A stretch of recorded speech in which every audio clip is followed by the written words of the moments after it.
So hey guys, welcome back to the channel. This is a story about what if Naruto was abandoned by Kushina and adopted by Tsunade, the movie. If you guys enjoy this, what if? Comment down below. And let me know before I start. Please do support for more awesome content. And leave a like and don't forget to subscribe to my channel. And also share this video with your friends. And check out the description. And check out my playlist. So let's start the video. Chapter 1. Prologue. Kushina woke up feeling exhausted like she hadn't ever felt before and her eyes fluttered open. She groggily looked around to see the white ceiling of the hospital and sat up feeling pain course throughout her body with every movement she made.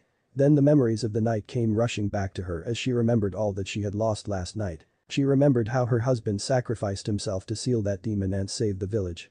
She felt a pang of hurt as she remembered how he had split the yin and yang halves of the chakra and sealed them into Mito and Narumi, well the soul of the demon into her son Naruto. She reached onto the side of the bed and let her feet touch the cold icy tiles of the hospital floor and got up with a great amount of effort. Suddenly the door clicked open and in walked Jiraiya, Tsunade, Hiruzen and Kakashi. They all looked stunned that Kushina was up and already standing. Tsunade rushed to her side and helped her as she stumbled a few steps and helped her stand straight. Kushina, even if you are in Uzumaki, having a ripped apart from your body has taken its toll on you. You should rest and let your body recover from the strain. She scolded, but Kushina paid it no mind. Tsunade brought her back to the bed and helped her sit gently as she started going through her medical charts. Well Kushina, you should be fine after a week's worth of rest. But there has been a lot of damage to your chakra coils that will take some time to recover. You will have to spend a couple of years in rehabilitation to let your chakra coils recover before you could use the shinobi arts again. She said, and Kushina nodded and gave her a small smile as Tsunade smiled back. Alright, you people talk, I have to go and check on some other surgeries that are going on. She said and left as Hiruzen gave her a grateful nod for returning back to the village in its time of need. He knew it was only temporary, but the village needed her medical skills and he was glad she was there. She had saved many lives already treating the patents that had been given up by the medical staff and he couldn't be prouder of his student. He walked up to Kushina's bed as he saw she was lost in thought and put a hand over her shoulder as she looked at him, surprised that she had spaced out, and smiled a little smile back, and he saw that she was hiding the pain that was in her heart. Hiruzen, where are my children? Please bring them to me. She said in a pleading voice and he nodded as the three men walked up to the cribs and took a hold of each of the peacefully sleeping children in their arms. Hiruzen and Jiraiya laid the twin red-headed girls in her arms as she looked at them, smiling that they had completely inherited her Uzumaki traits as they gazed at her sleepily with their violet eyes and went back to sleep. The three men smiled at seeing their interaction and Kakashi stepped forward to hand over her third child as he put his hands forward. Kushina saw the blonde bundle in his arms and her eyes widened as she laid her first gaze on him and immediately saw those three faint whisker marks on each of his cheek and remembered what he held. Flashbacks of the previous night came rushing back to her as she saw the visions of Kyuubi piercing Minato's abdomen with his claw as he tried to save Naruto and finally sealed the soul into him, and her hand slapped Kakashi's hand away. Kakashi was startled as his hand was slapped and saw Naruto felt the movement and was about to get up when he started rocking the little child and he went back to deep slumber, snuggling in his arms, and he smiled under his mask, seeing how much he looked like his beloved sensei. Hiruzen and Jiraiya too saw the interaction and were surprised at Kushina's actions. Hiruzen decided to voice his confusion as he felt dread form in the pit of his stomach. Kushina, what's wrong, don't you want to hold your son? He asked gently and she stared at him with icy eyes that startled him a bit. That thing is not my son anymore. She said in an icy cold tone and all three were wide-eyed at what she said. Kushina, what do you mean, Naruto is your son? Hissed Jiraiya in a low voice, not wanting to startle the sleeping kids, and she glared at him. No, my son died the moment Minato sealed the soul of the Kyuubi into him. He is possessed by the demon that killed my husband and almost destroyed the village completely. Look at those whiskers on his cheek. Those are proof enough of the possession. He is the reason my husband died and left me alone. She hissed, glaring at the blonde bundle in Kakashi's arms as he held him protectively in his arms and backed up a couple of steps away from the bed. Hiruzen was stunned at the confession she made and the pure hatred she glared at the little blonde bundle with. Kushina, you can't be serious, that is your son. Just look at the resemblance he bears with Minato. He has inherited those strong Namikaze genes from your husband. Don't be blinded by your hatred. He spoke gently, trying to get the point across. Yes Kushina, you were a Jinchuriki yourself, you should know better than to talk about it like that, said Jiraiya in a calm tone, trying to keep his temper in check, while Kushina's face darkened as she glared at them. That thing killed my husband and took possession over my son's body, and those marks on his face are proof enough. Minato must have slipped up the seal in his last moments and the demon took advantage of it. Just finish that thing off and be done with it. It has caused so much damage to this village and my family already. She said in a cold tone and all three were wide-eyed at her words and their eyes turned cold as they glared at her. I expected better from you Kushina, said Hiruzen as Jiraiya and Kakashi too followed him without saying a word.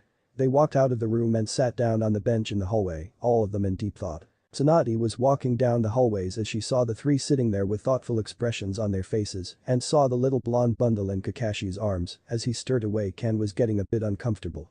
Kakashi tried to calm him down, but he kept struggling. All the three men tried everything they could, but the boy wasn't calming down as they saw his troubled expression. He wasn't crying, but they knew he was uncomfortable and nearly whimpering, but didn't know why or what to do for him. Tsunade saw the pathetic attempt of the three men calming him down, and they were all startled as Tsunade walked up to them and took him in her arms as she wrapped him up in a warm embrace. He instantly calmed down and smiled as she rubbed his back gently and held him by his waist as she gazed at him with a loving expression. Naruto just kept staring at her with wide blue curious eyes, and she smiled at him lovingly as she kissed him softly on the lips, and he giggled happily as she rocked and cooed him, making him giggle all the more. "Aren't you adorable, my little angel?" She cooed and he gazed at her curiously and rubbed her cheek softly with a bright smile as she held him closer to her. All the three were dumbfounded as Tsunade played with the little child that they were trying so hard to calm down and smiled a moment later seeing her lost in her own little world. She cradled him in her arms and watched as he was smiling and giggling as she rubbed his whiskers that made him look all the more adorable in her eyes. She brought him closer to her chest as he yawned cutely and snuggled into her embrace and just went back into his deep slumber again. She smiled at his peaceful sleeping face and gazed at the three smiling men and looked on curiously. "Why is it that you three idiots are taking care of him instead of Kushina?" she asked and all of them looked down ashamed, confusing her greatly. "Well you see Tsunade, Kushina has kind of abandoned Naruto thinking that he is possessed by the Kyuubi," said Hiruzen nervously as the temperature of the hallways dropped a couple of degrees. "What?" she asked in a low voice and all of them began to sweat as Kakashi spoke up. "Well you see Tsunade-sama, she believes him to be the Kyuubi and that his soul has taken over his body. She even went as far as to call for the boy's death," explained Kakashi nervously and Hiruzen sighed. "Yes, well she isn't the only one, the whole council and the villagers are forcing me to either execute him or just throw him out of the village and be done with it. With Kushina abandoning him, he has nowhere to go. The orphanage isn't safe, and with the truth of his heritage and the burden he holds within him, the villagers as well as his father's enemies will stop at nothing to kill the boy," he said sadly and all of them looked down as Kakashi spoke up. "Jiraiya-sama, why don't you adopt the boy, he will be safe with you," said Kakashi and Jiraiya grew nervous as he looked around trying to think of an excuse. "Well Kakashi, I have to run the spy network for the village and I can't have the fear of a helpless child with me if someone tries to attack me for something. And I really am not a great father material kind of a guy you know," he said laughing nervously and Hiruzen sighed. "I would have adopted him, but the council will raise hell over it and with Baiko's death and me retaking the Hokage position, I cannot take care of him, there just isn't the time that a small child like him needs if he is with me," he said soberly and both turned to Kakashi. "Well I have Anbu duties and I really don't have any experience with children, nor am I mature enough to raise him. Plus, he reminds me too much of sensei, it hurts to just see him and be reminded of the loss that I have endured," he said as all three of them looked down on the ground thinking of what to do as Tsunade had enough of their rambling. "Pathetic," she whispered and they all looked at her questionably. "To think that you would all make such excuses and leave a little child of a person who gave up his life for this pathetic excuse of a village. How far has this village fallen? To think that a mother abandons her own son, his father's friends abandon his son as a worthless child, and the village he died protecting is calling for the murder of his child. This isn't the village that my grandfather and granduncle envisioned and died for. It was their dream that no child should ever suffer the childhood that they faced in their era, and thus the village hidden in the leaves was found, but I guess they failed," she said icily and all of them averted their eyes ashamed as the truth was slammed into their faces. "Don't worry about the child if none of you cowards are willing to take responsibility for him, I'll adopt him as my own son," she said calmly and all of their eyes widened as Hiruzen smiled hopefully. "So you are going to stay in the village now Tsunade?" he asked hopefully and she scoffed as they all looked confused. "I've seen the real face of this village tonight and it disgusts me to no end. No, I will be retiring from the shinobi forces completely and go out of the village to raise Naruto there as my own son. He will be safer there than here with all the wolves hunting him in the village," she said and Hiruzen was wide-eyed. "You can't be serious Tsunade, the village needs you now more than ever and Naruto belongs here where his father wanted him to be raised," he said desperately and she glared at him icily as he flinched from the stare. "I came here just to treat the people of this village from the attack after I heard about the attack on the village and the magnitude of the destruction. I was going to retire anyways, but I guess destiny had a beautiful plan for me in mind. Kami gave me a beautiful son to raise and live for. She whispered softly, kissing Naruto, and Hiruzen smiled sadly knowing she was right and he had no way to make her stay. Plus, Naruto was really not safe in the village at the moment. The villagers were plotting ways to get rid of him, and the council wanted him to keep the demon away from the hero twins Uzumaki so that he won't get his power back and kill them. But Tsunade, what about the enemies that will be hunting him down for his father's enemies? You are safer here than outside the village, said Jiraiya, knowing the village needed the strength of a Sannin and her skills desperately at the moment, and she glared at his pathetic excuse for keeping her tied down. Please, I am one of the Sannin, Jiraiya, and my skills haven't gotten that rusty for now. Ever since I got rid of my hemophobia I have upped my skills again, and I don't think that anyone is stupid enough from Iware Kumo to take me on just for the sake of hurting a child and bring the wrath of Konoha on them. They are recovering from the last war themselves and won't do anything stupid for now. Nothing any of you say will make me stay in the village any longer, she said, and Jiraiya nodded hesitantly knowing she was right. Kakashi just listened silently knowing Tsunade will be giving him the love of a mother that he so desperately needed. It was the best for him and he was happy for his sensei's legacy. Alright Sarutobi-sensei, I'll send my retirement papers at your office tomorrow morning along with the adoption papers for Naru-chan. I'll leave tomorrow at noon after we have dealt with everything, she said, and he nodded hesitantly knowing there wasn't anything he could say to make her stay in the village. Alright then, I have healed all those that needed my immediate assistance and left the rest of the cures needed with the medical staff. If that is all, I will be retreating to the Senju compounds for the night.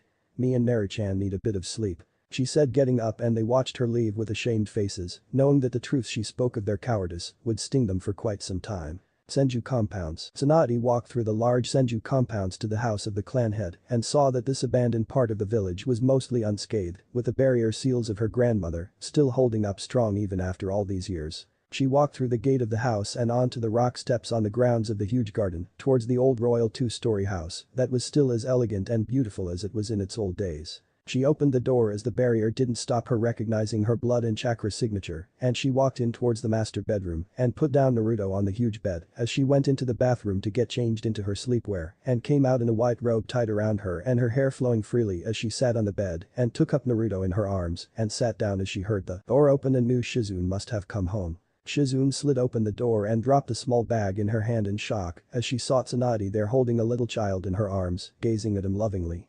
She wondered who the child was, and his blonde hair just shocked her all the bit more. Tsunade-sama, who is that child? She asked in a stunned voice, pointing at Naruto, and Tsunade saw Naruto's eyes open slightly from the voice as he yawned cutely and gazed at her with those wide blue curious eyes again.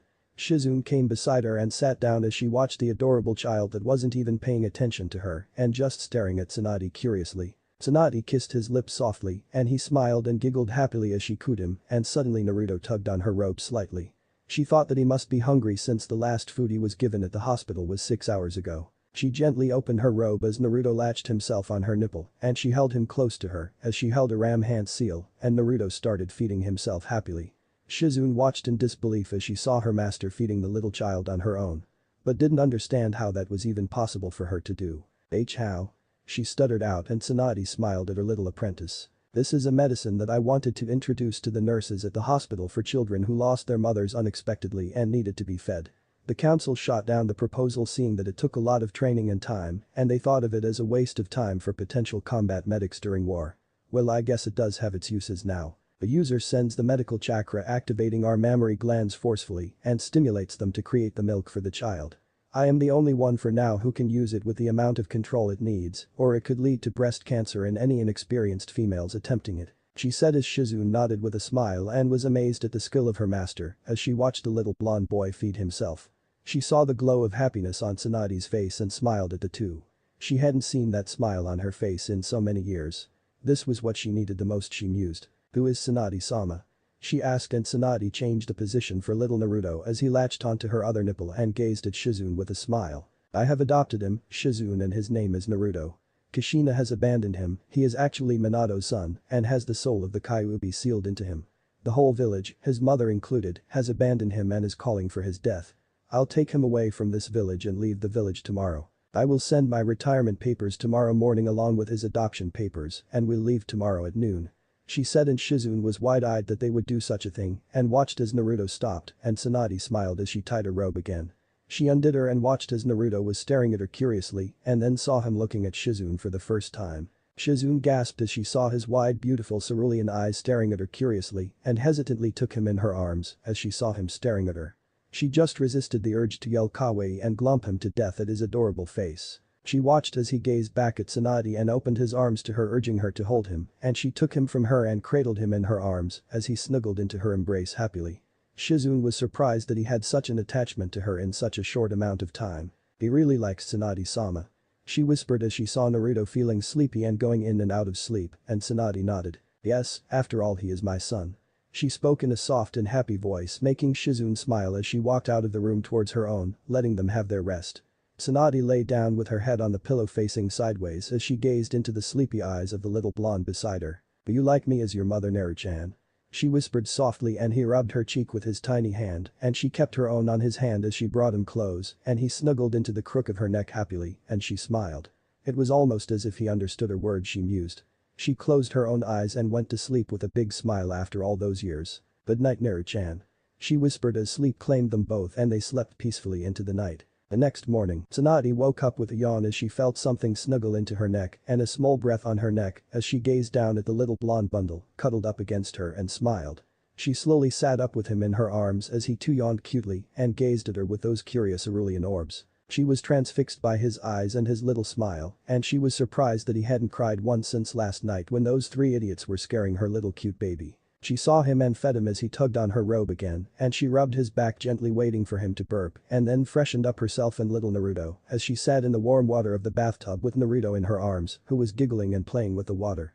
She played with him and laughed so happily after a long time and felt completely refreshed. She walked out of the bathroom as she walked over to the dresser and closet for some clothes. She opened it and saw her usual clothes but chose to discard the green jacket for today and wore a white full-sleeved battle kimono that gave her good access if she had to feed Naruto again. She picked up Naruto and put the diapers on him that Shizune had brought her a while ago and wrapped him up in a blue blanket with a senju symbol on it as she walked out with her hair tied in a loose bun with a. She walked through the streets and towards the Hokage Tower as every villager turned and gazed at her, curiously seeing the little blanket in her arms and whispering things about who the child was or was he her son, since they gazed at his blonde hair and started gossiping. She paid the idiots no mind as she gazed down at a little boy hidden from the villagers in the blanket and saw him playing with a lock of hers free hair and smiled as she came up to the Hokage Tower. Hokage Tower, Hokage office. Hiruzen was going through his paperwork and was wondering if it would ever end. The stacks just kept piling up no matter how many he completed. He sighed as he heard a knock on the door and sighed in relief from the break he got. "Come in," he said, and the door opened as Tsunade walked in with a blue blanket in her arms and he saw the familiar mop of sun-kissed blonde hair peeking out of it and smiled at his student. Maybe this would be good for the both of them, he mused. Tsunade walked up and placed a scroll on his desk with the official Senju clan seal on it and he sighed. "You don't have to retire, you have a lot of years ahead of you and you already have san and travel rights. You can just go without retirement." He tried to persuade her one last time and she just scoffed. "Please Sarutobi-sensei, that means the village can recall me if there is ever trouble and force me to return. I don't want to return to this village until I want to and until Naru-chan is ready for it," she said, and he sighed as he took the scroll and unsealed it.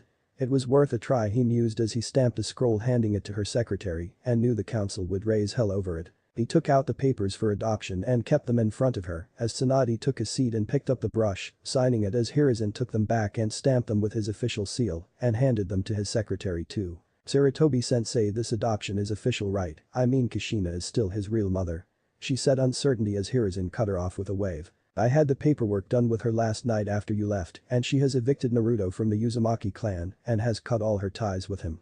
She requested for Minato's inheritance and I am afraid that Minato has left most of his fortune for the girls since Kushina has evicted him from it and left just a little for Naruto. Minato believed Kushina would take care of him and left her the guardian of his fortune, but he has left the knowledge he had for Naruto seeing he took after him," he said, handing her some scrolls with the Namikaze seals, and Tsunade took them with a smile. "Well, I don't care about the money anyways, the Senju fortune is already large enough.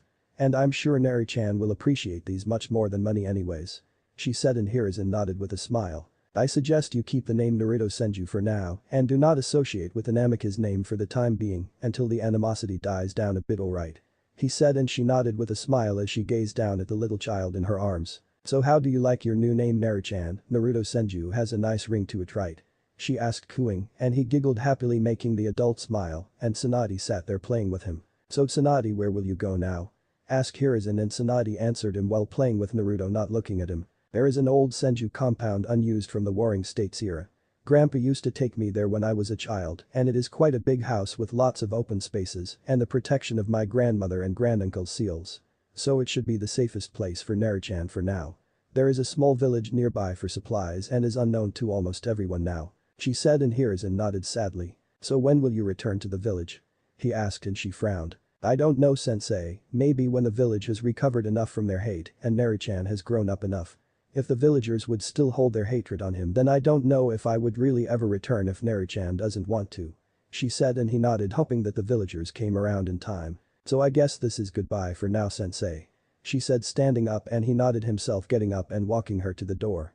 Tsunade left and walked down the streets as she entered a convenience store and bought some supplies for the trip and went back on her way to the Senju back, avoiding the annoying gossiping villagers. Senju compounds. Tsunade walked in, seeing Shizune packing all the stuff up, and smiled for her help. She sat down on the cushion in the huge traditional Japanese living room as Shizune came in, finishing the packing, and smiled at her as she sat down in front of her. So Tsunade-sama, did everything go alright?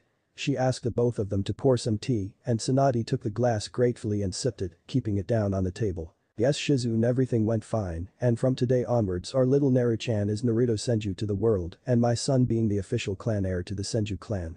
She said happily, and Shizune smiled brightly. So now I am a big sister and have a little brother to coddle.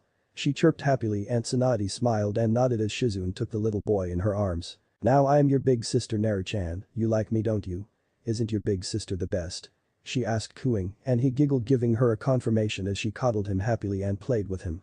Tsunade smiled, thinking how he had made the both of them so happy over the past 2 days. She saw that he was now warming up to Shizune too and was happy about it. Is everything done in Shizune? Are we ready to leave? She asked, and Shizune nodded. Hi Tsunade-sama, everything is done and we can leave anytime we want. She said, and Tsunade nodded as she took Naruto from her arms and both started sealing the things into storage scrolls, and Naruto giggled every time they sealed something at the poofing sound it made, and the both of them laughed as they saw him get upset when everything was sealed. Tsunade glomped on him as he puffed his cheek slightly and rubbed her cheek against his, making him giggle. Both of them picked up the scrolls and walked out of the compounds, going towards the gates. At the village gates, Tsunade came up to the gate, seeing some people standing there. Hiruzen, Kakashi, Jiraiya, and the 3 elders too were there with them. She frowned, thinking about what they could be wanting with her, and walked towards them. Koharu and Homura came forward and gave her a warm smile, and Tsunade just gave a small nod of acknowledgement without so much as a slight smile. They noticed this and grimaced at her cold greeting, and she looked at their faces of disgust that they had for a moment as they gazed at Naruto, and she held the sleeping child tightly to her chest, which they noticed and frowned. Tsunade-chan, why are you retiring and leaving the village? You have free san and travel rights, and we haven't forced you into anything all these years, so why are you doing this? We can always get you reinstated and forget about all this. You don't have to leave, said Koharu with her grandmotherly smile as Tsunade spoke up. No, I don't want to be tied down to this village any longer, and Naruchan needs my full attention. I don't want you recalling me for any reason by force, and I have served this village quite enough already. I have fought in 2 of the last wars and have lost enough. It's time I left the shinobi forces and lived for myself.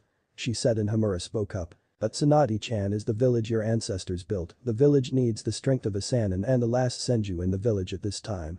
You shouldn't leave, and that too just because of that thing.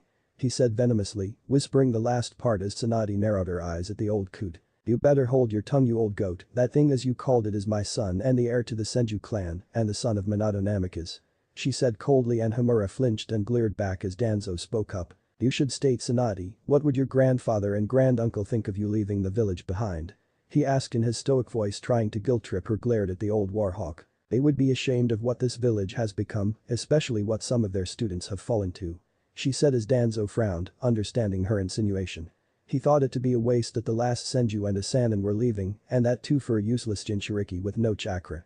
Maybe if he tried he could get the real thing and make them good weapons for the village, he thought. All 3 backed down, seeing she was in no mood for any persuasion, and the other 3 stepped forward. Well, Tsunade, keep riding and keep in touch with your old sensei, alright?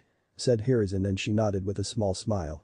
Take care of Naruto, Tsunade-sama. I can't think of a better person than you to care for him. Maybe you could come back with him sometime. Kakashi said nervously, and Tsunade smiled, seeing the usually laid-back copy ninja fiddling with words, and nodded. Don't worry, Kakashi, you'll see him and I'll take care of him. After all he is my son, don't you worry about a thing.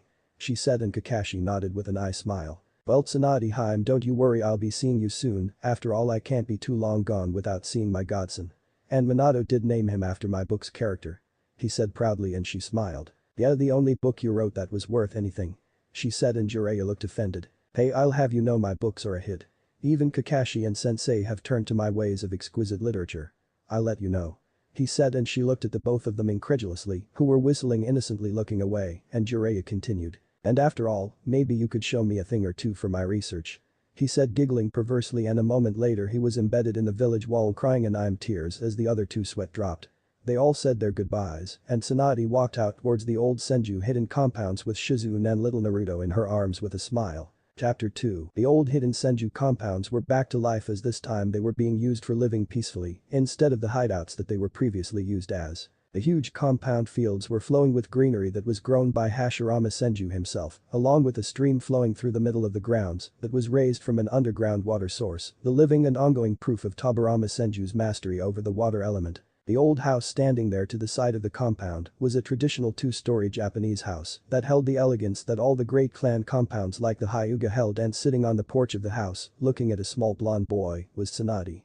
She smiled as she watched a boy coddle up Kitsayu in his arms and giggling happily as he chased her around crawling and giggling. She stood up walking towards the little bundle of joy as she crouched down in front of him a few feet away opening her arms as she urged for him to come to her. Naruto immediately forgot all about Kitsayu and started crawling happily to Tsunade who stepped back a bit and he sat down confused, tilting his head to the side cutely as she resisted with all her heart to not lump the boy to death. She opened her arms again and he smiled as he again started crawling to her and she again stepped back a few steps giggling as Naruto sat down puffing his cheeks, making him look all the more adorable in her eyes. Shizune sat to the side as she watched the mother-son duo playing.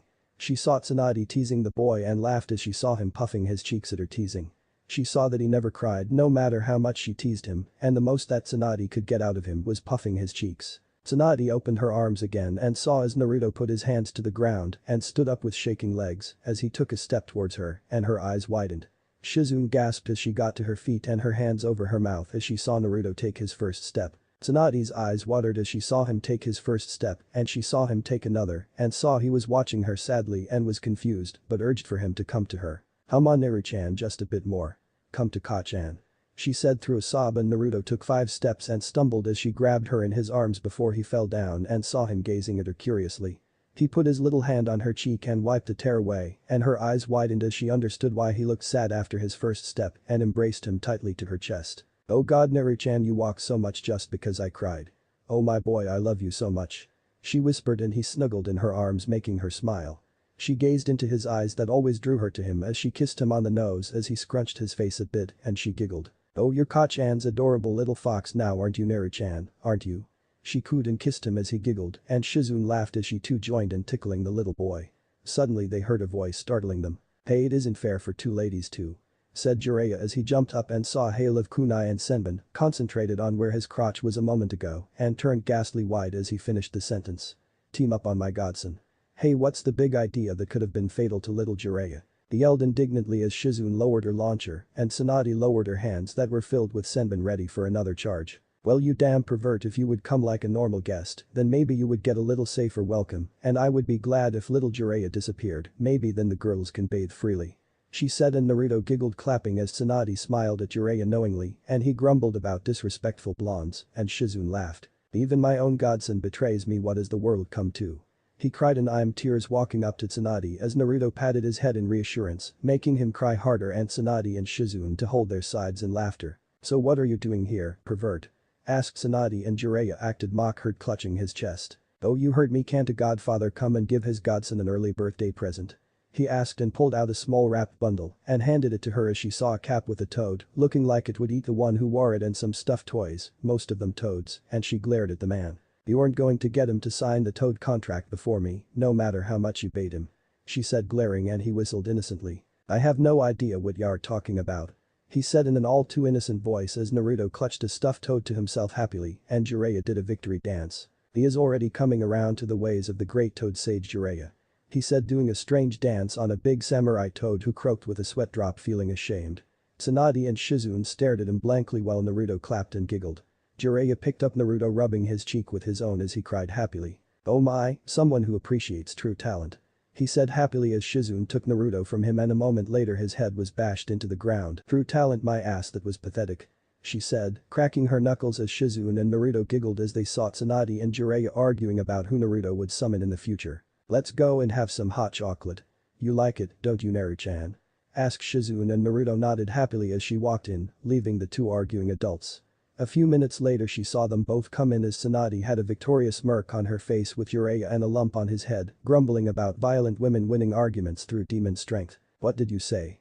asked Tsunade sweetly as an image of the Shinigami appeared behind her, and Jiraiya gulped and waved his hands in front of him in defense. "Nothing, Tsunade-hime," he said nervously, and Tsunade nodded and sat beside Naruto, who was drinking his hot chocolate in his small mug happily as she faked a hurt expression. "Oh, Naru-chan doesn't even share his hot chocolate with Ka-chan, I'm hurt," she said as she faked some crying, and Naruto gazed at her with a sad expression and she felt a tug on her kimono and saw Naruto handing her the mug and the toad he had gotten from Jiraiya with watering eyes as he sniffed, and she immediately scooped him up in her arms and tickled him, making him giggle. She embraced him as he snuggled into her arms and buried his face in the crook of her neck, making her smile. "He really loves you, doesn't he?"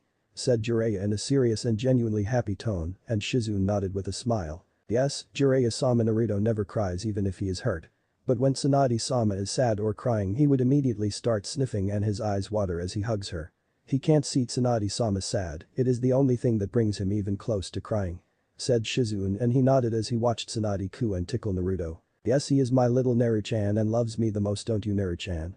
she asked teasingly as she ran her fingers through his stomach, and he giggled trying to cover himself up with a stuffed toad, but to no avail.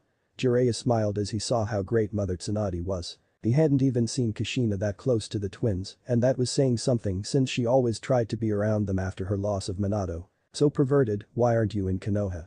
I know Kushina is throwing a huge party for the twins, and with all the women there it's strange that you would be here," asked Tsunade as she helped Naruto drink his hot chocolate slowly and wiped his mouth gently with a small towel. "Tsunade-hime, I don't have to go to parties for women, girls fall at the charm of manliness." He saw all of them staring at him blankly except Naruto, who watched him quite curiously, and it gave him confidence. "Toad Sage Jiraiya," he said, summoning the samurai toad from earlier as Naruto clapped and giggled while Tsunade sighed. "You shouldn't encourage Naru-chan, he is already bad enough," she said tiredly, and Jiraiya looked offended. "Hey, what's that supposed to mean?" he said indignantly as Naruto just giggled at the man who sat in a corner with a dark cloud over his head, muttering about not getting respect. Suddenly she heard a knock on the door and wondered who it was, since only a few people had the access to pass the barrier to the compounds. She opened the door and saw Kakashi standing there and waved at her lazily. "Yo," he said, and she sweat dropped at his laid-back attitude. Kakashi, what are you doing here? I thought that with the Kyuubi festival in the village, the Anbu would be needed a lot more there," she said as she ushered him in, and he answered lazily. "Yes, well, Tsunade-sama, you see I had a bit of extra time for the start of the mission, and I thought visiting him before I started the duty for the festival tomorrow and reporting a bit later would be nice," he said, rubbing the back of his head sheepishly, and she giggled. "Yeah, no one will really be surprised with you being late anyways," she said, and he smiled as they entered the living room, and he was surprised to see Jiraiya there. They saw that Shizune was trying to push Jiraiya off Naruto as he was trying to show him some book, and she frowned. "What the hell is going on over here?" asked Tsunade, and Jiraiya immediately put the book back and smiled innocently as he slapped a hand over Shizune's mouth and laughed. "Nothing at all. I was just playing with Naruto over here and Shizune wanted to join us," he said, laughing nervously as she frowned and nodded, knowing he was lying as he let go of Shizune, who was glaring at the man. "Well, Tsunade-sama, I brought a little present for little Naruto over here," said Kakashi with an eye smile as he handed her a package, and she unwrapped it to find some clothes that had dogs imprinted on it, and she glared at the Cyclops ninja and Jiraiya, and Shizune laughed wholeheartedly. "I swear the whole world is trying to persuade my Naru-chan into being their summoner," she said with a sigh, and her sweat dropped. So this had already been tried and used, and watched happily as Naruto took the clothes and gazed at them happily. He smiled and sat the blonde on his lap as he played with him a little when Naruto suddenly pulled down the mask he wore, and everybody's heart stopped as they saw Naruto do the impossible and immediately got in front of the two to look at his face. They saw what he had under his mask. Another mask. And they all face faulted as he eyes smiled, and Naruto giggled at seeing all of them pulling their hair at being outdone by him. A moment later Naruto yawned as he opened his arms to Tsunade, motioning for her to pick him, and she smiled as she picked him up, and he snuggled in her arms, making them all smile. Tsunade felt the familiar tug on her kimono and saw Naruto looking at her innocently and knew what he wanted. "So little Naru-chan is hungry, isn't he?" asked Tsunade as he smiled, and she took him to her room with her as Shizune served tea to the two men who took it gratefully, and Jiraiya asked just before they were all going to sip it. So why did Tsunade take her inside her room? Wouldn't his food, be here? He asked, bringing the cup to his mouth as Shizune answered calmly. Oh no, Naru-chan has to breastfeed, so she took him inside to feed him herself. She said as both the men spit out their tea and violently coughed at the revelation. She's what? But how is that even possible? Asked Jiraiya with eyes as wide as saucers, and Kakashi too had a stunned expression on his face.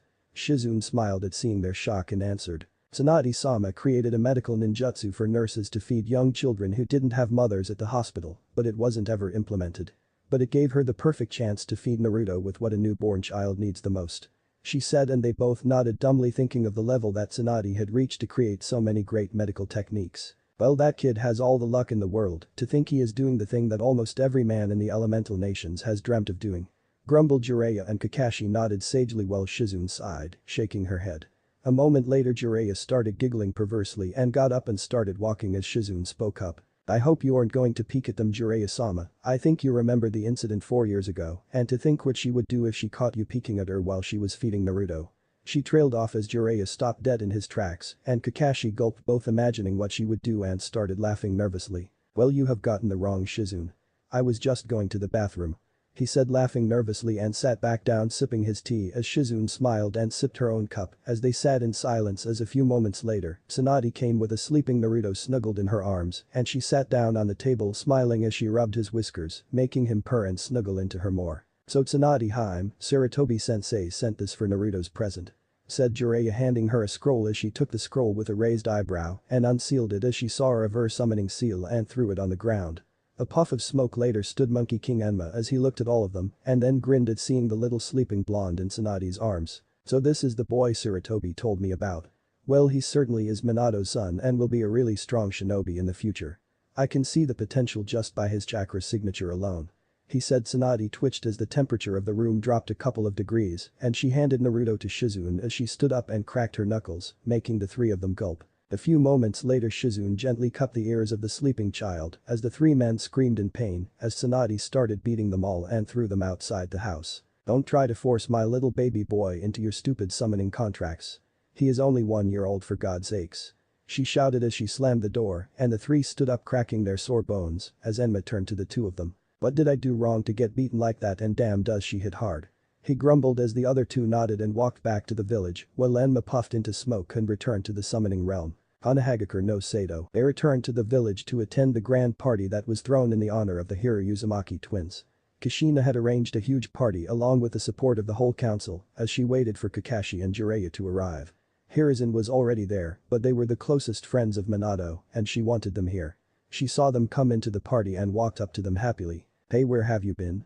I've been waiting for you both all night. She said, and they both smiled, handing her the presents that she just kept aside and turned to them. They frowned at her lack of enthusiasm for their gifts as they remembered how Tsunade had given their presents to Naruto almost instantly and had respected them a lot. But they shrugged it off, seeing she already had a lot of them, seeing the people at the party. Well, you see, Kushina, we went to Tsunade first to wish little Naruto there, and it took us a little while to return, though we tried our best to return on time, said Jiraiya, and Kakashi nodded with an eye smile and she frowned at hearing about the two and nodded. So how is Tsunade and Naruto? She asked, and they noticed the little hesitation in her voice as she asked them about them. They are fine, but Tsunade just wanted to keep the whole affair simple, calling just those who were really close and just a small get-together for dinner. But we left as we had to come here first, said Jiraiya, and Kakashi just glanced around, seeing so many important people around was a first for him, he mused, and that too just for a birthday party. So how is Naruto? She asked nervously, and the both of them looked at her surprised at her blunt question as Jiraiya answered with a smile. Maybe she still had some hope left after all. He is great. I haven't seen a happier child, and Tsunade treats him like a teddy bear all the time. I swear he is too close to his mother already, he said, and Kushina frowned and felt a pang of jealousy in her heart. Jiraiya knew this would egg her on as he had seen her realize the mistake she had made a year back. Yes, the way he just relaxes in her arms is surprising, but I guess Tsunade-sama is a great mother. And Jiraiya-sama, is it true that he took his first steps yesterday? He asked, and Jiraiya smiled, remembering the scene that had been etched onto his memory, and saw Kushina's interested eyes, and his smile widened. Yes, I was there yesterday. Tsunade was teasing him yesterday by calling him to her arms and would step back and then call for him in her open arms again. After a couple of tries he stood up and took his first step and Tsunade started crying from happiness. Naruto seeing this was saddened and took more steps to her just to wipe her eyes as it hurt him to see her cry, not knowing she was shedding tears of happiness. I am glad I took pictures of every moment yesterday, I'll give it to her the next time I see her. He said as Kakashi was amazed at the story and Kushina's heart broke as she heard the story and she imagined her baby boy coming to her arms like that. She broke off those thoughts and walked away, her mood ruined as she walked up to her daughters. Kakashi looked confused while Jiraiya smiled sadly. How long will you hide the pain in your heart, Kushina? You were the one who pushed your son away and now he loves Tsunade more than any other child loves his mother from what I've seen. Don't wait too much or it might be a bit too late. He thought as he left the party going towards the bar for some sake to remember his student that was reminded of him every time he saw his son. A moment later Kakashi jumped beside him and he smiled at him knowingly. So you too huh? He asked and Kakashi nodded with an eye smile. Yes, he reminds me too much of sensei doesn't he? He asked as Jiraiya smiled fondly thinking of his godson. Indeed he does. He said and both of them entered the bar to drown their sorrows away. Meanwhile at the hidden Senju compounds, Tsunade and Shizune walked out of the kitchen with a freshly baked cake in their hands and saw Naruto there sitting with Kitsuyu glumping on her happily. Tsunade smiled at how much Kitsuyu liked her little boy and was always happy to be summoned to just play with him. And Naruto loved her just as much, glumping on her every chance he got. She put the cake on the table and crouched down on the carpet where the two were and smiled. Well Neri-chan let poor old Kitsuyu go and let's cut your cake alright. She said as Naruto let her go and she picked him up as she smiled at Kitsuyu. I'm sorry Kitsuyu for all the trouble he causes you. She said and Kitsuyu too slugged up along with her to the table. It is no problem at all Tsunade-sama, I really like spending time with little Naruto-kun here. She said in her melodic voice causing Shizune and Tsunade to smile. They cut the cake and popped the party poppers as Naruto giggled and played happily all night as the celebrations at the Senju compounds came to an end when Naruto fell asleep in Tsunade's arms from exhaustion. The little family celebration ended on a happy note as they all slept the happiest they had been in a long time. Time skip 1 year later, it was just another usual day at the Senju compounds as Tsunade sat in the living room reading Naruto a picture book as he had his wide curious eyes fixed on the pictures as she read him the story. Tsunade thought about the last year while reading the book as her mind wandered off. Jiraiya and Kakashi had visited a couple more times in between the year and Hiruzen too wanted to come over but was cooped up in work and had stuck to sending her letters only. Jiraiya's visit was a bit peculiar last time since he had talked to her about Kushina. That was a topic she didn't want to talk about but seeing as he insisted she heard him out. He had told her that Kushina was starting to realize her mistakes and her questions about how Naruto was doing and how his life was coming up or various other things were becoming more and more frequent. She had harshly told him not to take up that topic again and he had obliged hesitantly but a little fear sat down that day in the back of her mind that if she really did repent her mistake then one day she might take her Neri-chan away from her. She shook her head clearing her thoughts when she felt Naruto rubbing her cheek softly and looking at her with those curious eyes and she realized she had spaced out and stopped reading. Her eyes softened at seeing his innocent face and involuntarily her eyes watered at the thought of her losing her baby boy. Ha-chan. Naruto said in his little voice and her eyes widened as she wiped away her tears frantically. She instantly brought him close and kissed him on his cheek as she looked at him desperately. What did you just say Neri-chan? Can you say it again please? She asked and he nodded. Ha-chan. He said again and she brought her son in a warm embrace as he snuggled into her taking in her warmth and kissed her cheek, softly rubbing her tears away making her smile. Shizune came up and saw the tear stains on her face and was worried as she rushed to her. What's the matter Tsunade-sama? She asked and Tsunade beamed as she pointed to her son proudly. My little Neri-chan just said his first words, isn't that right Neri-chan? She asked and he grinned foxily making him look adorable to the ladies. Ha-chan. He chirped happily making Tsunade's heart flutter and Shizune brought her hands to her face in shock as she ran up to them. Neri-chan can you say Ni-chan please? She asked pleadingly, making Tsunade giggle. Naruto just tilted his head to the side in confusion as Shizune picked him up and kissed him on the cheek. Ha-chan. He chirped happily again, making Shizune groan and Tsunade to laugh as all her fears lay forgotten and she took him in her arms and he happily nuzzled into her. Well looks like he knows all the important words now doesn't he? Neri-chan. She asked cooing as Naruto grinned and gave her a sloppy kiss on the cheek. Tsunade-sama, that's not really nice, he'll say my name too, you see. Said Shizune puffing her cheeks and Tsunade laughed. Hello ladies, how are you doing? I heard some commotion down here. Said a new voice that Tsunade knew all too well, but she was too happy as her baby boy was cuddled in her arms and had given her the happiest moment of her life. His first words were for her which couldn't make her happier. You always come here at the right time you damn pervert, you really are lucky you know. she said, and he looked at her curiously, wondering what she was talking about. Naru-chan just said his first words a few moments ago, didn't you, Naru-chan? She teased, and he snuggled in her neck from embarrassment, making her giggle. He was too shy around people other than her and Shizune, and did this if she teased him in front of them. Really, is that right? He asked, not to believe it, when Naruto looked at him and smiled. Ha-chan. He chirped, and Jiraiya's eyes widened as he too rushed to him and took him in his arms, rubbing his cheek against his, smiling proudly and crying, and I'm tears. That's my godson. He said happily, making the ladies smile, but ruined it a moment later. Now say boobs, make papa proud. He said, giggling perversely, and a moment later Shizune took Naruto from his arms, making him whine, as a beating ensued courtesy of a seething Tsunade. You damn pervert, when will you ever learn? Don't you dare try and corrupt my baby boy. She roared as Jiraiya's screams were heard all over the Senju compounds. No, not there. Not there. Ahhh. He screamed as Shizune shook her head while Naruto looked at her confused. You'll understand, Naru-chan, someday. She said with a smile, taking him in and getting him to try and say Ni-chan. A few minutes later Tsunade came in smiling and dragged a half-dead Jiraiya with smoke coming out of him and put him on the floor as Naruto went near him and poked him with a bat, making Shizune giggle. Tsunade-sama, don't you think you went a bit overboard? Asked Shizune, and Tsunade waved her off. Oh, don't worry, he has built up a resistance to beatings over the years, and I didn't even go halfway through what I did 7 years ago. She said as a moment later Jiraiya stood up looking fine as he dusted himself off. That's right, the great toad sage Jiraiya can't be put down by the hands of such a fine lady. He said, doing a strange dance, making the girls sigh and Naruto giggle and clap. Only you understand my true talent, my boy. He said, crying and hugging him as the ladies shook their heads. I'll never know why Naru-chan likes that stupid dance so much. Said Shizune, and Tsunade nodded but smiled a little. She was glad that Jiraiya was making so many efforts to bond with his godson as she saw him play with the new stuffed toads he brought, and Naruto giggling as he made some strange faces, making him laugh. She joined them in playing as Jiraiya suddenly stood up, motioning for her to follow him, and took her to the side, and she followed, seeing his serious expression. What's the matter with Jiraiya? She asked, and he smiled sadly as he handed her an album that she took with a confused expression. That is the photo album and journal of Minato.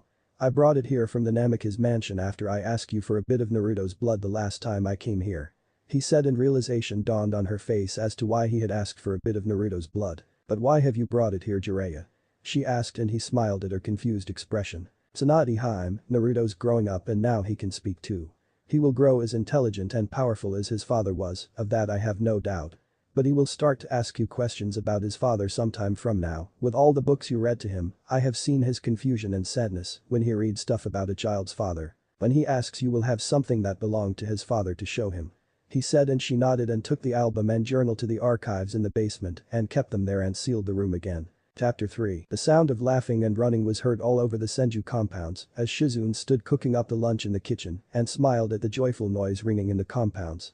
It made her happy that Naruto made everything so lively here and was glad at the changes he had brought to her master. She no longer drowned in her sorrows and was actually now fully focused on raising Naruto and saw how wonderful of a mother she was. Naru-chan comes back here or else. She said, chasing the running blonde playfully with open arms, laughing a bit as she did so. He had an expensive bottle of sake and her cup in his hands as he ran. There's no way you'll catch me, Ka-chan. He chirped happily as he ran with her sake bottle in his hands and was laughing as he made her chase him all around the compound. He suddenly tripped as he fell face first and skidded a bit as the bottle broke, and Tsunade gasped. Naru-chan. She shouted as she ran towards him and picked him up in her arms as she saw the pieces of the bottle embedded in his palms and the blood that seeped through it. Naru-chan, how many times have I told you to be careful when you are running? She scolded a bit angrily as his eyes watered and he held his head down and a few tears dropped seeing her so angry. He tried to pick up the broken pieces to see if he could fix it, and her eyes softened as he sobbed and picked up the pieces, collecting them in his bleeding hands. I'm sorry.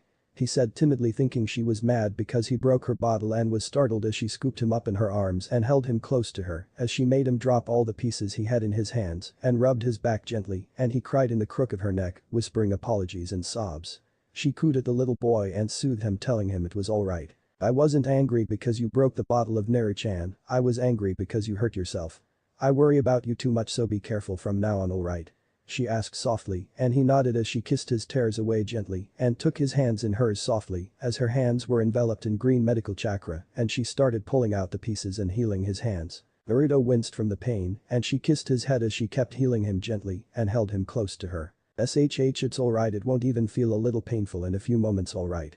She whispered gently and his sobs stopped as she let go of his hands and he looked at them amazed that they were all fine already. Sugoi. Ka-chan, how did you do that? He asked with glimmering eyes as he watched her amazed and she giggled as she scooped him up in her arms and he giggled as she twirled him around and held him close to her as he watched her curiously with wide cerulean eyes waiting for an answer. Well Neri-chan, that was your Ka-chan's invention and a medicine that helps me to heal most of the wounds like I just did with you. She said and he tilted his head to the side cutely getting him a kiss on the cheek and he giggled. Ah-chan, what's just jutsu? He asked fumbling with the words making her giggle as she walked into the living room and put him on her lap as she brushed his hair softly and put her chin on his head, making him snuggle into her and she smiled as he looked up with those wide curious eyes that were always eager to learn new things. That is a thing shinobi use to perform amazing things. Your Ka-chan is a specialist in medical techniques that are used to heal people who are hurt badly. Do you understand Neri-chan? She asked softly and tried to explain it in the simplest way possible. She saw him with a thoughtful expression on his face and let him absorb it all in and after a moment he nodded. Hi, you help people who are hurt with those awesome cool glowy hands stingy. He nodded sagely and she laughed at the way he explained such a complicated thing in his own cute words. She kissed his head and brushed his hair as she held him close to her. Hi Neri-chan, your Ka-chan can help people with the awesome cool glowy hands stingy. She said teasingly and he looked down embarrassed. I'm not so smart am I? He whispered and she smiled and brought his face up as she put a finger under his chin and kissed his forehead softly and gave him a heartwarming smile. No, my Neri-chan is really smart, you are just a little small now to understand these things. For now, we'll let you learn to read and write alright. She said softly and he nodded happily. Are you strong Ka-chan? He asked and she thought for a moment how to answer it. Well, I can hold my own against most people and there are only a few people that can stand up to your Ka-chan, including that pervert Jiraiya. He may not look it, but he's really strong. She said and his eyes widened. Is Jiraiya Oji-san really that strong? He asked and she nodded with a smile and he frowned. There is no way he is stronger than you always beat him when he comes to meet us. Ka-chan is the strongest. He said in a determined voice and she giggled and nodded as suddenly there was a puff of smoke and the voice of wood clattering and Tsunade sighed. From east to west and north to south, the women fall to my feet and succumb to my charms, the legendary toad sage of Mount Myaboku Jiraiya has arrived. Said Jiraiya doing his strange dance on his samurai toad as Naruto beamed and clapped. Pervy sage. He said happily and Jiraiya's face faltered and Tsunade laughed wholeheartedly. Don't call me that you damn brat. He said indignantly and huffed and crossed his arms as Tsunade and Naruto giggled at him. That's a great name Neri-chan, call him that from now on alright? She asked and he nodded as Jiraiya's jaw dropped to the ground. Hey my dear godson won't call me now will he? He asked hopefully as Naruto looked at him confused and tilted his head to the side cutely. Call you what pervy sage? He asked innocently and Tsunade snickered as he cursed under his breath and dispelled the toad. Shizune walked in and saw Jiraiya there and smiled as she served them some tea and all of them sat at the table. So Jiraiya, any special reason you came or is it just a regular visit? She asked and he frowned as he made a short signal towards Naruto that she caught and gave him a curt nod. Neri-chan, can you go and play with Shizune for a while until me and Jiraiya talk? She asked and he was saddened as he sat on her lap and wrapped his arms around her neck. Do I have to go? He asked softly and she smiled and brushed his hair softly.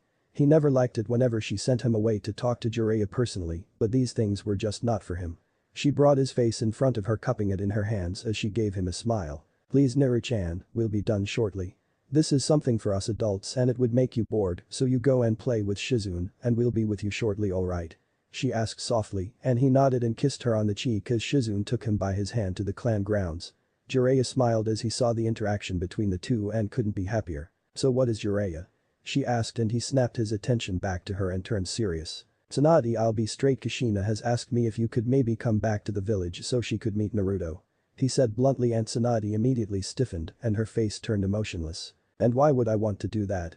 She asked coldly and he flinched under her gaze and knew how protective she was of Naruto. Well, she has realized the mistakes she made in her grief and sorrow and is repenting of what she did. She wants to meet her son. He was cut off as Tsunade interrupted him. My son. She added coldly and he nodded as he continued. Yes, well, and she wanted to meet up with him and make up for all the lost time. He said and she stared at him blankly, not giving away any emotions, and was silent for a few moments. And you honestly believe me to return to the village so that she could meet the boy who she threatened to kill as an infant?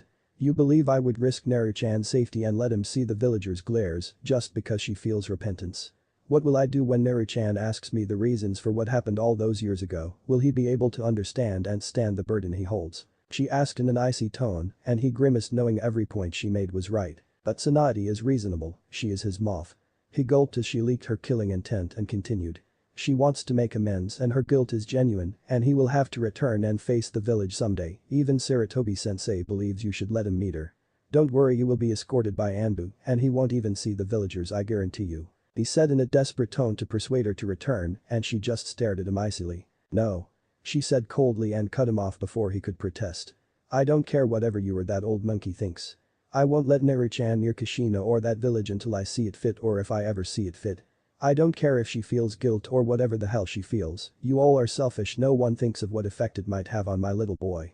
You just want what is best for you. I'll keep my boy safe here until I think he is ready to learn the truths and will lay it out to him gently. She said with finality, leaving no room for arguments. But that is his home, he belongs in the village. He pleaded and she glared at him. He belongs here in my arms and safety, he will return to the village if he ever wants to, and if he doesn't want to do something, then Kami herself will have to first go through my punches before touching my boy. She said and he knew she wouldn't change her mind. And I know this isn't the only reason why you said this, is it Jiraiya? She asked and he grimaced at being caught. Well, Tsunade Haim, the village is requesting you back after it leaked out that you have left the shinobi forces and adopted Naruto. The villagers, after knowing that you are living happily with him after all these years, are willing to accept him and the council too along with the elders are willing to accept him back with open arms. He said and she took it all in silently and Jiraiya continued knowing this was his chance. And Tsunade, the village needs you back. They are willing to implement the medical plans you laid down and want the Senju clan to represent. He was cut off as Tsunade spoke up. That's it, you don't want me or Naruto back, you want what we represent. You want the Senju clan head and its heir back. You want to show that the village still stands strong with me in it. She said and he opened his mouth, but she cut him off. And let me guess, the council found out that Minato left all of his knowledge to his son and they want the feared Namikaze heir back with them. I know the Uzumaki twins haven't inherited any of their father's genes and are Uzumakis in every sense of the word, and now that they realize what they have lost in Naruto, they want him back. The council doesn't want the Senju fortune to be lost from the village, well, the villagers will do anything to keep the founder clan of Konoha in the village. She said and he looked down ashamed as she kept every point in front of him correctly. He always knew that she was good at political matters and this proved it. Naruto and I will return if and only if we want to return. I won't force him into anything he doesn't want to do. I'll train him a bit so that he could have enough skills to protect himself, but if he doesn't want to be a shinobi then so be it. She said and his eyes widened as he started to speak, but she stood up. Leave Jiraiya and this is the last time I let it slide since I know the council forced you and Sarutobi-sensei into this. But if you ever come with this sort of a thing to me again then I'll cut all ties with you. She said icily and left the room leaving an ashamed Jiraiya behind. He clenched his fists and cursed those damn elders and the council that put him up to this and ruined the already volatile image that Tsunade held for him after his hesitation at adopting Naruto. He stood up and left towards Konoha to report this to the council and suddenly smiled. He would be smiling smugly when he smashed Tsunade's answer in their faces. Tsunade walked out and let her emotionless mask drop as she sighed tiredly, feeling drained, and walked through the hallways towards the living room and took out a bottle of water and drank it, crushing it in her hands from the anger she felt and let her killing intent loose at those damn elders. She knew those bastards were the ones behind all of this. She felt a tug on her kimono and looked down to see a whimpering Naruto clutching to her leg and letting her killing intent disappear as she picked him up and cradled the sniffing boy in her arms. She berated herself for letting loose her emotions and scaring him and rubbed his back, gently calming him down. "Ah-chan, are you angry?"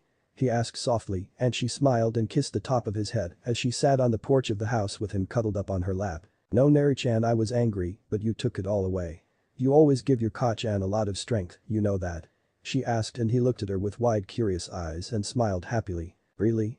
he asked and she smiled and nodded as he wrapped his arms around her neck and gave her a kiss on her cheek and snuggled into her neck and she smiled as she wrapped him up in her arms.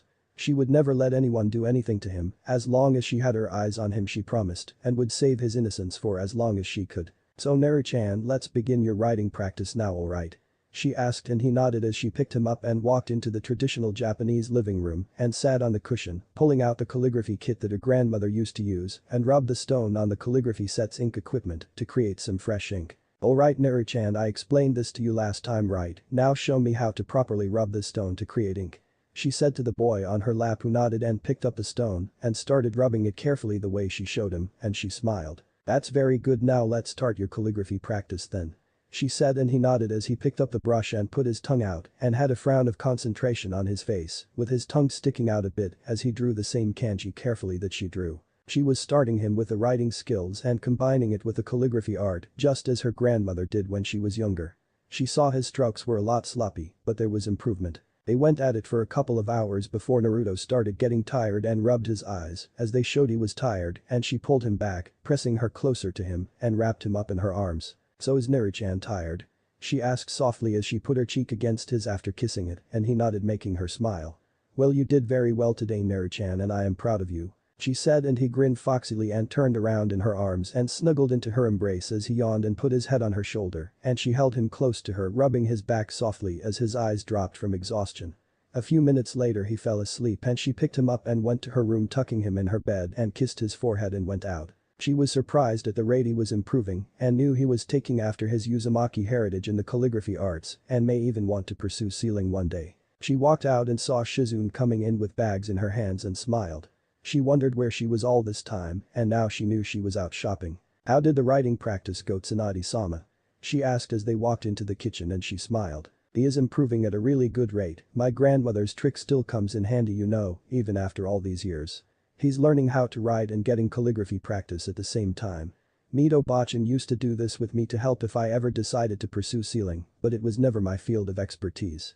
I have some skill in it but not that much," she said and Shizune looked at her surprised. "I didn't know you knew Tsunade-sama," she said surprised and Tsunade nodded. "Well, having the Uzumaki clan heiress as your grandmother certainly has its perks," she said and Shizune nodded. Both of them had dinner and finished it as Tsunade stood up and was helping Shizune with the dishes when she felt a tug on her kimono and looked down to see Naruto rubbing his eyes and looking at her sleepily. She picked him up as he yawned cutely and snuggled up in her arms. "What's the matter with Naruto-chan?" she asked and he snuggled more and she heard him sniffing and was worried as she felt him sobbing a bit. "Did you have a nightmare?"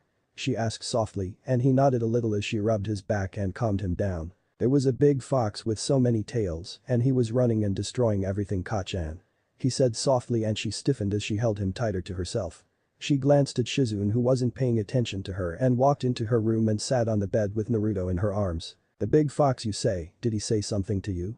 she asked softly and he nodded. "Yes, he said that he'll make me see the truth, but I don't know what he meant and then he laughed and I was so scared," he said trembling and she cradled him close to her cooing him. "Shh Naru-chan, there is nothing to worry about.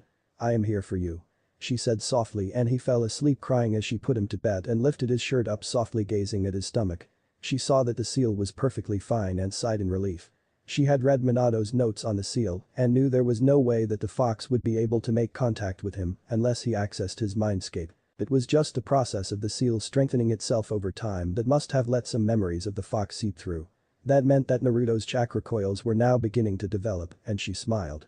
She laid down beside him and he cuddled up against her with a small smile as she wrapped him up in her arms. Meanwhile in Konohagakure no Sado, Hokage Tower, Hokage office, Jiraiya entered the office through the window and saw Hiruzen there sitting and puffing his pipe and the three esteemed elders waiting for him and made himself known with a small cough as Hiruzen smiled at his student. "Ah Jiraiya, I was waiting for you, so how did it go?"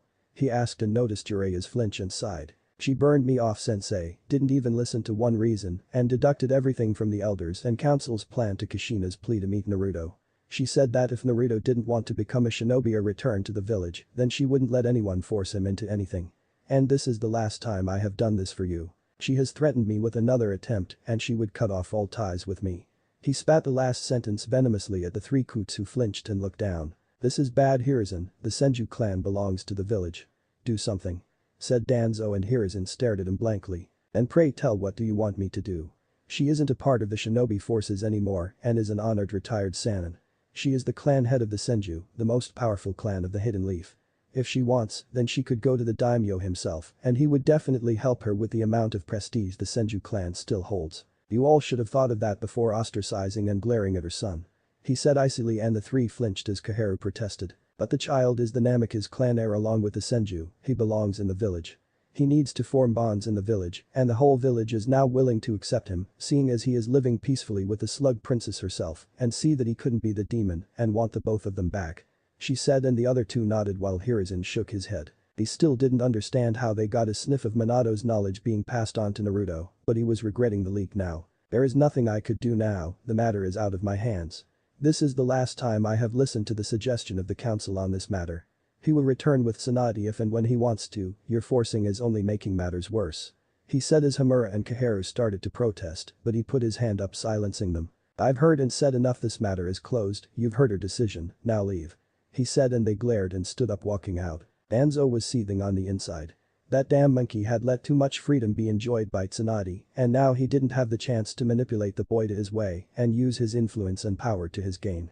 The boy held the knowledge of his father, along with the influence of the Senju, and would have been a useful pawn to him after he failed to get his hands on the twin Uzumaki sisters. He had tried to get the children to be trained by him, but Sarutobi had ruined it by saying that Kushina, being a former Jinchuriki, was a better teacher than he ever could be. He plotted other ways to get some power and walked into his deep underground lair. A moment later Jiraiya turned to Hiruzen and glared at the man. You knew this would happen, didn't you? He asked, and Hiruzen smirked and nodded. Of course I did, I have led the village through 2 wars and am called the professor for a reason. I know this game of politics better than those 3 could ever play. I knew Tsunade would slap a no on your face and rub it in their faces. They have gained too much power on the council, and this will remind them of their place. I'll strip them of their newfound influence slowly and re-establish the village with the will of fire that it has always held. I am proud that Tsunade sniffed each of their ploys as I expected her to.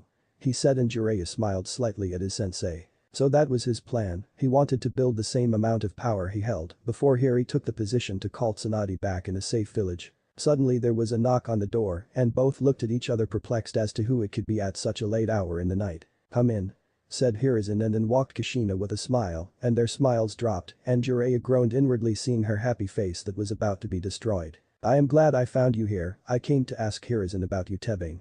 She said happily, and he smiled sadly at her enthusiasm. So when is Tsunade-chan bringing back Naru-chan?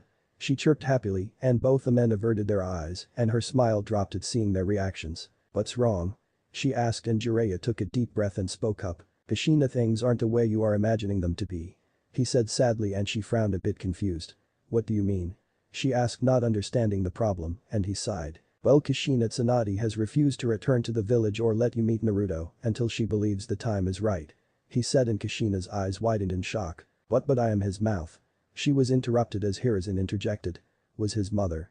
He said icily, and her eyes watered. That was a mistake, I was drowned in sorrow and grief and I took it all out on Naru-chan. But I am willing to make amends now. She said, and both men shook their heads. It isn't that easy now, Kushina, you evicted Naruto and Tsunade adopted him. She isn't some ordinary civilian that we could push around for you.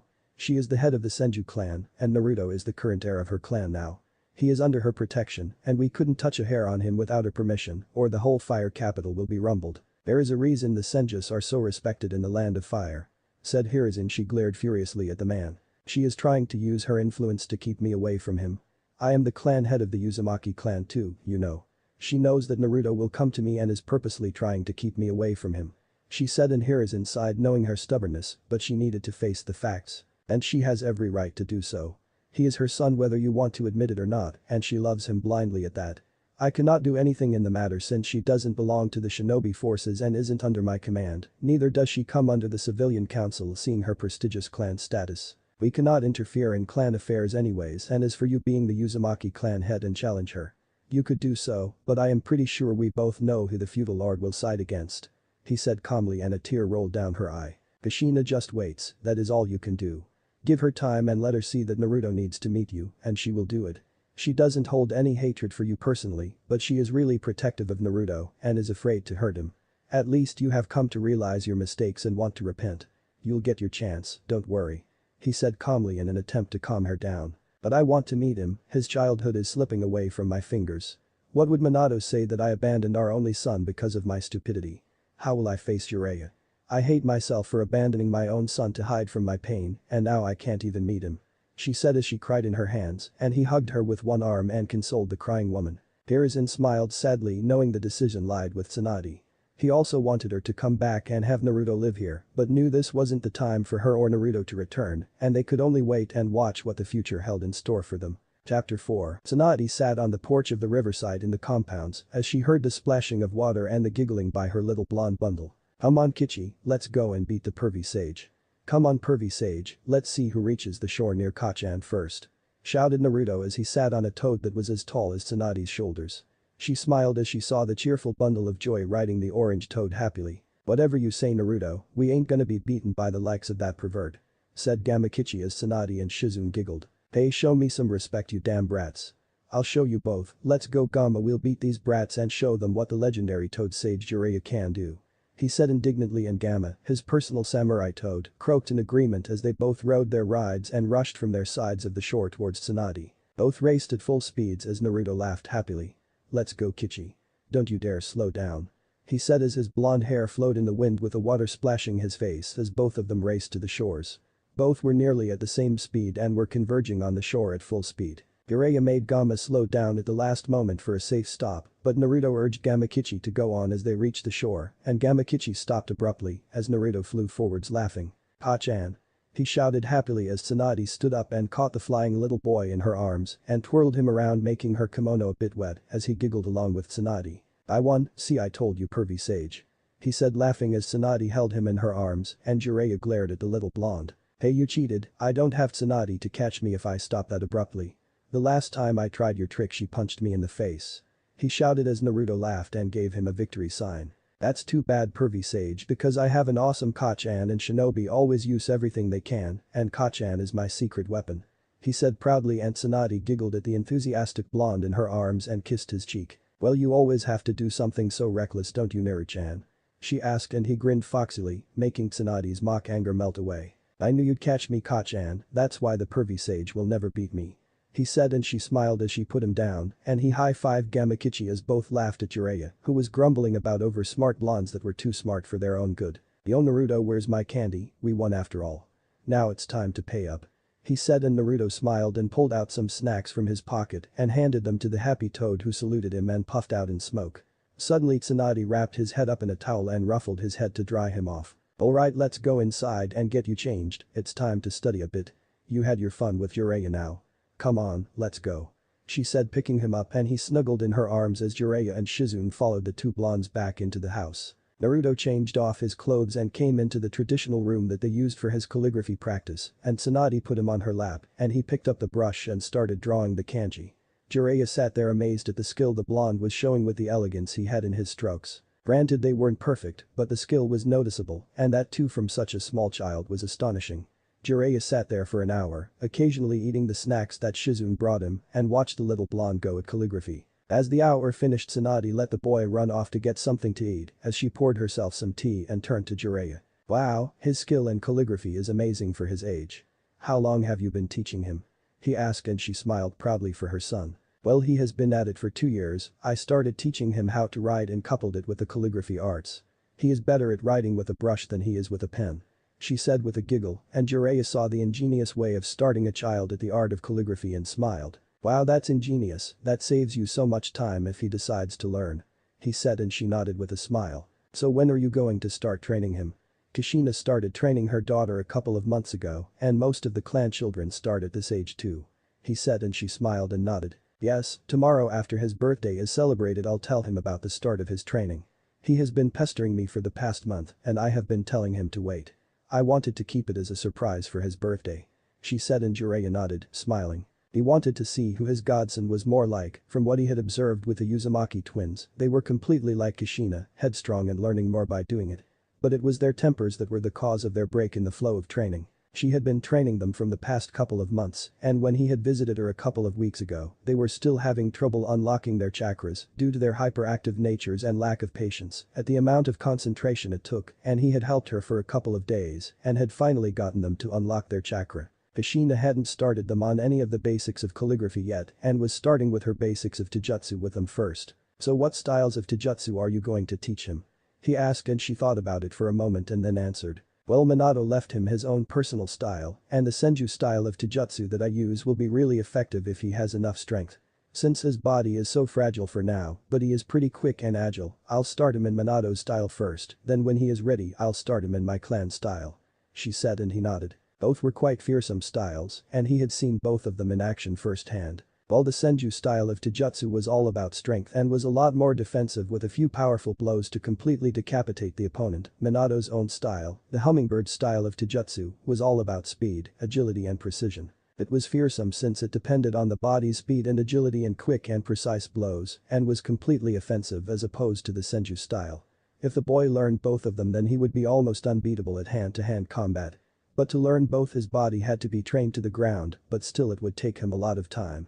But if Tsunade was sure then he would trust her. Well, that is a wise choice, Tsunade. Both are fearsome styles in their own regards, but the body conditioning needed to be that quick for the hummingbird and that strong for the Senju style would be too hard.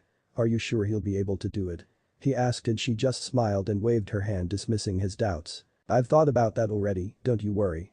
She said and he was confused with her answer, but nonetheless nodded. So does he have any particular preferences of fields that he wants to pursue? He asked and she smiled while sipping her tea and nodded. Yes, he is interested in medical ninjutsu a lot and I guess he will pursue sealing too. He is always asking me to teach him the awesome cool glowy hand thingy that heals people after all. She said with a giggle and Jiraiya laughed wholeheartedly. Well, he adores you too much, it is no surprise he wants to take after your field of specialization. He said and she nodded, smiling fondly thinking of her son as Jiraiya put a scroll in front of her and she took it and looked at him questionably. That's from Kushina, she has invited you to the birthday party tomorrow at the Uzumaki clan compounds. Almost all the clan heads and their families are going and she told me to give you this too. He said and she nodded and put it aside and sipped her tea closing her eyes. So will you go? He asked a bit hopeful seeing her neutral response and she put her cup down as she gazed into his eyes. No. She said simply and he sighed. He should have known and he didn't even bother to try to get her to go knowing she would just throw him out and ban him from coming in. So have you told him something about Minato yet? He asked and she shook her head in negative and he frowned. You should be telling him about his father, you know. He said and she gave him an icy glare making him gulp. Don't tell me what to do and what not to do to my Neri-chan. I'll tell him when he's ready or if he asks first. I am not hiding anything from him, I am just waiting for the right time. She said coldly and he nodded seeing her tone of finality that left no room for arguments. Next morning, Tsunade woke up as she saw her little birthday boy cuddled up against her and smiled. She softly pulled his shirt up and ran her fingers on his stomach, smiling mischievously. Ahahaha. Ka-chan, stop. It tickles. He said through tears as he laughed and Tsunade giggled as she let him go and hugged him warmly. Happy birthday, Naru-chan. She whispered softly and he buried his face in the crook of her neck and kissed her softly making her smile. Arigato, Ka-chan, I love you. He said softly and she smiled as she ran her fingers through his hair. I love you too, Naru-chan. Now my little boy is growing up too fast, 5 already. She teased and he buried himself in her embrace from the embarrassment and she giggled. Alright, now up you go, it's time to have some breakfast. She said and he smiled and nodded as she picked him up and walked into the kitchen as she saw a smiling Shizune coming in. Happy birthday, Naru-chan. She said taking him in her arms and kissed his cheek as he beamed happily. Arigato, Ni-chan. He hugged her warmly and she took him to the kitchen and sat him on his chair as both Shizune and Tsunade went to work on the special breakfast for him.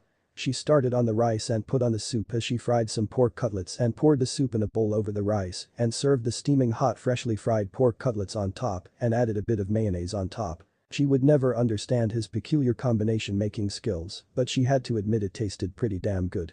She brought the tray with the 3 large bowls and put them on the table as Naruto beamed and hugged her, making her giggle at how much he loved his food. All of them broke their chopsticks and after a chorus of itadakimasu they dug in and ate silently. She saw as he quickly tore through the food and giggled as she suddenly grabbed his bowl and pulled him onto her lap and grabbed his hands, putting her chin on his head. Naru-chan, eat slowly like I told you, alright. She said softly and he nodded as he started eating elegantly and she smiled as he put a bite for her and then took his own. Shizune too did the same with him and Tsunade did the same for Shizune as they all laughed happily. They finished their food and Tsunade picked Naruto up and went towards the riverside porch as she sat down with him on her lap and her front pressed against his back as both put their feet slightly in the water and Naruto hummed a tune happily making her smile. Naru-chan, do you want to do something special today? She asked and he shook his head with a smile and spoke. No, Ka-chan, I just want to spend the day with you and Ni-chan. He said happily and she smiled and nodded. He kept humming and both watched as the fish came towards their feet and tickled their feet making them giggle. After some time Naruto suddenly stopped humming and started fiddling a bit making Tsunade confused as she brought him in closer to her. What's the matter with Naru-chan? She asked and he sat silent for a moment before he turned around in her lap and faced her. Ka-chan, can I ask you something? He asked and she nodded with a smile. Of course my little angel, you can ask me anything. She said softly and he smiled and nodded and fiddled a bit and spoke up. Can you tell me about Tsunade? He asked timidly and she was shocked at first but then smiled and nodded. She was going to tell him tonight anyway so this was all the better. She pulled out a storage scroll from the sleeve of her kimono and unsealed the album that Jiraiya had brought her, silently thanking the pervert as she turned him around with his back pressed against her front and brought her arms around him, opening it to the first page as she saw him in his Hokage robes, and Naruto gazed very curiously as she saw a few drops fall on her hands and saw his body shaking a bit as he ran his fingers on the picture. This was Tsunade. He looks just like me. He whispered in sobs, and she smiled and nodded as she held him closely as her little boy cried, and she cooed him and calmed him down. "Ah-chan, can you tell me something about him?" he asked softly, and she nodded as she put her chin on his head and flipped a page to his academy picture. "Your Tsunade was a very smart and intelligent man, just like you, Naruto-chan. He always excelled at everything and was called a genius in the village and at his time in the academy. He was really kind and caring too, but he held an air of authority that made everyone follow him wherever he said. He was born with those eyes of a leader, just like your eyes, that showed off everything he felt. He was born in a time of war and didn't have any parents, but he didn't let that stop him. He created his own and was a once-in-a-generation genius at the art. He fought bravely in the war, and his greatest battle was at the Kanabi Bridge. His team was almost gone and all of them were injured. If the bridge was lost, then the village would have lost the war. So instead of retreating with the squad and running back to the village, your Tsunade stood up against 1,000 ninjas all alone and used his signature and beat them all. He won the war all on his own, and people were so scared of his power that they were said to run away if they even saw him anywhere. He was called the Yellow Flash because he was so fast and so good with his signature that all people saw was a flash and it was all over," she said as she flipped through the album during his younger days as a ninja and his days in the war. She was glad that it was only his ninja photo album and none of them had Kushina in it, so she didn't have to answer any of those questions yet. Naruto sat transfixed, hearing her every word and burning it all up in his memory as he gazed at the album, starstruck. "Then what happened, Ka-chan?" he asked, and she smiled as she sipped some water from the bottle and continued her story. "Well, when he came back from the war he was considered a hero in the village, and after a few years his name was so feared and respected in the world that the village named him Hokage. The youngest ever at 24 years old," she said as he asked a question. "Ha-chan, what is a Hokage?" he asked curiously, and she smiled sadly as this was the question she had once heard Nawaki ask her granduncle and remembered his speech that he spoke almost word for word. "The Hokage is the leader of the village hidden in the leaves. He is the strongest ninja of the village and is the one who looks after everyone. The village is a tree and the people are its leaves, where the Hokage is the stem that holds it in firmly when the winds blow harshly. He is the shadow that looks upon the village and keeps it safe, which is why he is called the Fire Shadow," she said, and he nodded as she continued, and her mind went down to memory lane as she remembered her granduncle standing on the Hokage monument with her in his arms with her grandfather beside him as she quoted his words. "Where the tree leaves dance, one shall find flames. The fire's shadow will illuminate the village. And once again tree leaves shall bud anew. It doesn't matter what you do if you live and die as you like, however, no matter what road you end up taking, remember to protect the people that are precious to you.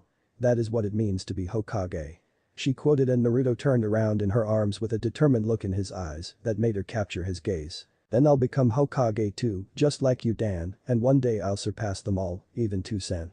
To be Hokage, that's my dream," he said in a determined voice with brilliantly determined shining eyes that took her breath away as she saw an image of her brother, Dan, and finally, Hashirama and Tobirama with smiles and their hands on his shoulders, and Minato's hand on his head standing behind him with smiles, and her eyes watered at his words. Her eyes streamed with tears as she brought him in a tight embrace, not wanting to let go. Naruto hugged her tightly and was worried if he had said something wrong. "Oh my god, he too has that accursed dream.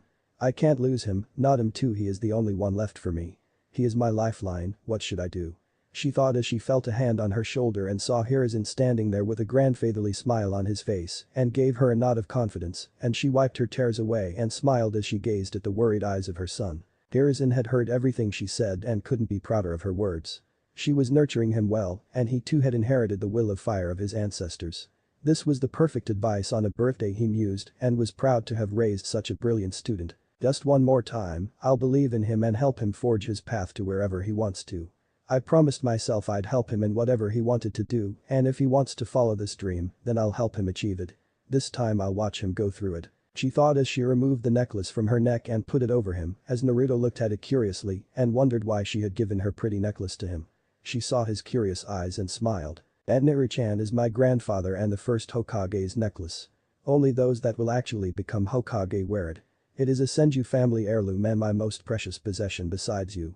This is a promise that I'll help you achieve whatever you want to," she said, and kissed his forehead and gave him a warm smile and hugged him tightly. She broke off the hug and Naruto gazed at the old man behind her curiously and tilted his head to the side in confusion. He was in his usual robes without the Hokage attire. "Who are you?" he asked and he smiled at him warmly. "I'm Hiruzen Sarutobi Naruto-kun. I am the Sandaime Hokage of the Hidden Leaf Village and your mother's sensei," he said as Naruto's eyes widened and he looked at him startled. "You're the Hokage?" he asked and got a nod in return. "And you taught Kacchan too?" he asked, getting another nod and a smile. "Wow, you must be strong," he said and Hiruzen smiled proudly and nodded again. Tsunade watched the back and forth conversation with amusement. "But Kacchan is stronger and besides you're pretty old," he said and Hiruzen's face faltered and Tsunade laughed as she cuddled up with her son. "Oh Naruto-chan, you're too cute she said laughing as Hiruzen fixed his clothes and looked embarrassed. "Just you wait old man, I'll take that position of Hokage from you and kick you out of your office. Just you see," he said making Tsunade and Hiruzen laugh and Naruto pouted and puffed his cheeks, making him look adorable as Tsunade brought him into an embrace and he snuggled in her arms, making Hiruzen smile warmly. "I have no doubt my boy," he said and Naruto smiled at the old man and thought he was a good man even if he was pretty old now. "Alright Naruto-chan now runs off to your Ni-chan and lets your Kacchan catch up with her sensei alright," she said softly and he shook his head and crossed his arms making her smile. She kissed his cheek and he let his arms drop but still shook his head. She kissed him on the other cheek and he pouted. "You mean Kacchan, you always do that," he said and she giggled as he ran off into the house and Hiruzen took a seat beside her and dipped his feet in the slowly flowing water of the stream. "It's a surprise to see you here sensei, shouldn't you be in the village?" she asked and he smiled. "No, Jiraiya took care of the work for me today, letting me come and visit you. After all, I do have to spoil my grandson. I had to bribe him with my crystal ball letting him peek for 10 minutes," he said and she smiled as both sat in comfortable silence. "I'm surprised you let him pursue that dream, I thought you hated the position of Hokage," he said and she nodded. "I still do," she said and he looked at her with a raised eyebrow. "But if he wants to pursue that dream, then I'll help him get there. I promised myself I'll let him do whatever he wanted and this is the first time he has ever set a goal for himself and I didn't have the heart to refuse him after seeing his eyes. He is the only one that I can't refuse anything to. I'll believe in him and give him whatever he wants," she said and he smiled and nodded as he gazed at the river. "I'm proud of you Tsunade. Of all the 3 of my students you are the one that has made me the proudest," he said and she looked at him surprised and he put a hand on her head and smiled. She felt pride in her heart as she felt like she was back in her genuine days when she wanted to hear those words from his mouth. "The will of fire burns brightly in that boy and I know you will nurture him to become a fine man," he said and she nodded. "You must be happy sensei, to become Hokage he will have to become a shinobi under your command," she said and he nodded. "Of course I am happy, I have great hopes for him and I see that Jiraiya was right. He loves you dearly," he said and she smiled and nodded. "So not going to ask me to return to the village sensei?" she asked and he shook his head making her confused. "No Tsunade, the council wants to get their hands on Naruto especially those elders with Danzo being the primary threat. They have amassed quite a lot of power from me over the years and me and Jiraiya are working to re-establish the old ways. It is better that Naruto stays here with you than return to the village. I am no fool Tsunade, I know that Naruto isn't ready to learn of his burden or abandonment yet and Kushina's selfishness to get back into his life will only harm him now. Let him mature and nurture him to be the best that he could. Iwa is already hostile enough with us as it is and after the Kumo Hyuga incident, the village is in turmoil. Naruto is much safer here. Our enemies won't attempt to kidnap the Uzumaki twins since they are and practically heroes of the village and it will lead to instant declaration to war, but Naruto is another case altogether. They will try to abduct him and force him to be brainwashed and become loyal to the village or eliminate him altogether. Our spies have noted that they are looking for Naruto ever since they learnt of your adoption and that he is outside the protection of the village. He is much safer here. Let the village get back up to strength and let me resolve these internal issues, then you can return and Naruto can lead a peaceful life and be strong enough to protect himself," he said and she nodded, trusting the professor completely. She knew he always wanted the best for her and Naruto along with the village and agreed with him on every point. "Thank you sensei," she said and he nodded as they stood up and walked back to the house. They walked up to Naruto and Shizune and Hiruzen smiled as he took out a packed gift and handed it to the blonde who took it with a polite bow. Hiruzen was surprised at the politeness and sudden elegance that the boy held and smiled. He saw him waiting for his permission and he smiled and nodded as he opened it slowly and took out a packed set of custom-made shurikens and smiled happily and thanked him. Hiruzen just ruffled the boy's hair and smiled. "Alright now I have to get back to the village. I can't be gone too long or Jiraiya might make peeking legal in the village," he said making them all besides Naruto chuckle who was confused. "Arigato Jiji," He thanked him again with a bow, and Hiruzen smiled and nodded as he went out of the compound and towards the village. They celebrated his birthday like every year, and Tsunade gave him some scrolls on the basic fundamentals of shinobi and promised to start his training from the next day as his present, and they all celebrated until Naruto fell asleep from exhaustion. Meanwhile in Konohagakure no Sato, Uzumaki clan compounds, Kushina was at the party as she half-heartedly entertained the guests and kept glancing at the entrance if maybe Tsunade would come, though she knew the chances were really slim if at all none. She watched as Jiraiya and Kakashi were there with the twins happily, and Jiraiya had told her that he had given the invitation, but she had refused it completely. It made her quite furious that she couldn't even meet her own son, but knew that it was her own fault. She saw Hiruzen come in, and a smile graced her lips as she greeted the man. Both of them walked towards the twins, and Hiruzen smiled a grandfatherly smile at the two of them. "Happy birthday Narumi and Mito," he said warmly, and the both of them grinned as he handed them the same presents as Naruto, and they unconsciously noticed the difference between the sisters and their brother at the way they handled each other and saw that they were completely different from him. "Thank you Hiruzen for coming to the party," she said, and he nodded with a smile. "It was no problem at all Kushina and most of the council members too invited me to get together here. And I wouldn't miss the chance of meeting my granddaughters now would I? After all, I went to see Naruto too," he said, and Kushina looked at him with curious eyes. "Really? How is he? Is he happy?" she asked, and he nodded with a smile. "He's fine Kushina, and he is very happy. Tsunade loves him deeply, and the same goes for young Naruto. Tsunade today told him about his father when he asked her, and he decided on a new dream," he said, and she looked at him with curious eyes, making him smile. "Really? What is his dream?"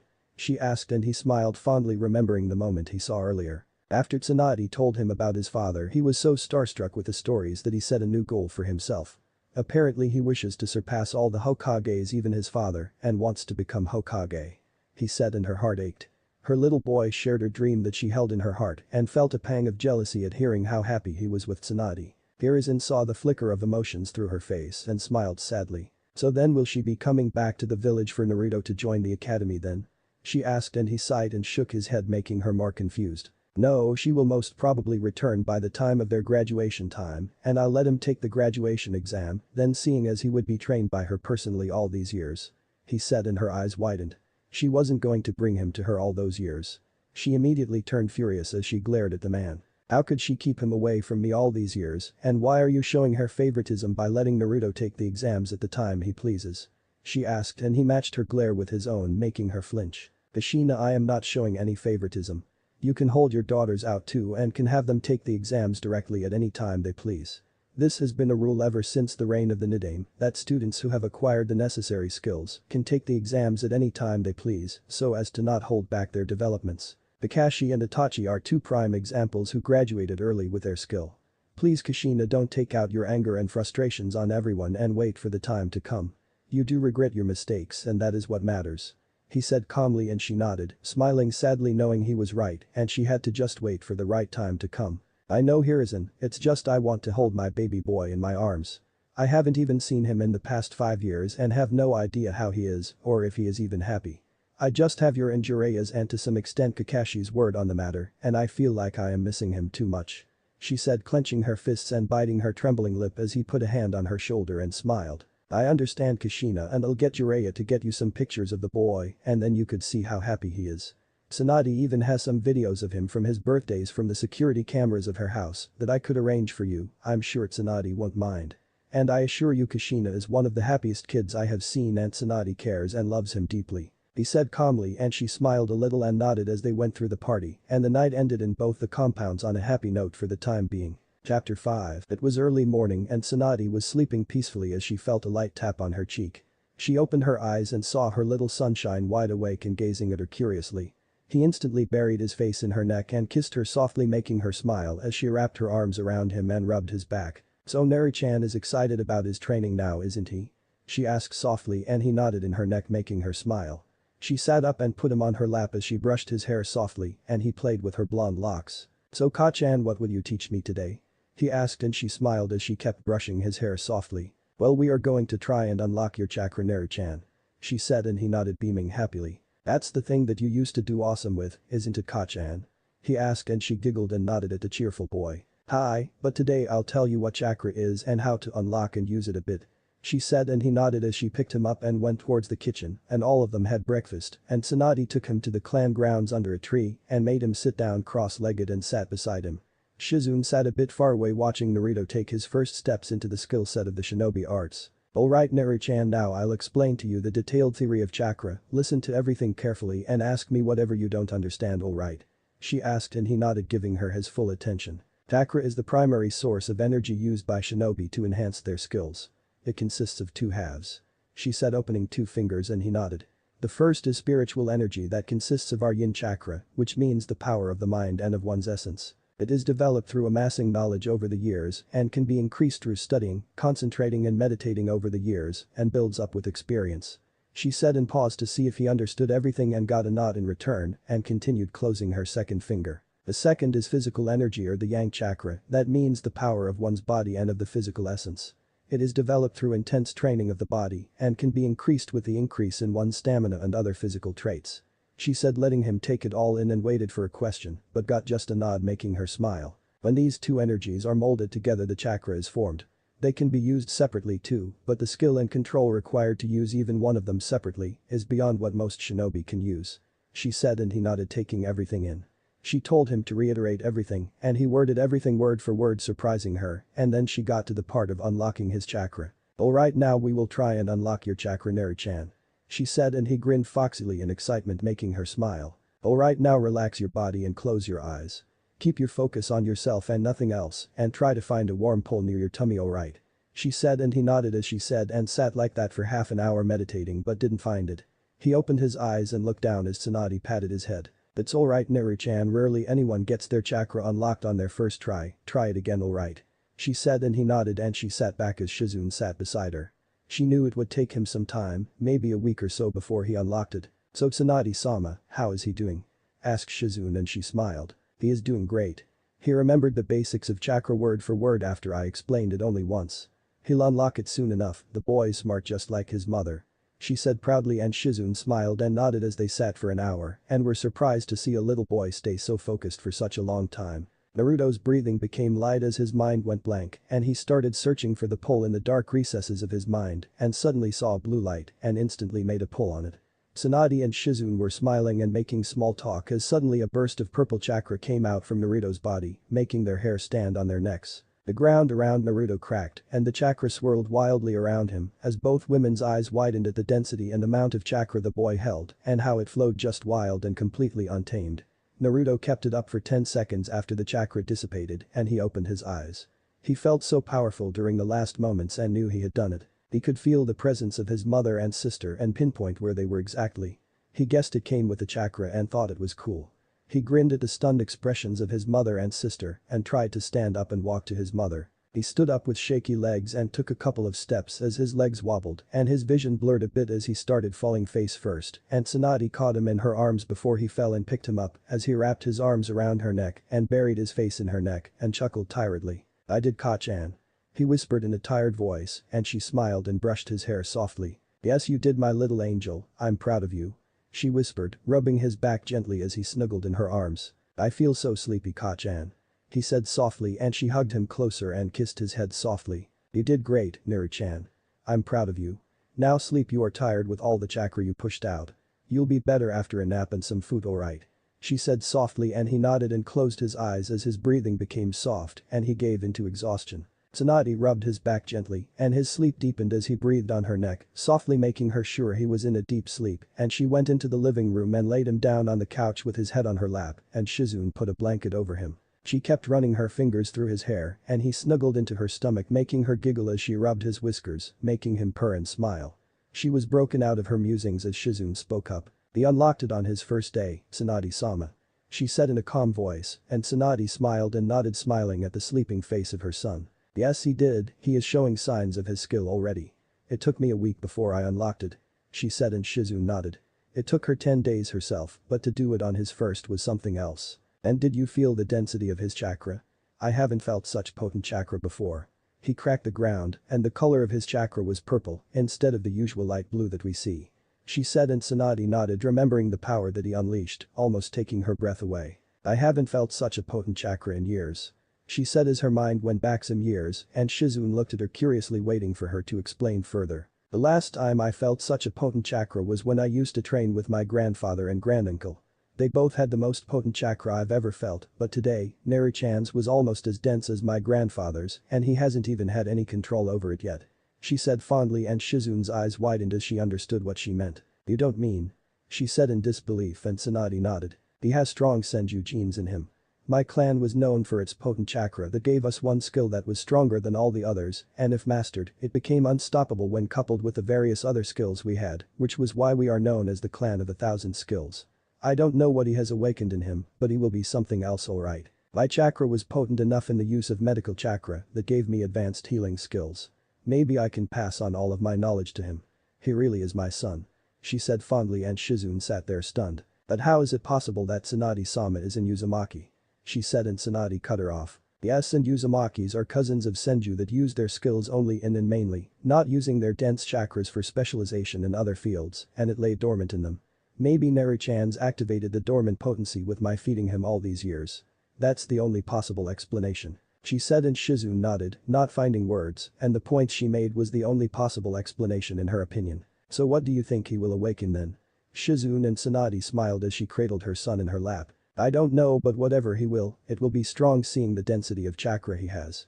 She said and Shizune nodded smiling as she saw the love in Tsunade's eyes as she cradled Naruto and left to prepare some lunch. Naruto woke up 3 hours later and snuggled into the stomach of Tsunade and gave a slight yawn making her giggle. He gazed up as Tsunade placed a kiss on his forehead, making him smile as he rubbed his eyes and still felt tired. "Ah-chan, why do I feel so tired?"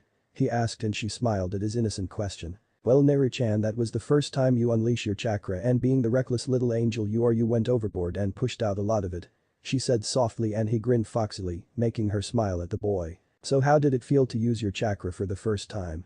she asked and he smiled as he laid on her lap and she brushed her fingers through his hair. "It felt amazing, Ka-chan, I felt so powerful like never before.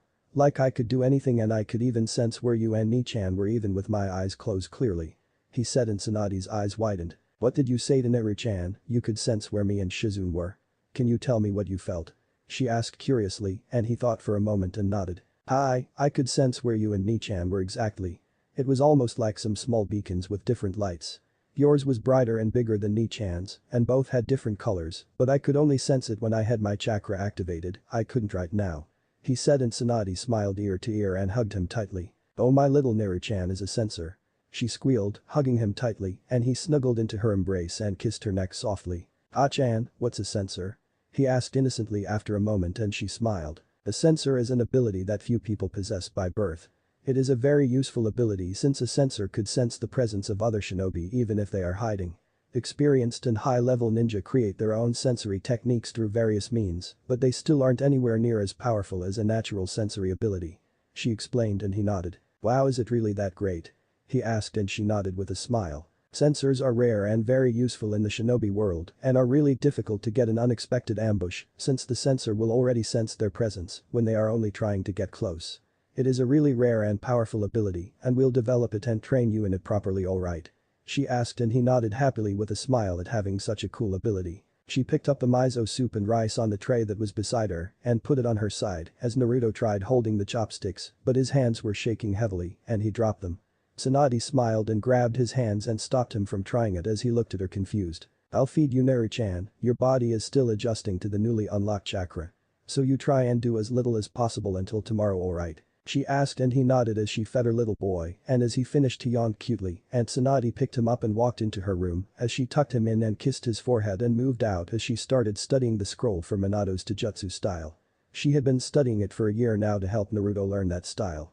She had to admit it was a fearsome style when mastered. She had studied it in detail to help him work out whatever she could help him in and knew that she had to lay a good foundation for her boy to build on.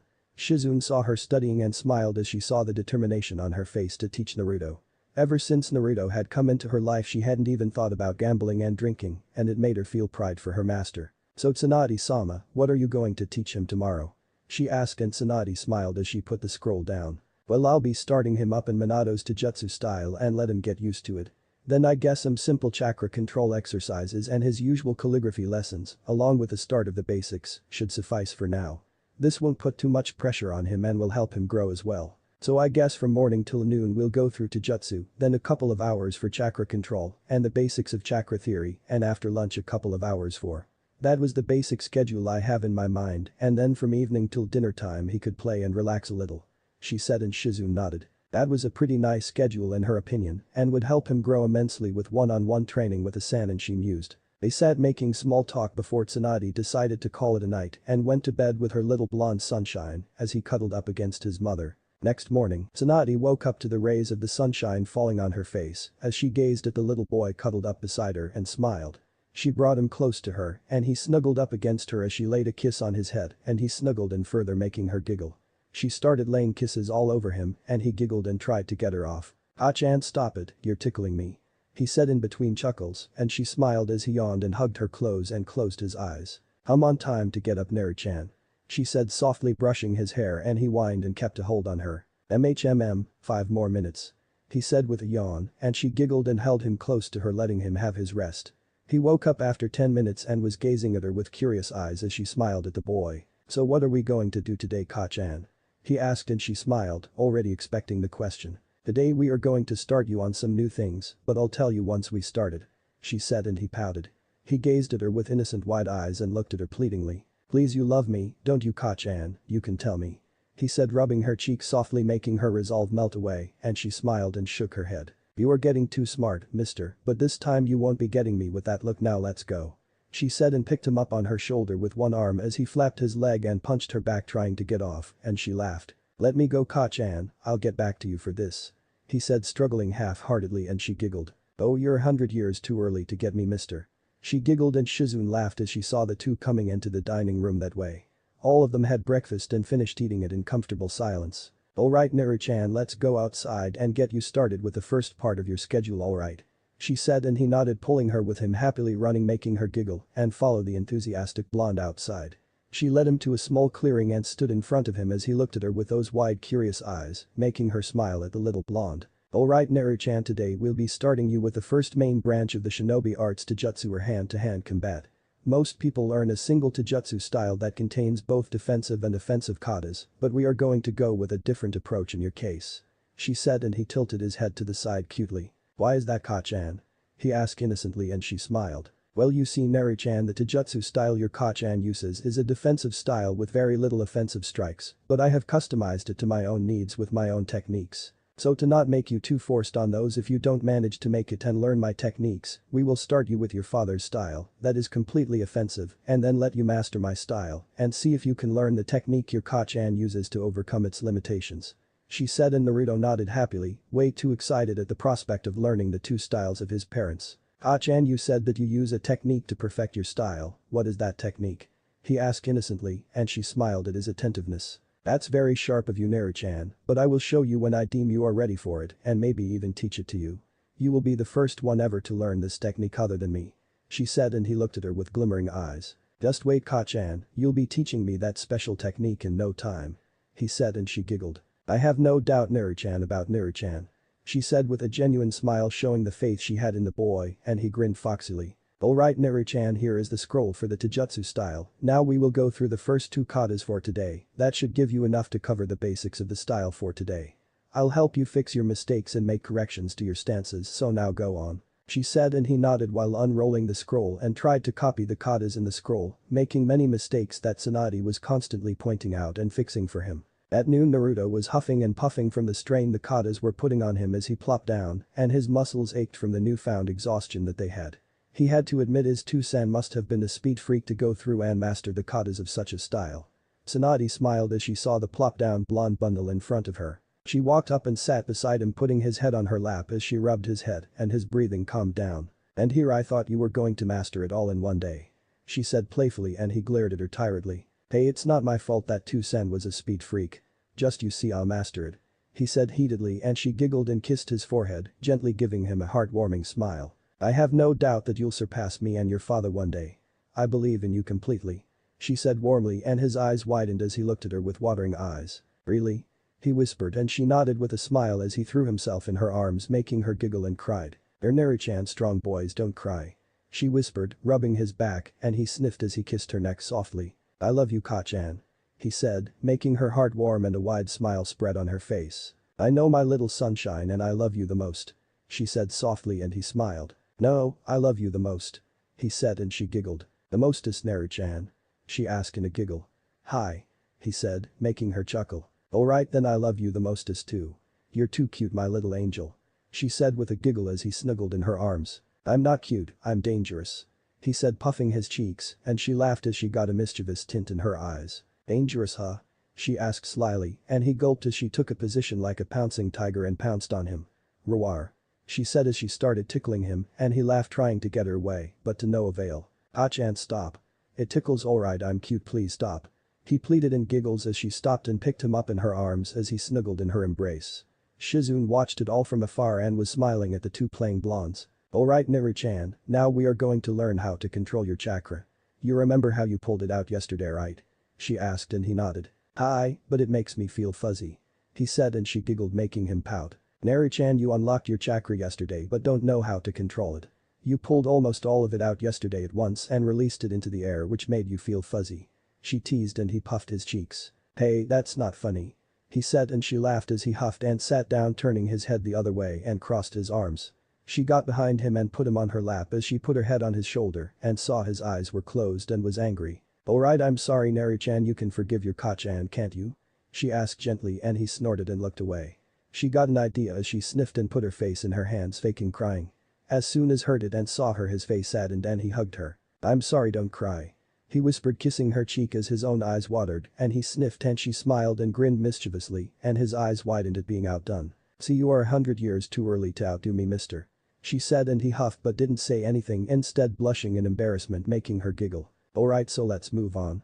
Now to learn how to control your chakra the first chakra control exercise and the simplest of them all is the leaf balancing exercise. Like yesterday, find a warm pull in your tummy and try to concentrate on putting it to the leaf you will put on your forehead and try to stick it there with chakra," she said handing him a leaf and he nodded putting it on his forehead and closed his eyes in concentration. He found the warm pull from the previous day and did as she told him, concentrating it on his forehead as he pushed the chakra on his forehead and suddenly felt his forehead get wet. He opened his eyes and saw that the leaf was dripping wet and sticking to his forehead as he gazed above to see if it was raining, but the sky was pretty clear and was confused at the wet leaf in his hands. Ka-chan I think it's going to rain. Let's go inside and practice," he said innocently not understanding what he had done just now and turned to Tsunade whose eyes were as wide as saucers and had an expression of disbelief. He grew nervous and looked around, getting uncomfortable at her stare. Ka-chan did I do something wrong?" he asked timidly and she broke out of her stupor as she saw Naruto getting nervous and fiddling with his shirt with his bottom lip trembling, thinking he had disappointed her by not meeting her expectations. "I'm sorry I tried, but I'll do it, don't worry sniff I'm sorry," he said, wiping his eyes off the unshed tears and stood up to get a leaf as she scooped the boy up in her arms. As soon as she saw his hurt and pained expression and his cute sniffs her heart tore away at his innocent voice and eyes as she held him close to her softly rubbing his back. "Naru-chan you did really well.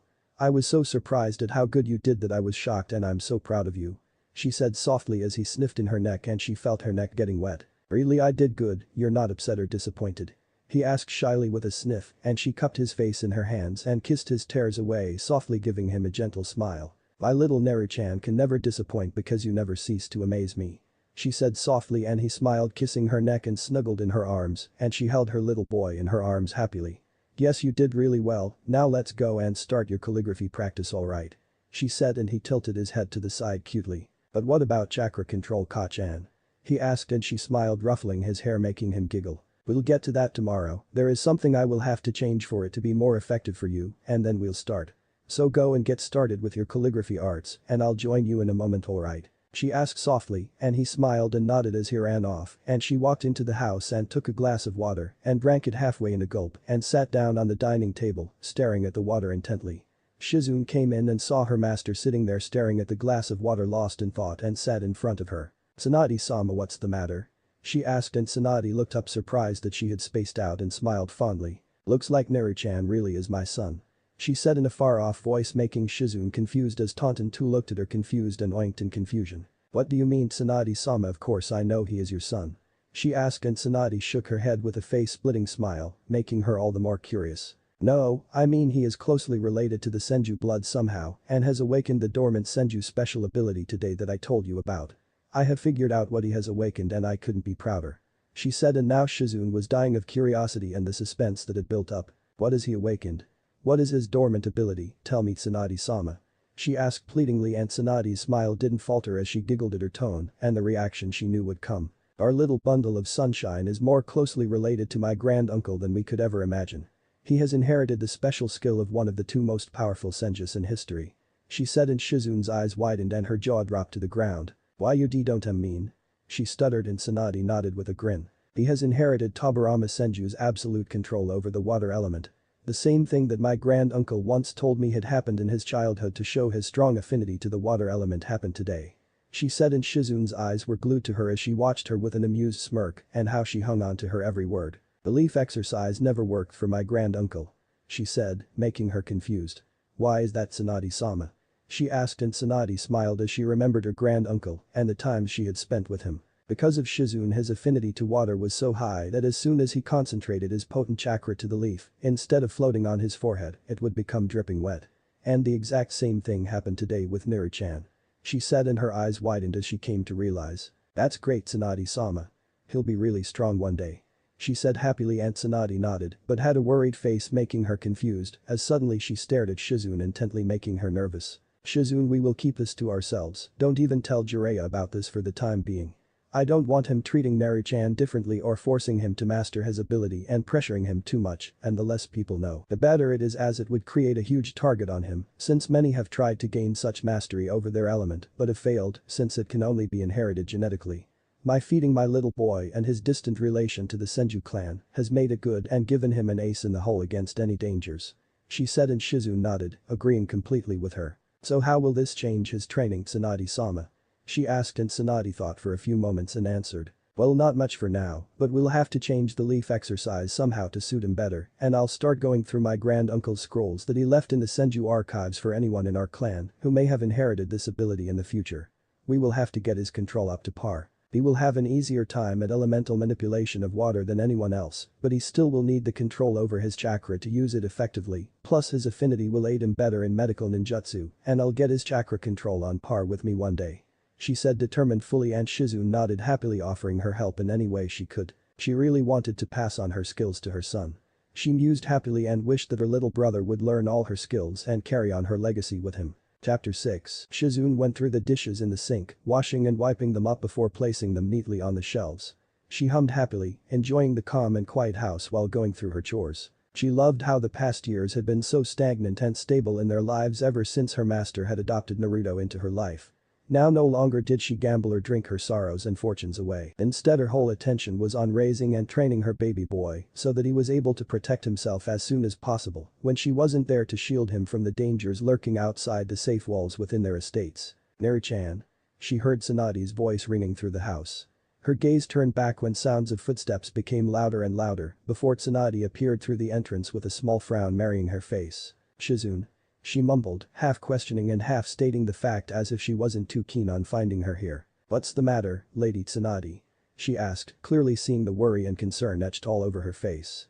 Tsunade's worried hazelnut eyes focused on her female apprentice with a stern look, startling her a bit at the guarded gaze she held. Where's Naruto, Shizune? For the life of me, I couldn't find my boy anywhere. She spoke in irritation and a little annoyance, making the raven-haired girl giggle. She could see the woman had just woken up from a nap, seeing her flowing and disheveled blonde hair along with her puffy eyes, and she was no doubt annoyed at not finding her son in her arms when she woke up. Naruto went out into the forests an hour ago, my lady. He looked quite reserved and thoughtful, as if he was trying to find something important. She trailed off when Tsunade pinched her eyebrows in realization of where he had gone off to. Probably went to search for the herbs I was teaching him about before I fell for a nap. That boy is just too curious for his own good sometimes. She mumbled, no doubt not in a good mood at not being able to find her joyful blonde to cuddle with. Shizune giggled and shook her head when Tsunade plopped down on the dining table with her forehead resting on the hardwood, letting out a tired sigh. Naruto always seemed to do this over the past few weeks, ever since Tsunade had started to teach him about some basic herbs. As soon as she finished her lesson, the boy would be off into the widespread clearing of the estate to find one, no matter if it could be found in these regions or not. And it annoyed Tsunade to no end when, after arguing with him to keep him with herself in her arms, he would run off saying she would find it. And almost every time he would return with the herb that even the best medic nins would be hard-pressed to find in these regions. The boy had luck made of gold and was a walking rabbit's foot in her mother's eyes, who had even suggested getting him a job at the casinos as a luck expert. "He'll be back, my lady, why don't you have some coffee till then?" Shizune handed her the cup, which the blonde woman took tiredly. Shizune couldn't help but giggle. Take away Naruto from her, and it would be as if she had been drained completely of her energy. It was the same way the other way around, except Naruto would become restless and worried that his mother wasn't with him before he was off expanding his senses and finding his mother. The two were almost inseparable from each other, and Shizune loved the special bond the two shared with each other. Not that Shizune wasn't jealous, she too wanted the blonde to adore her as much, but knew she was just being silly, knowing how much the boy loved her too. Even if she knew his heart belonged with his mother completely. "Ha-chan." A soft voice rang in the kitchen, making Tsunade perk up in an instant and whip her head around. Shizune too whipped her gaze back, and both ladies let out gasps at the same time. Naruto stood there, barely recognizable with all the mud covering his whole appearance, except for the rare lock or two of his shiny golden hair that were still making him a bit recognizable. Tsunade instantly was off the table and on her knees, in front of her boy with worried and concerned eyes, cupping his muddy cheeks in her palms softly. "Nari-chan, what happened to you, baby?" she asked, and was checking him all over to see if she was hurt or anything. But she was surprised when the boy pulled out his hands from behind his back to show them the flower he had extracted from the ground carefully so as to not hurt his roots and allow it to be potted in a pot again. "See, I found the violet calendula you told me about in the morning, isn't it pretty?" he asked, making both ladies have their eyes widened in shock. It was an extremely rare herb used to heal poisons from the most venomous of spiders, found in the eastern regions of the Land of Fire, and was expensive as hell at that. Though when her honey-brown eyes looked at those innocently curious baby blue eyes along with his muddy smile, she couldn't help but giggle in her hand.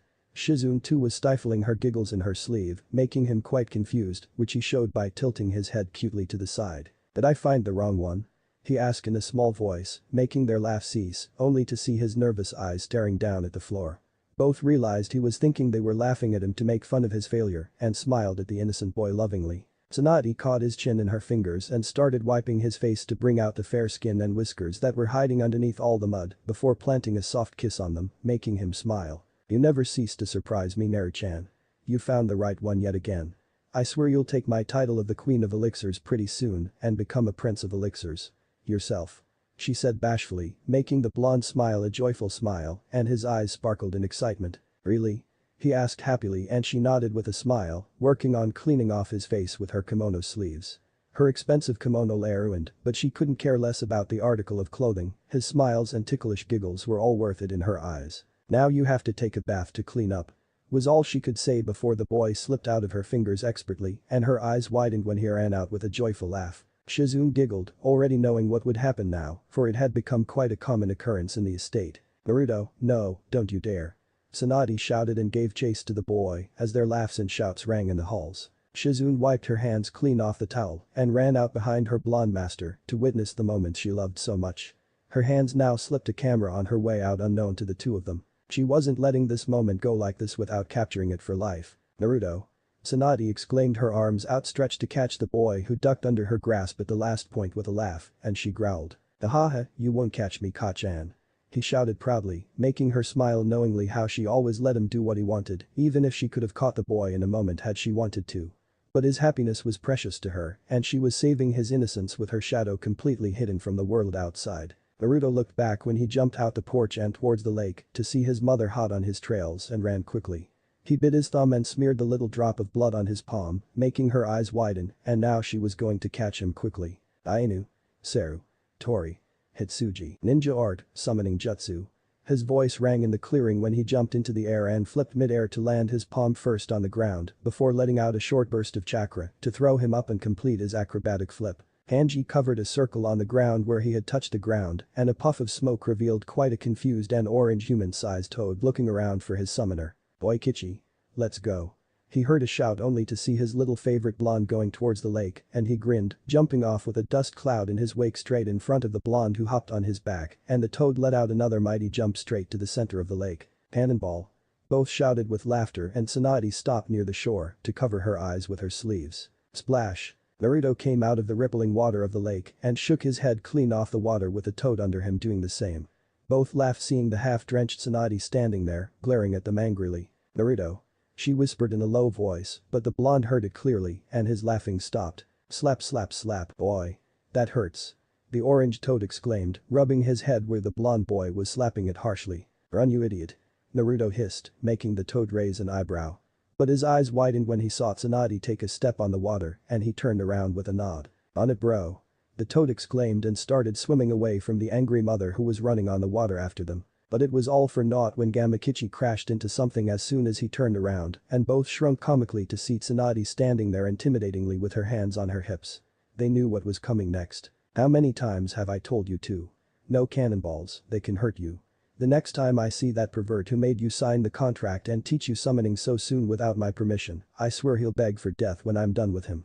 She scolded the two who looked down on the water surface to not aggravate her anymore. Naruto knew his mother only got angry when he tried to do something that would hurt himself, and he stretched out his arms to his mother who was standing in front of him. Her eyes softened and she caught his armpits in her palms and scooped the boy who hid his face in her neck and planted a soft kiss on her cheek, making all her anger wash away. "I'm sorry." She heard his small whisper and Tsunade let out a smile and ran her finger through his now completely clean and silky hair.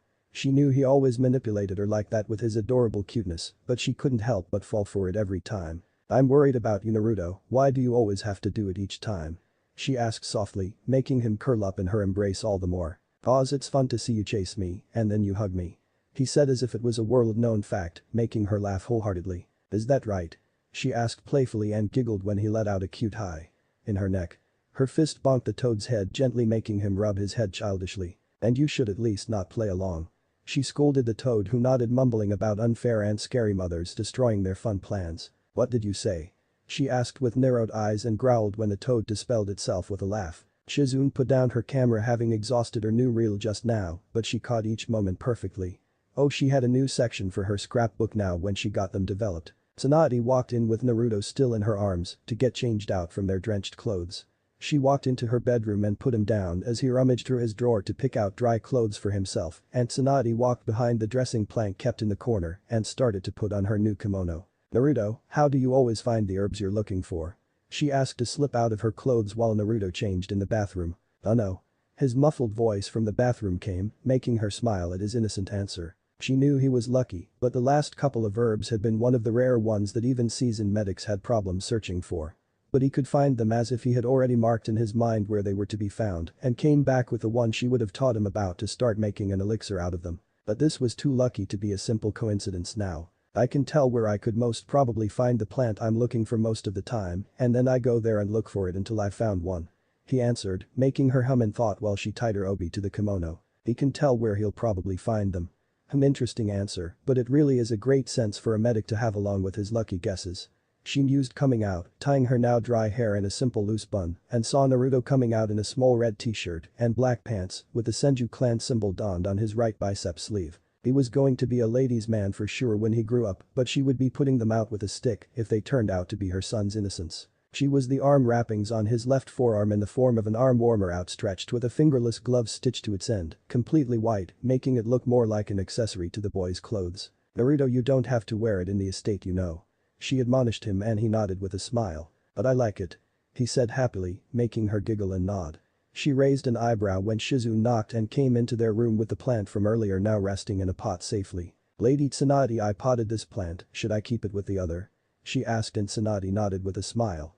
Shizune hurried out to the small herb garden they had and kept it on the shelves, having the rare species of herbs in pots so as not to get any pests ruining them if buried in the grounds since they were already too hard to find. The collection had become quite large now, with Naruto adding a couple more to the already large collection that Tsunade had bought of some basic herbs from their nearby village to teach him the true art of poisons and elixirs. "Wow, it is getting quite a large collection, isn't it?" Tsunade asked, the hint of pride in her voice not lost to her apprentice who nodded happily. After all, being a medic herself, she knew how precious such a large collection of herbs could be in time of need. "Indeed, Naruto takes after you even more so than me, Lady Tsunade. Especially in the arts of poisons and elixirs," she said, making Tsunade beams with pride. Her adorable bowl of sunshine really did absorb everything she taught like a sponge to water. She had no doubt he would surpass her soon enough when she had no more to teach him and he began building up his own batches of poisons and elixirs. "But he does," she said and Shizune smiled hearing the pure adoration in her voice. "Hachan, should I take this?" A happy voice came from their side to see Naruto holding up a scissor and a petal of another flower in his hand. Tsunade nodded and smiled, showing him which ones to pick to counter a poison found in the most common of reptilians, which they could now make with the addition of their latest plant. Alright Naru-chan, now I'll let you prepare the elixir this time, some hands-on experience will come in handy to learn from now on. She said and giggled when he beamed and nodded joyfully. She crouched down on the ground nearby and placed her palm on a small patch of grassy land. Her wrist twisted, manipulating the earth with some Doton chakra to twist the earth and form a small pit there. She watched Naruto's pouting face and giggled. He had been pestering her to teach him that, but she wouldn't give in just yet and have him do training all the time instead of enjoying like he should at his age. No, I'm not teaching it to you yet, Naru-chan. First you'll complete water manipulation before you move on to earth. Not even as simple until then, and no more of those doe puppy dog eyes. She admonished him before he could protest, making him sulk and pull out some grass sullenly. But you don't let me take any plants in my room and now you don't teach me this.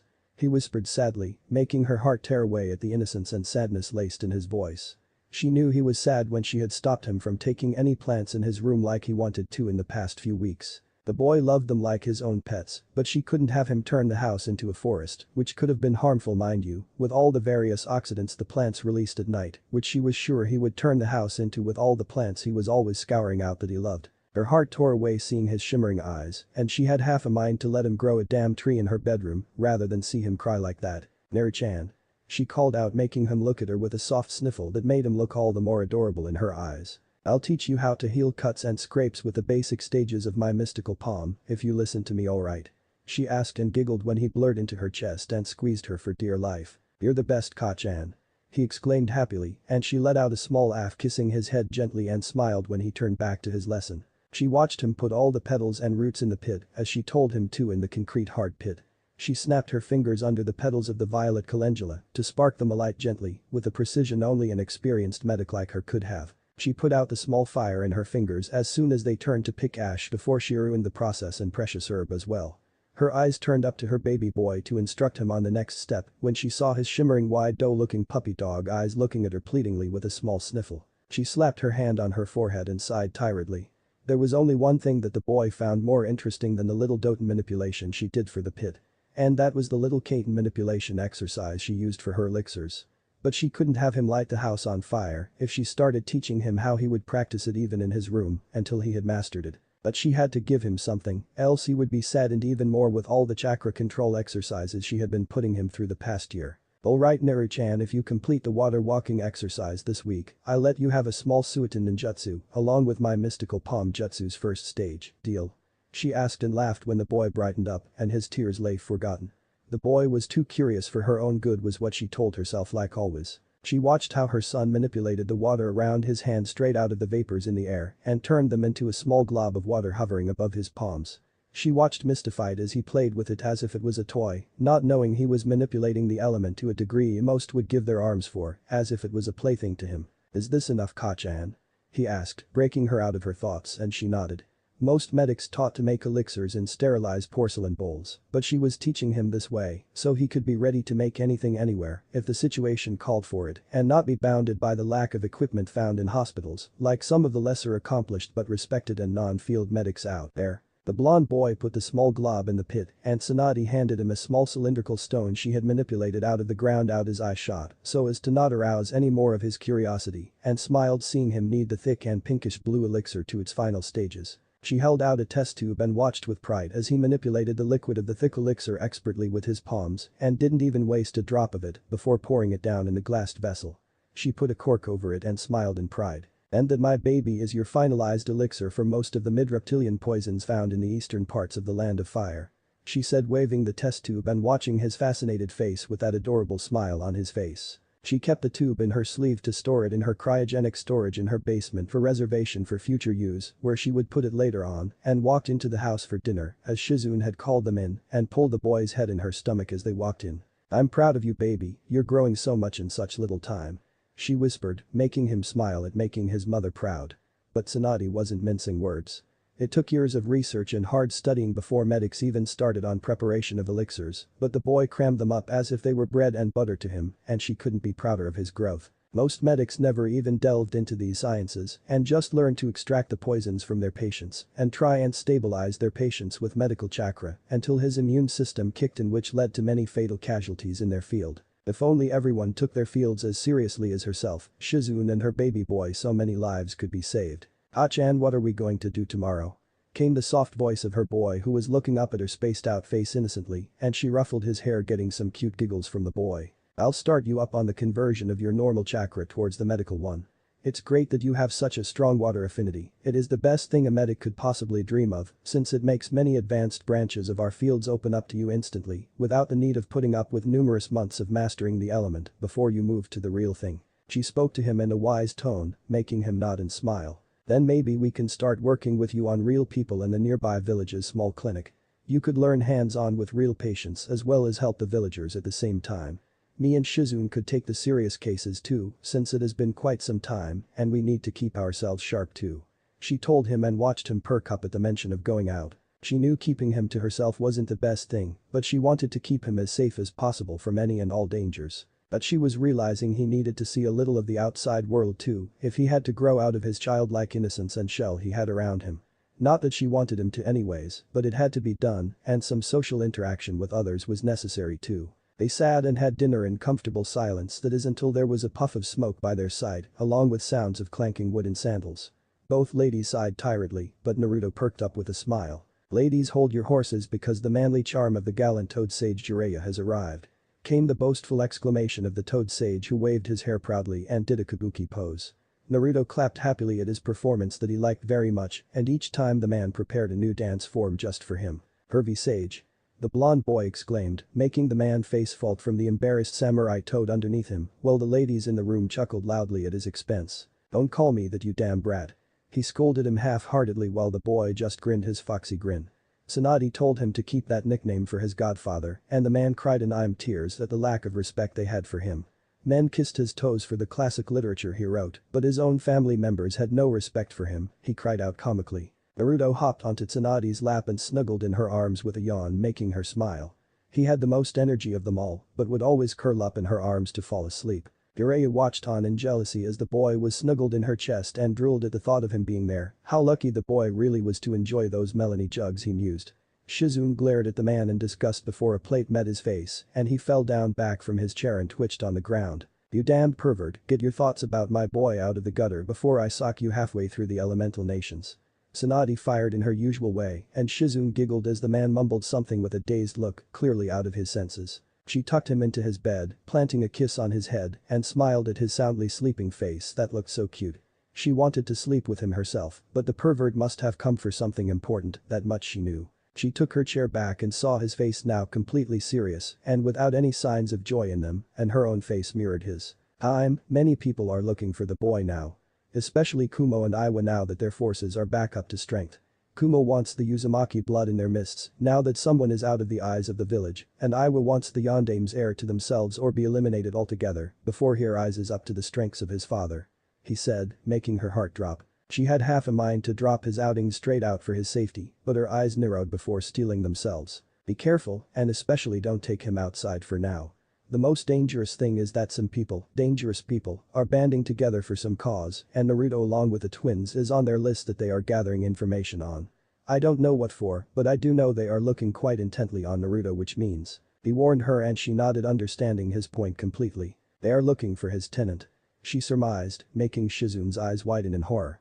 Who could want such an uncontrollable force of nature for themselves? So be careful, alright? He asked again and she nodded, pursing her lips. She had to take him out, he had been asking her if he could, and it won't be long before he tried some stunt himself in recklessness, before he ran out to see the world for himself and did something stupid. So it was better if he did it when he was with her. I'll keep that in mind, thanks Jiraiya. She said curtly, making the man smile, obviously satisfied with her answer. What is this group that is banding together? She asked him, already dreading the answer seeing his solemn face. I haven't been able to scour much since they keep quite close tabs and are a relatively small group of a handful of people, but the group consists of all criminals at least S rank. He answered her, making her eyes widen in horror. It was relatively unheard of since there weren't many S rank missing nin to begin with, but to be able to put their differences aside and work along with each other. Shizune knew what S rank criminals were capable of. A shinobi was only given an S rank rating if he was able to harm at least a battalion of shinobi all on their own and still come out breathing. So a group could possibly take down even some minor shinobi villages, if not major ones. And these people were looking for Naruto, both thought dreadfully at the same time. Jiraiya sipped his water, letting the females take it all in before he spoke up on the topic he needed to raise with her. "Time." He called out softly and saw her eyes on guard almost instantly. It hurt him to see it, but he knew she was the one who possibly knew him the best after all these years. Tsunade knew whenever he called her he would demand something she would obviously refuse. And this most probably involved her baby boy if she knew him like she did. "We have to up Naruto's training, medic training is fine and all but he must be trained in." He trailed off when she stood up abruptly and turned around. "He is fine as he is, this matter is finished. You may take the guest room if you wish to stay the night." She was cut off when Jiraiya stood up, a stern expression on his face that showed he wasn't backing down no matter what. "Tsunade," he said with such seriousness it made Shizune shiver, seeing the tension in the room rise when the two Sannin flared up their tempers at the same time and glared at each other dangerously. There are dangerous people after him. Healing won't stop them no matter how great a medic he is. He needs combat. He was cut off when her glare intensified. "If healing won't then my fists will." She snarled back and he glared right back heatedly. "And how long will you protect him and keep him under your arms, coddling him like a baby?" He hissed angrily at her stubborn disposition. "As long as I breathe, that long." She hissed right back, both of their palms now on the tables, and Shizune gulped and sweated when they unknowingly raised their killing intents and flared their chakras. "Tsunade thinks about what you're saying, he needs the training and combat experience to protect himself and become a fine leaf shinobi in the future. He is my godson." That was the wrong thing to say, since as soon as he said leaf shinobi and godson her temper flared to insurmountable levels. "And he is my son." She shouted back at him with humongous amounts of killing intent, making even him flinch as she raised her fist and tore apart the dining table in half cleanly with her super strength punch. "You bastards want to take his childhood away and push him into training like a weapon so that he could be the man Minato was 20 years his superior in under 5 years. He will do as he wants and as I want," she said firmly, making him scowl. Even Kushina agreed to double up their training. He said, and she was barely holding back, punching him through straight into the Hokage's office now. "She can do whatever the hell she wants. He is my son and I will do what is." Their banter stopped when they heard a small sob, and even Shizune, who had jumped back after the breaking of the table, looked to the doorway to see a quivering Naruto with his knees to his chest, crying his heart out. Both adults realized their chakra levels and killing intent and instantly suppressed them. Naruto had woken up after the blasting voice of a table and went to look for his mother when he had seen the two, and suddenly visions of his death were flashing in his eyes. He hadn't felt so scared in his life. Tsunade picked the boy up on her lap and cooed at him, rocking him and whispering sweet nothings into his ear for her lack of control on her temper.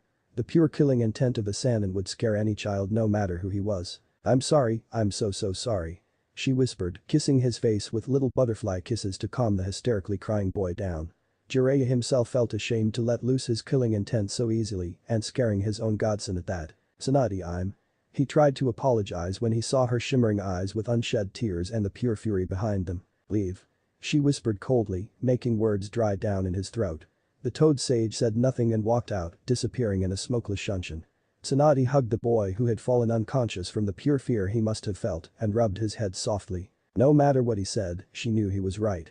But his way of just training him into the ground wasn't what she was going to do, though she did know what the boy needed now and how it had been brought closer for what she wanted to train him in the future. There was no training that could prepare him to take on S-rank criminals without years of training and pure field combat experience, but she could give him a small ace in the hole that would keep her fears for his safety at bay for now. Chapter 7. Our favorite blonde hero sat on the cold tiled floor of the basements in the house that were only used for storage purposes by the current small residents of the house.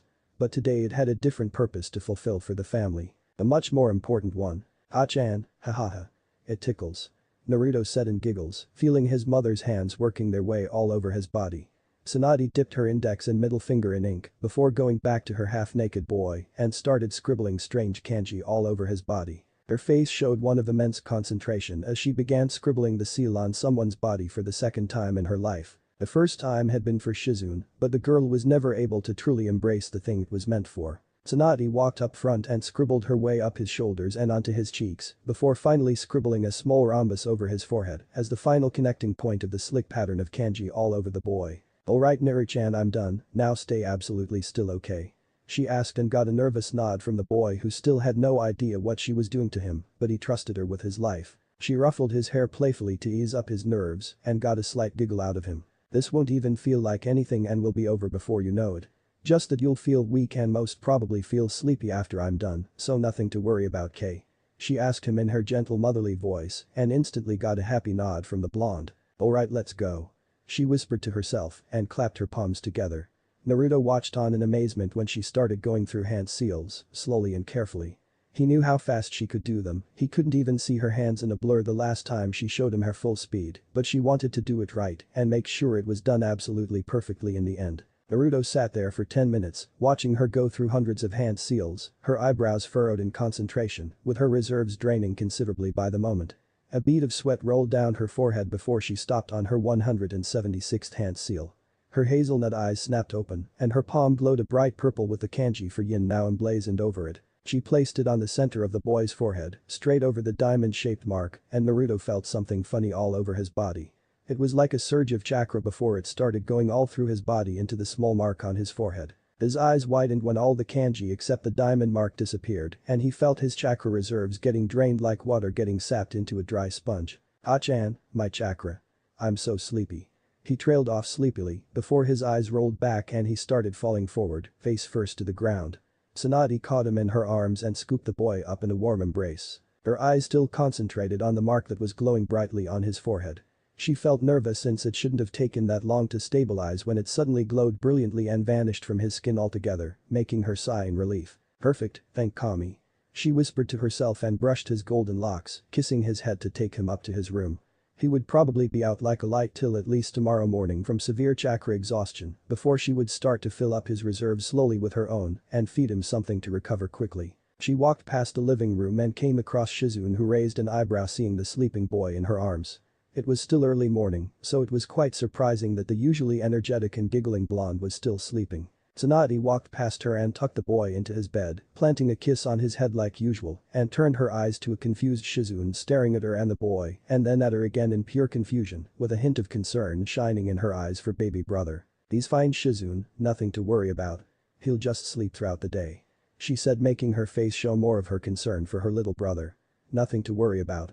He'll be up and about tomorrow like a happy customer for sure. She calmed the girl down who nodded but was still confused as to why he was going to sleep so much in the first place. Both sat on the couch, the blonde woman already knowing her apprentice would want some answers, so she decided to explain it to her completely now. Remember Shizune, when 8 years ago I placed a seal on you and you slept throughout a couple of days? She asked her to get a nod from the girl. Yeah, I do, Lady Tsunade, but what does? Shizune trailed off and her eyes widened to those resembling saucers.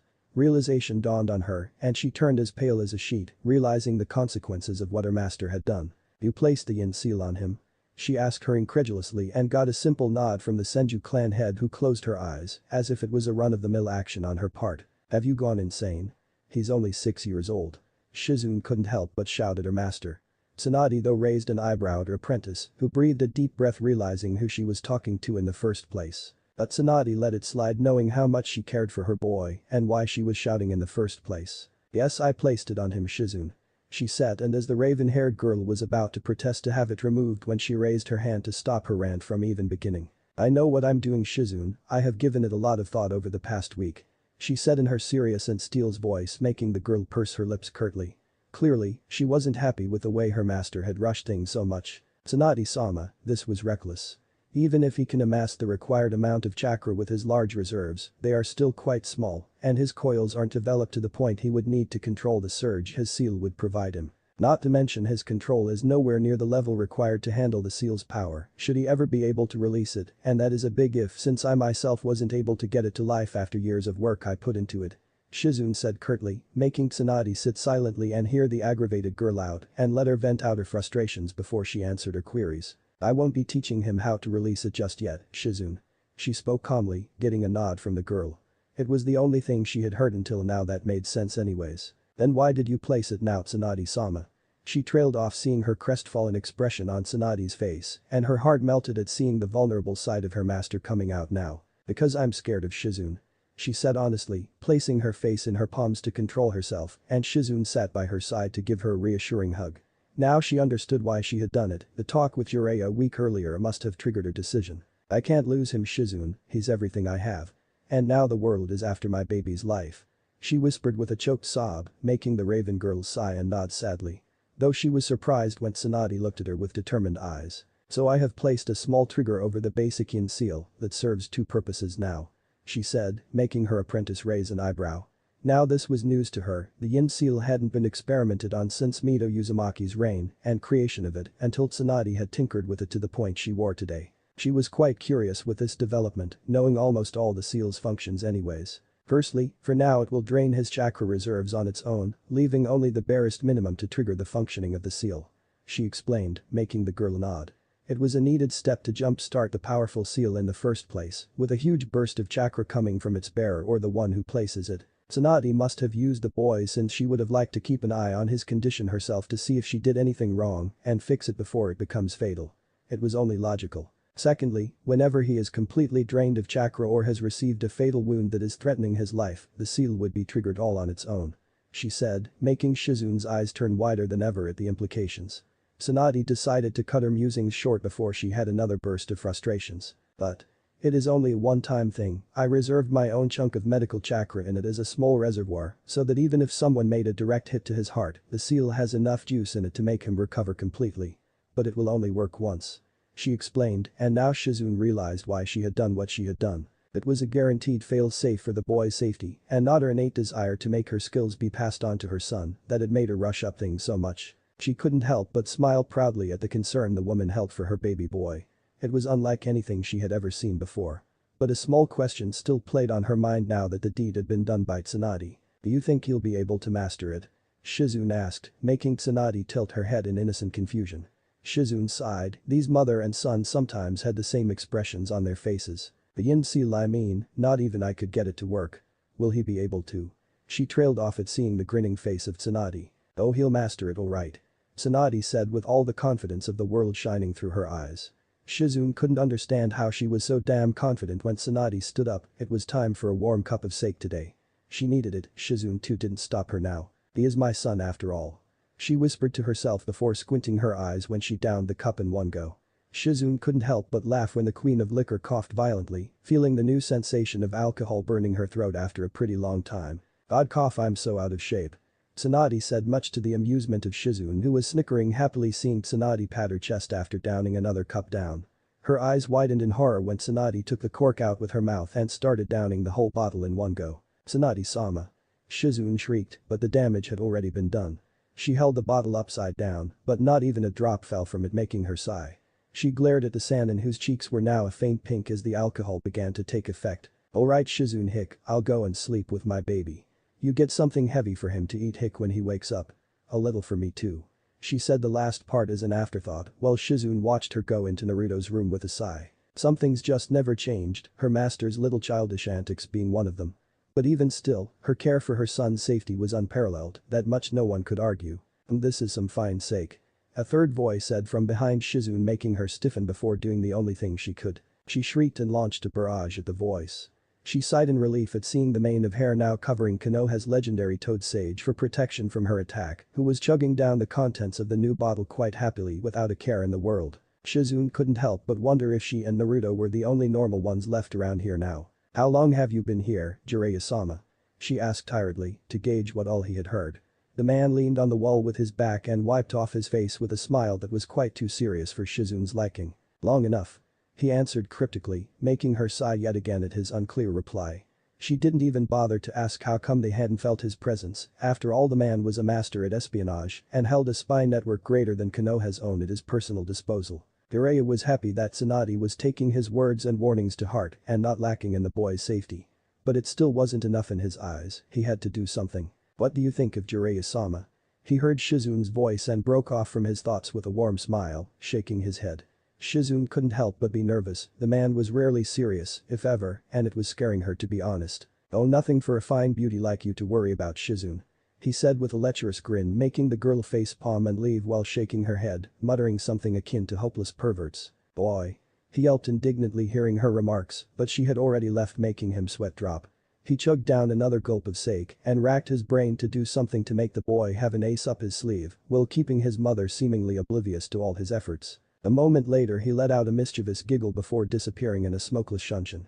Oh, Tsunade was going to flip when she heard about his own hands-on with the boy, but it would be worth it in the end. Next morning, Tsunade's head was pierced with a headache and she cursed herself for going all out with her bottle of sake like the old days.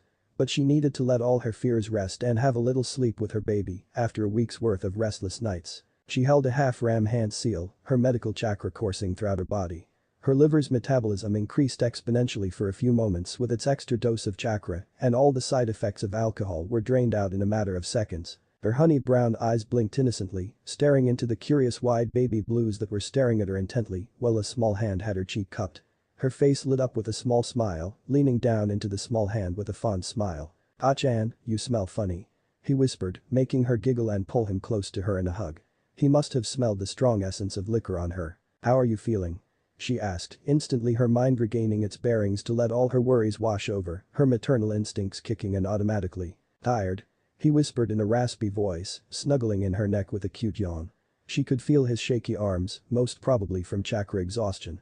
She, unknown to him, placed her palms on his back which glowed green to let her medical chakra fill up some of his reserves. Naruto felt something re-energizing him and broke off the hug to look at his mother in innocent confusion. "Ah-chan, what did you do?" he asked curiously, making her grin. She flicked his nose playfully, getting a cute giggle out of the blonde. "That was one of Ka-chan's magical hugs, you like it?" she asked playfully, getting a small squeak of hi from him. She hugged the adorable thing to death who was more than happy to return her hug. Both their noses twitched in unison and they grinned at each other with a knowing grin. Shizune had prepared one of Naruto's special fried rice, with tempura fried chicken and a mayonnaise topping for him, which, as weird as it sounded, had become one of Tsunade's favorites too. She walked in with Naruto scooped up over her shoulder playfully, both seeing the knowing smile on Shizune's smile, making them smile sheepishly, while both their stomach rumbled in unison, making the girl laugh at their embarrassed faces. The plates were wiped clean after their share of fourth helpings when the glass door leading to their open field slid itself open, making them all look towards it quickly. "Yo." A lazy eye smile along with a trademark lazy wave was pointed to them, making the two women quite surprised at seeing the legendary copy ninja strolling in like it was a park for him. "Kakashi Nai-chan." Naruto beamed and barreled into the man's stomach who chuckled and patted his head a couple of times while the boy clutched his beloved elder brother for life. "Kakashi, it's a surprise to see you here." Tsunade spoke up, a little surprised but nonetheless happy to see the man on her doorstep. "Oh, think nothing of it, Sandaime-sama had been pestering me to take a break from Anbu for a long time now. So I finally caved in and was completely bored.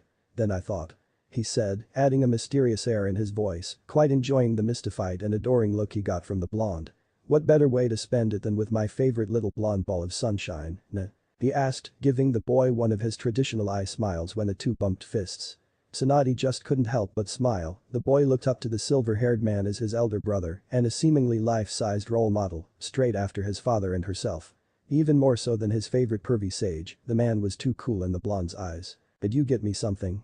the boy asked, instantly making the man look sheepish and shake his head. "Sorry Naruto, I forgot in a hurry." He trailed off seeing the crestfallen expression on the blonde's face. "Oh come on, who am I kidding, of course I did," he said, pulling out a dog pattern wrap package from his pocket, making the blonde beam happy. He unwrapped it and watched the thing in his hands with wide eyes and an incredibly surprised look. Tsunade was getting curious as to what had gotten her baby so shocked and hoped for his life it wasn't one of his books. Though when Naruto turned around to show her the gift her eyes widened before her palm met her face in a slap. Shizune laughed, holding her sides when Tsunade let out a groan at the two identical-looking, face mask-wearing males standing in front of them. "Isn't it awesome, Ka-chan?" chirped up the blonde, making her smile. He could get so happy at the smallest of things, but it made her cherish his innocent happiness all the more. "Yes, it is Naru-chan, but you won't be wearing it in my home when you're with me," she said firmly, laying out the ground rules quickly and his shoulders slumped in defeat. "Oh, please," he pleaded, making her eyes soften and shake her head.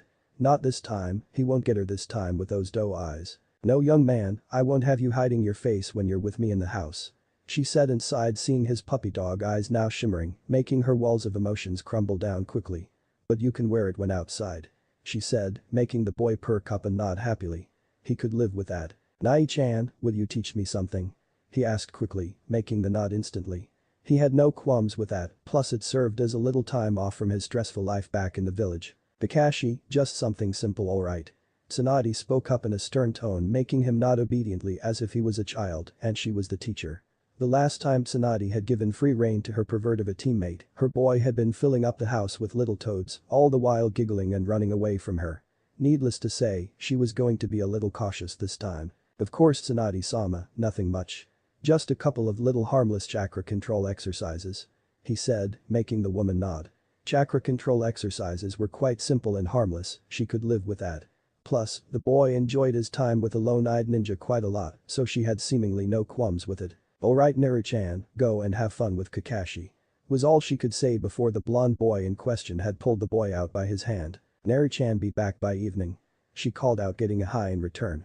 She slumped in defeat when he was out of her sight and disappeared into the trees. "So much for spending some quality downtime with her son," she sulked childishly. "Oh come now Tsunade-sama, let's talk some more. We rarely do that these days." Shizune consoled the sulking mother, who smiled in agreement, and both got into their girly mode to chat their hearts out about seemingly nothing in particular. In the forests, Kakashi stopped the boy, currently looking too high on sugar halfway, and dusted himself off the twigs that had been stuck to him while he was being dragged like a dead sag through trees. "Alright Nai-chan, what will you teach me?" the happy blonde chirped up. Kakashi's eyes smiled and ruffled his hair playfully. "I already told you kiddo, only chakra control today. I still wish to live lest die by your mother's hands." He trailed off, seeing the boy's pleading eyes. "Oh come on, I already completed water walking 2 days back. At least teach me something simple," he pleaded childishly, making the man sigh. "Naruto, the number of techniques don't make a shinobi, it's how you use them in the heat of the moment that determines how great a shinobi you can be," he said sagely, making the boy pout cutely. "Says the man who knows more than 1,000 techniques," he said pointedly, making the lone-eyed Anbu sweat drop at his reasoning. It had its merit of reason in this discussion as much as he wanted to deny it, but he knew of a way to goad the boy on and do the thing that he had come to do in the first place. "Trust me Naruto, you'll love the results you'll get when you're done with my exercises." He trailed off, seeing the suspicious look from the blonde. As much as he didn't want to do it, the bribe his employer had given him was way too much to pass on, even with the looming threat of a deadly Tsunade chasing him for his life like a Shinigami out for a soul. "Your father created it," was all he could say before Naruto's eyes were 2 inches away from him with a determined look in them. "Teach me," he whispered with a steel-like voice Kakashi had never heard before from the boy. He could see how much the boy adored his father, and it made him remember the great man his sensei really was. "Alright, but only on 2 conditions," he said, picking up 2 fingers with a serious look in his eye. "First, you are not to tell your mother about this until it is fully completed, and I have told you to do so," he said, making Naruto hesitate at first. But it was something his father created, he couldn't pass it up, so he nodded, promising himself to apologize and make up to his mother for it. "Second, you are never to teach this to anyone until you really know the potential it holds. And always use its power to protect yourself from danger or your precious people. Deal?" he asked, putting his hand out for a shake that Naruto took with a grin and nodded, agreeing with his conditions instantly. Naruto was quite confused when Kakashi took out a water-filled jiggling balloon from his hip pouch with a serious eye. "Alright Naruto, for the first step all you have to do is pop this balloon." "Pop." Splash. Kakashi stared at his wet hand and then at the blonde, who was holding a small twig that he had used to poke the balloon quite blankly. "There, done," he said happily, making the sweat drop at his innocent reasoning. He sighed, wiping his hands off, and took out another one from his pouch. "As I was saying, all you have to do is pop this balloon." He caught the offending twig before he could pop it and continued on. "With your chakra." He completed his sentence calmly and sighed, seeing the boy nod in realization while he handed him the balloon and took another one in his hands for demonstration. Naruto watched on with a calculative gaze as the balloon convulsed in on itself wildly, seemingly disforming from many ends before the rubber finally caved into the extreme pressure. "So what do you think?" Kakashi asked for his word before going on to explain its intricacies himself. Not like a child like him could figure it out. "You rotate the chakra from your palm in opposite directions from multiple directions, increasing the swirls to make the pressure in the water increase until it becomes too much for the rubber to handle, and it finally, well, pops." He finished his statement cutely, making the Jounin's eye turn as wide as a saucer and looking at the blonde as if he were an alien. The 6, almost 7 in a week, boy had explained the first step of the seemingly most powerful in his father, the Yondaime Hokage's arsenal, as if he was on a field trip. "How?" he asked stupidly, making the boy shrug carelessly, making him sweat. He was reminding him quite a lot about him now that he thought about it, not the genius part, but the lazy and careless one, mind you. "It's quite simple, Koch-an always says try and look for details in even the smallest of things. She's taught me how to analyze the workings of chakra and how to pick up even the most minute of details so that it may help my medical career in the future. So it's quite simple." He pointed out to them, who now could see where he was going with this. Needless to say, he was quite impressed. The Senju clan head was laying an iron wall foundation on his basics, and once he would polish them up completely and move on to the advanced things, it would be child's play for him. "Alright then Naruto, that is the first step. Now here," he said, handing him 2 small scrolls which Naruto took with a little confusion. Those contain the following 2 steps to complete the exercise. Open them up only when you've mastered the previous one completely. He explained, making the boy nod. But why 3 steps, Nai-san? He asked innocently, and Kakashi remembered no matter how smart he was still a kid and ruffled his hair playfully. Because my little bowl of sunshine, your father had a habit of making a lot of complex things in life. This being one of them. So for non-genius people like us. He said, ignoring the snort from the boy who knew how big of a genius his big brother really was. We divided the exercise into 3 steps. He said, getting an understanding nod from the boy. But it still didn't make sense to him. But what do I get after I finish the 3 steps? He asked again, now making the calm quite nervous, who patted his head softly, making his innocent eyes look at him in confusion. It will improve your chakra control quite a lot. Let's just leave it at that, alright? He said, making the boy nod, who got onto it and sat cross-legged staring at the balloon as if it was a demon from hell and trying to burn a hole in it with his azure eyes. Kakashi chuckled lazily, much to the annoyance of the blonde, who couldn't get the damn thing to even convulse even after an hour. Don't worry, kiddo, it took your father 3 years to complete it and another to master it. 6 months for me, even after I knew this shortcut, so don't expect it to be quite that easy one. He said playfully, but saw the boy's frown still fixated on the balloon as if it were his enemy. He was about to say something when he heard the boy's words. I'll do it in a month then. I'll make him proud of me, believe it.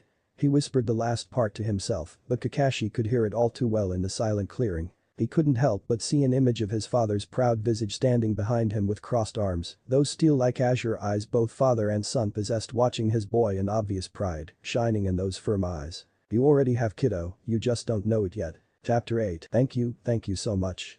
An elderly man thanked Naruto for healing up the large cut on his arm, and the blonde nodded, a bit embarrassed by the furiously thanking man in front of him. Please take this each night for a week to avoid any infections. I have tried to take out all possibilities, but it doesn't hurt to be sure as a medic. He spoke to the man, who looked at the medicine a bit fearfully since it came from a family of unknown shinobi. Don't worry, sir, it's just an elixir. I made it myself from the herbs I collected, it's all natural. He reassured the man, who smiled and hugged the adorable 7-year-old boy tightly. Kami has blessed you with the power to heal people and save lives soon, may your hand save 1,000 lives and many more. The man blessed the little boy, patting his head only to make the boy blush and nod shyly. He smiled and waved back happily, and Naruto looked ahead for his next patient. He raised an eyebrow seeing so many girls his age with small cuts on their fingers or arms and was a little peeved by it. Wow, Ka-chan, girls here sure do get hurt a lot. He spoke in deep thought, and Shizune giggled seeing Tsunade's eye twitch dangerously. And I thought that the face mask that Scarecrow gave my boy will make them fly away from him like houseflies, but they are getting attracted to him like moths to honey.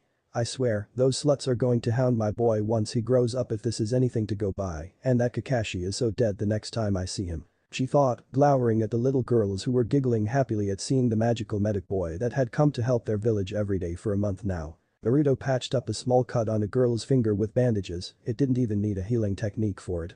Though he was quite confused when she kept the finger in front of his face and looked at her with a lost look, not knowing what to do. Is it okay? She mumbled with a cute pout. Shizune stumbled while carrying her box of supplies, and Tsunade had nearly plucked off the man's nail from his injured hand in shock. Both stared at the scene, one wondering what to do while the other was devising plans of how to hide a small girl's body without anyone suspecting her for saving her boy's innocence. Oh. He mumbled innocently, pressing his lips on her bandaged finger gently, and the girl smiled widely and hopped off her stool happily. Arigato. She mumbled, pressing her lips on his whiskered cheek for an innocent kiss, and Naruto turned a bit red in embarrassment and rubbed his cheek with a lost look, not understanding why she had done that. But Tsunade did, and Shizune was barely holding the struggling mother from fatally wounding the girl. Slut in Tsunade's eyes that was corrupting her son so much. An hour went by, with Naruto bandaging and healing small cuts and wounds with his little medical knowledge, along with prescribing elixirs to the sick and poisoned people, while sending the cases above his skill level to his mother and sister, modestly telling them it was above his head for now. I'm sorry miss, but I can't put on stitches for now, and this deep wound needs the 3rd level of the mystical palm jutsu that I don't know. My sister can take care of this, but here this elixir will relieve the pain for now and increase the amount of blood you've lost to make up for it. He spoke in his soft voice and handed the small vial to the young woman in her late teens, who smiled and nodded while taking it off his hands. Aren't you the cutest thing? She cooed teasingly, taking his chin in her fingers and pressing her lips on his adorable whiskers for a soft kiss after pulling his face mask back up. Once more Naruto rubbed his cheek with a lost look when the girl left with a giggle to line up in front of his sister's desk before shrugging and moving on. Tsunade's eye twitched even more dangerously seeing the small line he was having, consisting completely of females who were no doubt there to steal kisses from her son. Naruto. She called out, smiling when he blinked innocently at her. Send all the female patients to me, I'll take care of them since I am a woman myself, so I could help them better. You take care of the men and the elderly, okay? She asked and he nodded seeing her point and spoke her point to his lined-up patients who awed in unison, much to the protective Senju mother's ire. You know what, I'm not that hurt to waste such an experienced medic's time on such a small matter. Yeah, me neither. I feel quite alright now. Yeah, me too, let's go home. The tick mark dawned on Tsunade's forehead, seeing almost all the women bar the seriously sick or injured ones empty their small medical camp. Why those sluts? She growled inwardly, while her apprentice was barely stifling her laughs in her sleeve at seeing the fired-up and irate mother holding in a tantrum in herself. Naruto blinked when they all crowded and started hogging and thanking him for his time by kisses and hugs. A few moments later, he was covered in lipstick and a completely baffled look on his face was cemented at seeing them all go while giggling to each other happily, as if they weren't even sick in the first place. Ha-chan. He whispered nervously seeing her fuming red cheeks and steam was almost about to sprout out from her ears. Not even leaving did they go without hugging her baby boy. Naruto wiped his face off and pulled up his mask with a careless shrug off his shoulders to resume on the elderly sick patients who were blessing him so much he was getting quite embarrassed from their words. But it felt nice to help someone, he loved seeing their smiles and reassured faces that they were now fine to go on with their lives as they saw fit. Naruto packed up their things, helping his sister while Tsunade sat on her chair in exhaustion. The concentration to heal serious patients for so long and remember their details was taking a toll on her and she rubbed her temples tiredly. A small weight sat atop her lap and soft breaths tickled her neck, making her wrap her arms around her boy with a soft sigh. Are you tired? She asked him and got a shake of his head quickly. But you are. He mumbled sadly, making her smile and kiss his head gently and utter an honest hi to him. She picked him up over her shoulder getting a joyful squeal from his lips while she walked with him and sat atop her shoulders happily. Boy, he shouted, waving at a tree in front of them, and much to Tsunade's amusement, a baboon waved back at him as if they were longtime buddies and threw a banana back at him that Naruto caught expertly off the air. She giggled hearing her boy thanking the monkey who hooted his welcome back to the blonde and hit his chest excitedly. You want it? He asked and she took half of it, giving him back the other half which he shared with Shizune much to the girl's happiness. They walked through the forest and Tsunade heard all the animal voices die down. Even Shizune glanced around seeing the forest between their house and village go suddenly silent and become all but devoid of life. Tsunade stopped, with Shizune following suit, and both looked around with narrowed eyes with the young girl putting down their supply boxes and getting ready for anything now. A thick mist started enveloping the clearing, a mist too thick for parts of this region, and now both women knew they were surrounded by enemy ninja. Tsunade put the boy down and hid him behind her legs who got the signal and was now covered between the two ladies safe protection from both sides. Swish. Swish. Swish. The voice rang in their ears and Tsunade had stepped a little to the side, catching the handle of the large blade thrown for Shizune's neck in her palm before putting it over her shoulder easily, as if it were light as a feather. You may as well come out now, Zabuza. Tsunade called out, getting a round of deep sinister chuckles coming from all around her. Well, you know me, Tsunade of the Sannin, one of the 3 legendary shinobi of the leaf. I must say this is an honor. The voice drew out evilly.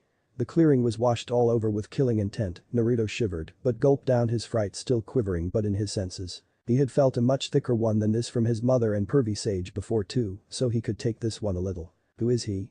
He whispered, clutching his mother's shirt from behind her and she threw the fake blade away from her that splashed in a puddle of water upon making contact with the ground. No one for you to worry about the baby.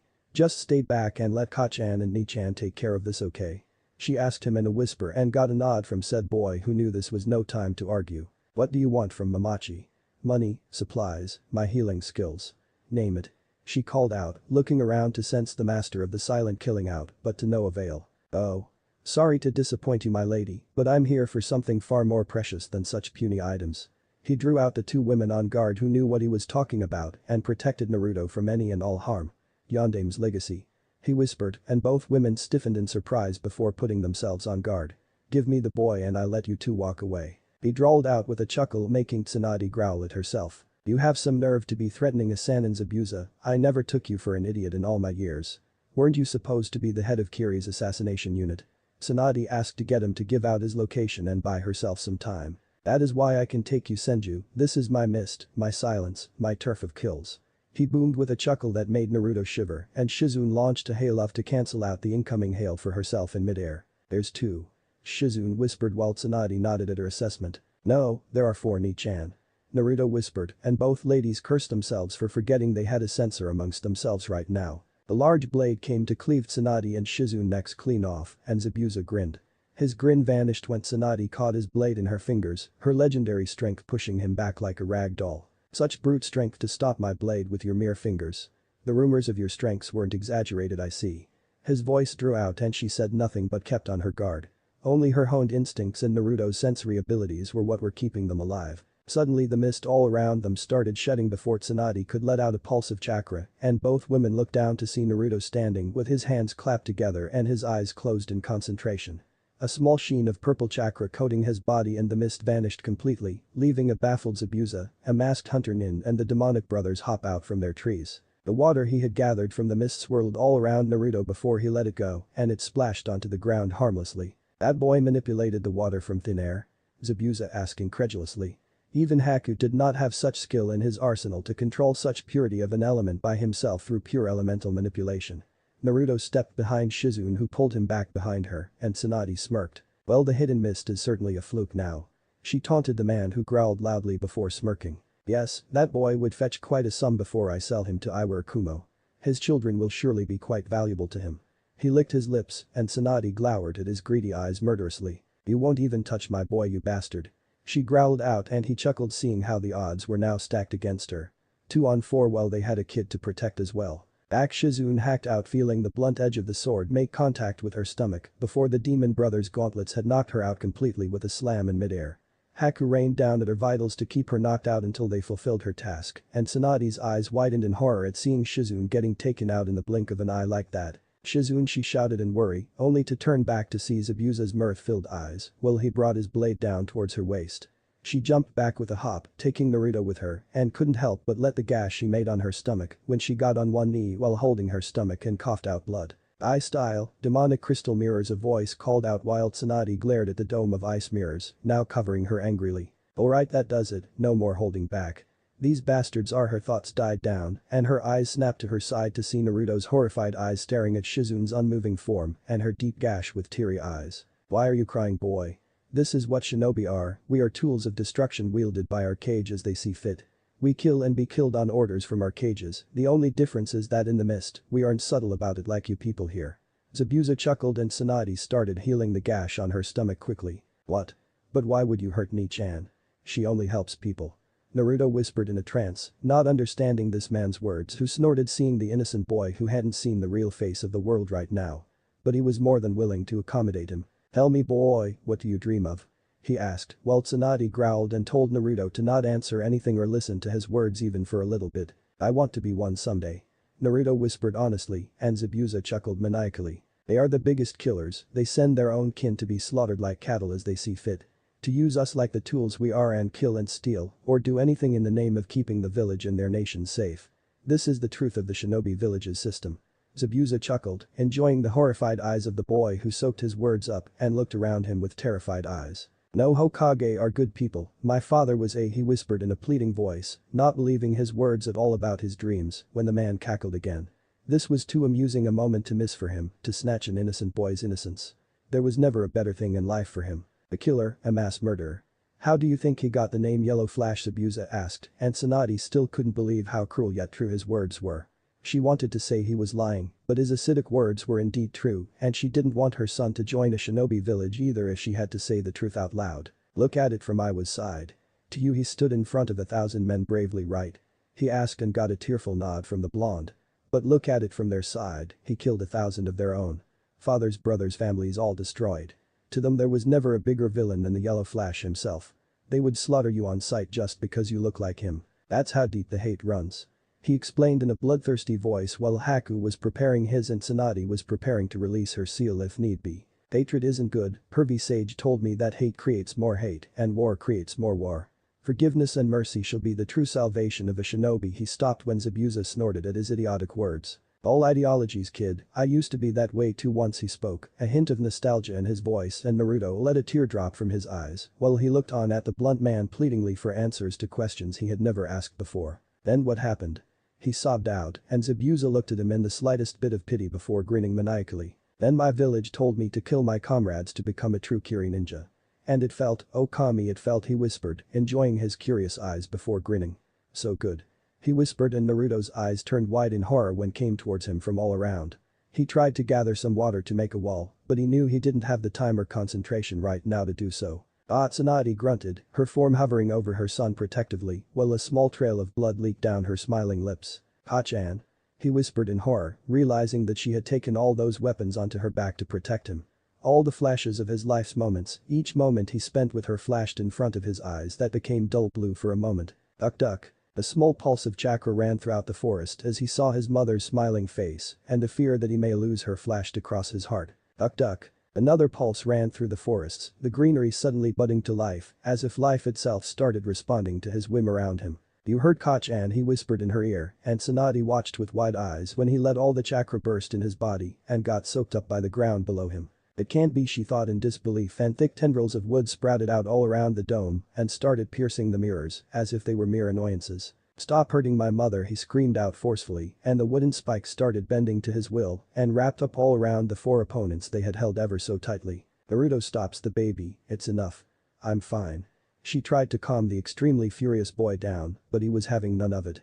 His hair flailed around and his mind went blank in pure and unadulterated fury. "No one hurts her and gets away with it," he shouted again, and the wooden confines on his prisoners started constricting themselves around his captives for their lives. "Naruto, stop," she tried to stop him. Squelch. A shower of blood sprayed down upon the clearing's ground to paint it scarlet as his enemies were squeezed out of existence, and Naruto fell down sideways from exhaustion before getting caught by Tsunade. He tried to look what became of them, but she hid his face in her chest tightly and shook her head while placing a kiss on him. "Sleep now, no need to look. They ran away from your power, baby, you are so strong." She choked back a sob at her lie and he smiled. "They did, huh? I'm glad no one will hurt you now, Kachan. I love you." He spoke softly before letting exhaustion claim him and she hugged him to death. "I love you too, baby, I love you so much." She whispered to thin air as she absorbed in that her boy had already made his first kills unknowingly and had awakened yet another thing that the world will hunt him down for if it got out. She was glad the four were dead, she would have let them leave alive anyways after seeing this had he stopped a moment earlier. She picked Shizune up and walked out of the clearing, putting it on fire with a small fire to remove all traces of his chakra and the bodies. This was going to be her secret to keep since she knew that Naruto wouldn't remember this when he woke up and Shizune was unconscious during it all. It was her burden to bear for now. Hidden Senju clan compounds. Tsunade sat on her bed, her boy's head resting on her lap while he breathed softly in an obviously deep sleep. She just kept running her fingers through his silky locks, going over through what she had seen earlier today again and again. Ami had to have that accursed bloodline. She sighed softly, kissing his head with a small sad smile. Even with a gift such as this, it couldn't very well be said that it was a positive one. Her grandfather's strength was still unparalleled, but the thing the world feared most about him was the one thing that had seemingly died out with him all those years ago with his death. That is until today. Mokuton. The name itself would cause fear in the hearts of almost everyone outside as well as within the leaf. The way it was coveted was almost as big as having the power of a god in your palms, which was true if one went further enough to be able to tame Bijuus acting as mere pets in his palms, like her grandfather had showcased decades ago. I'll tell him to keep this between us only for now, but it is a blessing as well as a curse in disguise. But with the already large target of being Minato's son that had possessed his life's knowledge, having the Mokuton was like having a kill on side order now. But it could help him too. Aji-san always said that it had the power to calm down even the most violent of storms if wielded by a true heir of the Senju. Maybe it could help him with his Bijuu and sleeping problems now. She traced the necklace on his neck with her finger, now wondering if she was doing the right thing by keeping it all from him and the world. She gulped down a choke. How many secrets will she have to hide? Will her boy ever see her with mistrust because of this? The thought alone scared her to no end, but she would endure it for now. It was for his own good even if it would come back to bite her later on. Naruto moaned sleepily upon her lap, her lips twitching upwards while she kept brushing those golden locks with her fingers. His eyes squinted before flickering open and he buried his face in his mother's stomach with a soft sigh. "Upside AC," she whispered, kissing his head. He looked up and blinked, instantly shooting up to catch her in a warm hug. "Hey?" she asked worriedly, cradling his head when he snuggled tightly in her arms as if she would slip off any moment. "You're alright. I'm glad." Her ears picked up his soft voice and she understood why he was like this. "Your Kachan isn't one to be taken down by the likes of them," she whispered playfully when he looked at her happy smile and giggled when she flicked his nose with her own. "But what happened to those people who attacked us, Kachan?" He asked curiously, making her smile threatening to go down into a frown, but she kept it up and shook her head. Nothing for you to worry about, I chased them away. She spoke and saw him open his lips to further the topic, but she was having none of it right now.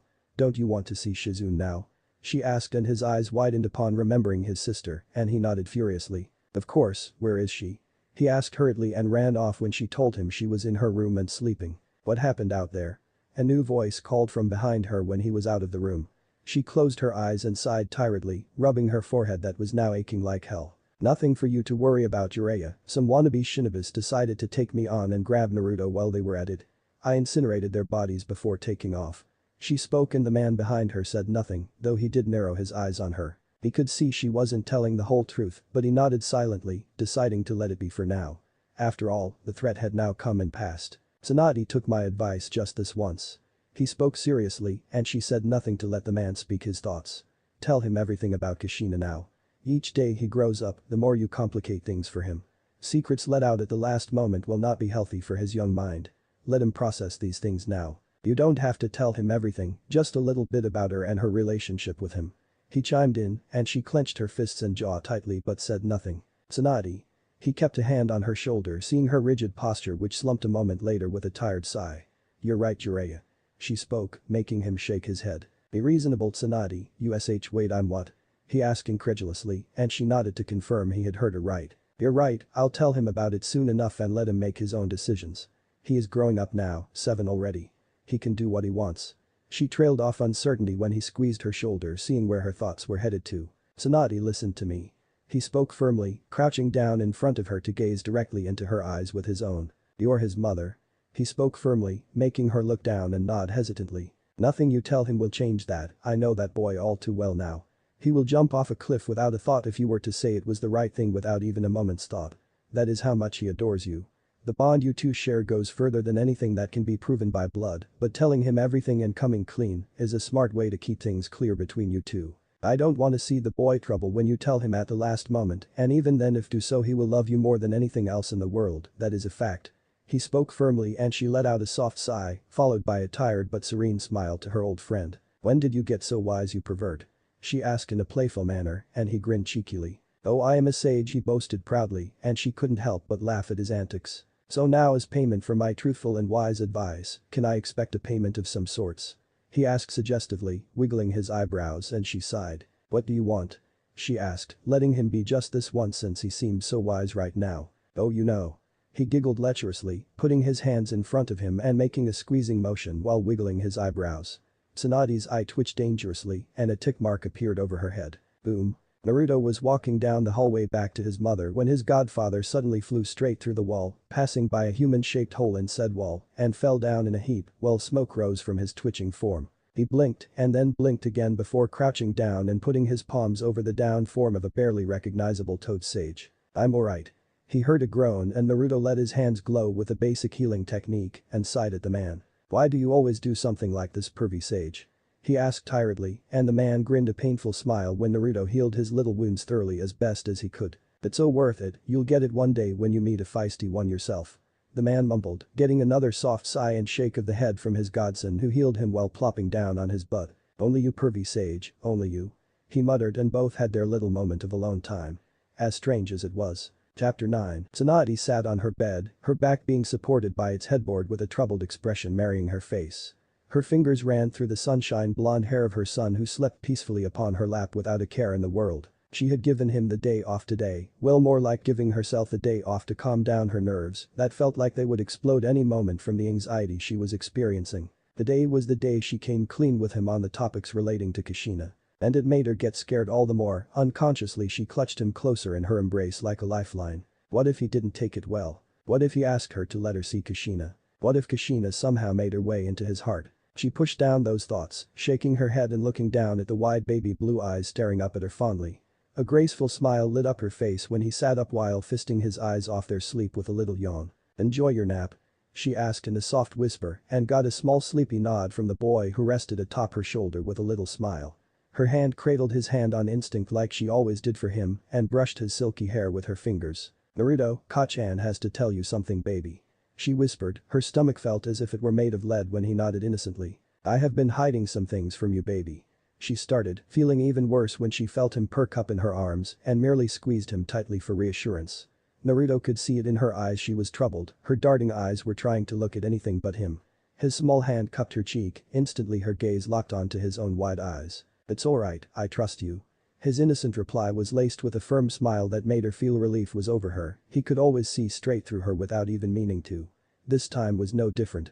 She chewed on her lip nervously, seeing his wide curious eyes awaiting her words, and gulped down a choke. "Naruto."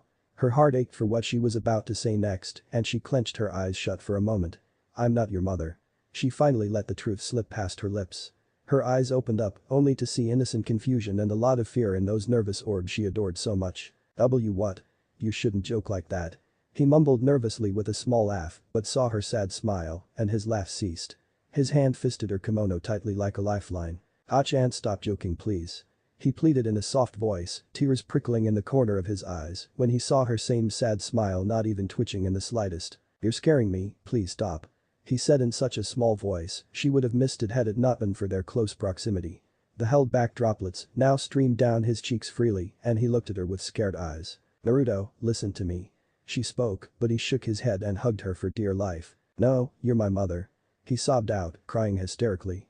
Her arms instantly snaked around his waist to pull him in a soothing embrace. Her heart ached at his loud wails, but she knew she had to go through with it completely. "Naruto, your mother who gave birth to you couldn't care for you when you were a little baby." Her tone getting even more gentle by the second, and she could still feel his quivering form in her arms, but knew he was listening to her each and every word. Naruto felt as if his world was crashing around him, he could feel his heart shattering in pieces as her words pierced the very soul of his being. "Please stop." He sobbed out in a choke, his arms tightening around her neck as if she would slip any moment. "Don't send me away please." He sniffled out, Tsunade's eyes widening upon his words. She tried to pull his face in front of her, but he wouldn't budge in the slightest to let her go. "Naruto, you're not." She tried explaining, but he shook his head furiously. "I won't ask for any toys, me and Kichi won't do any more pranks. I'll never make trouble for you, I won't even ask you for any training. Please don't take me away from you." He sobbed as if his life was ending at any moment. Tsunade clutched him for life, not understanding what had gotten into the boy for saying such things, not even realizing her own tears leaking down her eyes. "Naruto, calm down." She whispered, kissing his head from the side only to feel him leaning into her touch, as if it were an ointment for his pain. She took his hands from the back of her neck and gently pulled them off, only to see his completely bloodshot eyes and puffy cheeks. The tears still not stopping or looking like they would at any moment, she wiped his nose and cheeks with her sleeve and pulled up his chin. His eyes looked so dead, his form so defeated as if all the life had been sapped out of him. Her heart gave way seeing his condition, while she had only yet told him a couple of sentences of the truth. She cupped his cheeks in her palms, forcing him to look at her. "You're not going anywhere." She spoke gently and smiled softly when his eyes sparkled with a bit of hope. "I'm always here for you." She assured him, kissing his forehead when he leapt up into her arms with a thick sob and curled up in her embrace. "I just have to tell you." She was cut off when he shook his head much to her confusion. "I don't want to know, you're my mother." He sniffled, feeling his energy completely drained of him. "That's it. Please." He sobbed out and she shushed his plea up and started rocking him gently when she felt his weakened form lulling up into a tired sleep again. Her heart fluttered at his words and she let it be for the time being. It had been even worse than she could have imagined, he hadn't taken it lightly at all. She could feel his broken voice, cracking up with a thick sob in each whisper he spoke. Each whisper that said she was his only mother. Her eyes glanced up when the door opened slightly, the face of Shizune and Jiraiya peering in to see if they could come in. She nodded her affirmative and both stepped in, softly clicking the door behind her. Shizune walked up, wiping her cheeks with her sleeve and making her realize she had been crying too. "He didn't take it well, huh?" Jiraiya spoke in a whisper, getting a defeated shake from Tsunade, and both let out long breaths in defeat. "How much did you tell him?" asked the Toad Sage, taking a seat by her and rubbing the back of the sleeping boy in soothing circles, who was still letting out little hiccups sleepily. "That I'm not his real mother." She spoke in a tired voice, and the man looked at her expectantly when he realized she was done. "Just that?" he asked in an incredulous tone and shivered from the murderous glare she sent his way. He broke down, saying not to send him away. He looked so scared. She hugged him tightly, making the man nod too in understanding. Well, the hardest part was out of the way at the very least, and Tsunade now no longer felt scared of losing him, but more about hurting him if he learned any more truths right now. "Well, we can tell him the rest when he wakes." Jiraiya's words were cut off by Tsunade in an instant. "No." She spoke firmly, a tone of finality lacing her words. He looked at her with a lost look, not quite understanding what she meant by that. That's enough, he isn't ready. He knows what he needs to and the rest can come later. Her words surprised the two. Even Shizune was surprised but decided to do the intelligent thing and stayed silent when she saw how desperately both were holding each other. Jiraiya pursed his lips and said nothing. He wanted to argue, Kami knew he did, but he knew it was futile to argue with her right now. Especially when she got protective of the thing she cherished the most in this world. Her son. Alright, do as you see fit. Take care of him, alright. I'll bring us something to eat from the outside. Jiraiya replied, getting a grateful nod from Tsunade when he gave her shoulder an assuring squeeze and got up while making his way to the door. Both ladies were grateful for it, neither feeling up to make something as the solemn mood had settled all over the compounds. Next morning. Dinner had been a quiet affair the previous night. No one felt anything to talk about, not even Jiraiya had a thought to poke the already troubled blondes anymore and had left quietly with a simple goodbye. Tsunade sat on the porch to her gardens, her eyes watching the form of her son sitting on the lakeshore, sadness shining within her eyes. She had been surprised when she hadn't found him in her arms in the morning, but had found him sitting there. Now it had been a couple of hours since she had woken up, but she hadn't found the nerve to go up to him. Maybe he wanted to be alone. Hell, it wasn't a surprising thought. Even though she would need time after that, it did no good to her nervous eyes and nerves while she watched her son sitting there with his knees pulled up to his chest tightly. Her ears picked up the sound of footsteps and she turned her glance to the side only to see the last person she had expected to see standing there. The Sandaime Hokage. Sarutobi-sensei. Her voice showed her confusion to the man who smiled warmly and sat by her side, no longer in his robes, he looked like a simple aged man instead of the most powerful leader in the elemental nations. Jiraiya told me. He spoke in his ever-calm tone and Tsunade didn't need to be told twice what he was talking about. She sat silently, her eyes back upon the unmoving form of her son when her companion's voice broke her stupor. "Do you wish for me to talk to him?" he asked. She looked surprised but could see the merit in this idea. He was the best person in this situation to make her troubled child feel alright. He was a walking talking form of experience after all. "It would be helpful if you could." She spoke in an uncertain tone only to garner another of those heartwarming grandfatherly smiles from her teacher who got up and walked to the boy silently. "May I?" he asked but got not as much as a twitch of his whiskers from the boy who sat staring upon the shining water as if it were the most interesting thing to man. Hiruzen sat by him and felt the breeze hit his withered old skin. "What's the matter with Naruto?" He broke the silence that had befallen them and saw his eyes dulling even more so than before. "She told me she's not my mother." The boy whispered, his voice so defeated it made Hiruzen have concern wash all over him for the boy. He put his hand on the boy's head, making his sad eyes turn into his own old and wise ones. "What do you feel about her?" he asked the boy, who merely turned his eyes back to the water of the lake. "I love her." He spoke as if it were a world-known fact and Hiruzen smiled at the boy, patting his head to make the boy look at him again. "What's the problem then?" he asked the boy, who felt silent and looked down again. "What if she decides to push me away from her? I am not her son." He was stopped when Hiruzen gave his shoulder a hard squeeze and looked at him sternly. "Your fears are unfounded, my boy." He spoke in a firm tone that held no hesitation whatsoever and pointed a finger to his back, making the boy look back to the pointed place. "Just look at her, I know she hasn't moved a muscle since morning while she sits there, worried out of her wits for you." He spoke in a wise and grandfatherly tone, making the boy feel bad for worrying his mother so much. Her tea lays forgotten by her side while she just looks on in worry for her son. "The only reason she doesn't come here and pull you in a hug is because she feels you want the space to sort out your mind, and as wise an approach as that maybe you both need each other right now. If that isn't love, then what is, my boy?" He spoke wisely, making the boy nod nervously, he still couldn't feel at peace with his truth. "Gigi?" the boy whispered, making the fire shadow raise a curious eye at his nervous demeanor. "Why did she leave me?" he finally asked the thing that had been bugging him since he regained his senses this morning. It burned him up from the inside if something was wrong with him. Hiruzen let out a weary breath and felt the need for the pipe he left back at his office a lot right now. "It's not my place to say, Naruto." He finally got out and looked sadly at the boy's lumped shoulders who threw a pebble in the water. "Is something wrong with me?" he whispered, making Hiruzen glance at him sharply.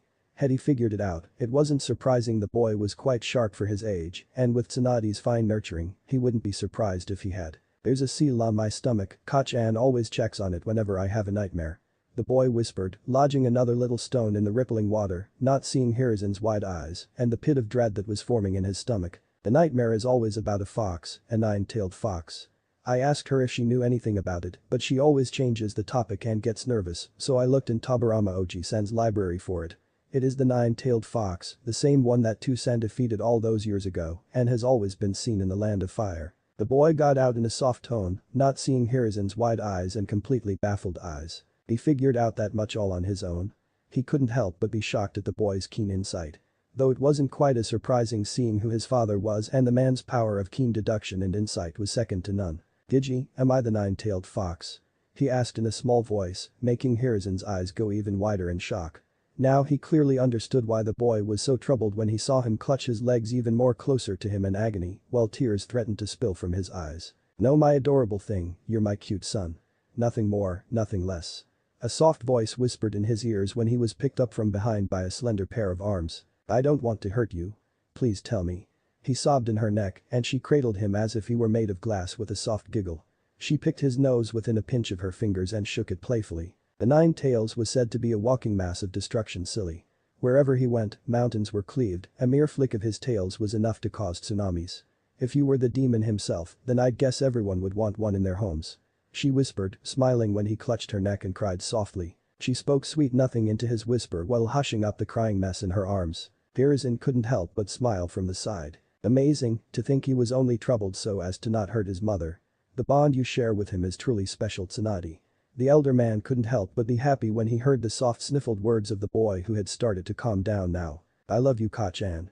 The boy spoke softly, much to the joy of his blonde mother who perked up with a bright smile and kissed his head tightly. "And I love you too, my sweet munchkin." She spoke equally softly and saw him look at her with a teary smile and placed a sloppy kiss upon her cheek, causing her to giggle at the obviously embarrassed boy. "Ka-chan, please." He mumbled with a sniff, causing her smile to slip before she held it firm and placed a kiss upon each of his eyes. "No, you have done nothing bad to anyone, ever." She put her finger upon his lips when he tried to speak up. "I'll tell you everything when I think you're ready. You're much too innocent right now, Naruto, and I want to keep you that way for a while longer." She spoke with a flick of his nose to get a giggle from the tear-cheeked boy. "Trust me, alright, I only keep it from you because I care for you. All will come in due time." She spoke in her own motherly wise tone, getting a shy nod from the boy who rested his cheek upon her shoulder like always and smiled. "Hey, I trust you." He whispered honestly and she walked back, signaling her sensei to walk with her, which he did so with a silent smile. He knew it wasn't his moment to intrude, and Tsunade was glad for the man's presence today. He had gotten her boy to open up his heart and unknowingly tell her everything in the process. His sharp and keen mind wasn't one to be trifled with, that was for sure to her today. Naruto ushered in the warmth his mother emitted in her embrace and curled up in a little ball in her arms. In that moment he knew she was his mother no matter what anyone said, and no one could ever change that. Tsunade sat in her personal study, her sensei taking a seat in front of her when he slid out a small scroll from his sleeve and she raised an eyebrow while swiping it off his hands. The official seal of the Fire Daimyo was one that she recognized all too well and opened it up to scan its contents. "It's a summons from the Daimyo himself, Tsunade. He has called all clan heads to his palace for a gathering along with the rest of the council." He spoke, surprising her to read it herself. She was about to refuse said invitation when he cut her musings short. "And he has placed special emphasis that he wishes to meet the Senju clan heir himself." He spoke, sipping upon his tea, and she merely frowned, rolling back the scroll and putting it aside now that she had read it. Now she remembered what this was, it was the special gathering the Fire Capital had each decade, and now that she thought about it, it had been a decade since the last time she had visited the capital. Naruto was 8 years old himself now. "When you say all clan heads, you mean?" She spoke uncertainty when he nodded. "Yes, Kushina shall be attending too, in fact she seems quite adamant to be there." He spoke in a sly suggestive tone that made her outright scowl. Now she knew why Jiraiya had been so pushy over the past few days to have Naruto aware of the truths. He must have known the meeting was upon them, and it would lead to this. He wanted her boy to be ready for what came, and she cursed herself for not realizing this little fact sooner. Hiruzen knew she wasn't a fan of the redeeted Uzumaki clan head, and if he had any say about it, then he wouldn't have let her near the blonde boy either. But this matter was out of even his hands. The Senju clan held a lot of prestige within the capital, even if their numbers had dwindled down, the respect its predecessors had garnered still stood strong through the tide of time. He didn't know how the daimyo had gotten a sniff that Tsunade now had an heir, which meant the Senju lineage stood strong, since the man didn't ever bother with the affairs of his military village unless absolutely necessary. But now that he did, it was out of his hands. "I see, then I think we'll have to attend." She spoke in a bitter tone, not at all fond of the boy, and he merely nodded with a tired sigh himself. The smile and spark of light he had seen in Kushina's eyes when he had handed her the summons had told him there would be no stopping her from searching for the boy and interacting with him at the gathering, no matter how much Tsunade outright despised the thought of her meeting her son. It has suddenly become a precarious situation now. But there was another reason why he had come here in the first place. Tsunade, there is a special guest that the daimyo has called for improvement of relations this time. He spoke in his Hokage tone that made her squirm a bit nervously. And who might this be? She asked, as much as she didn't want to. The Sandaime Tsuchikage himself is going to be there for peace talks amongst us with his own delegation. He answered tiredly and Tsunade's blood ran cold and her eyes turned wide. What? She whispered in disbelief, but he nodded grimly assuring her she had heard him right. She took a calming breath, pushing down her nerves. It was a small situation right now.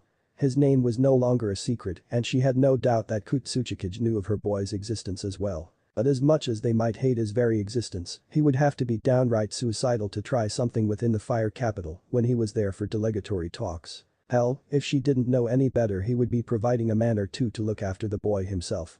As much as a scratch on him and all fingers would be pointed to Iwa and the might of the whole Fire Nation and its allies as wrath shall be upon them. Or would ensue within hours, a day at most. She let out a weary sigh in realization. Her boy was going to be the most high-profile guest at the gathering. It was no surprise now that Daimyo had asked for him, though his real intentions still lay in a thick mystery to her. She rubbed her temples and thought about the situation at hand.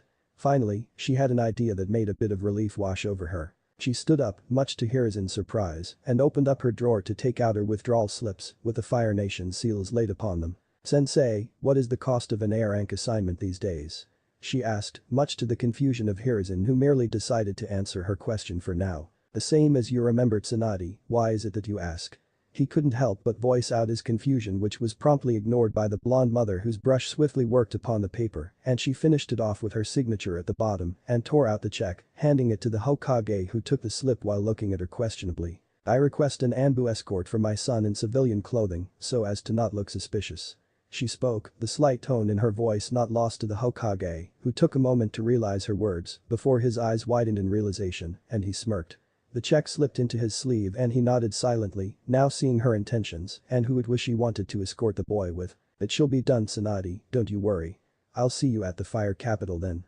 He said and stood up, getting quite late to get to his office and walked out leaving Tsunade alone, whose smile slipped and concern washed all over her being. Why was the whole world after her son's hide she would never understand. A few weeks later. Within the Senju clan compounds in the fire capital. Tsunade sat upon her dressing table, putting on the final after taking it off her lips and her hair to tie a small loose bun that let her long hair fall gracefully up to her shoulders. Her white kimono, now tied on completely with small blue floral patterns upon the helm of it, that came gracefully down her feet and covered her white heel sandals with leather straps up to her calves that one may say were for looks, but they were more for grip and stability if she needed to do anything rather strenuous. The kimono itself had been tied in a way Kunoichi wore to give her free movement should anything come up. "Tsunade-sama, I'm ready too."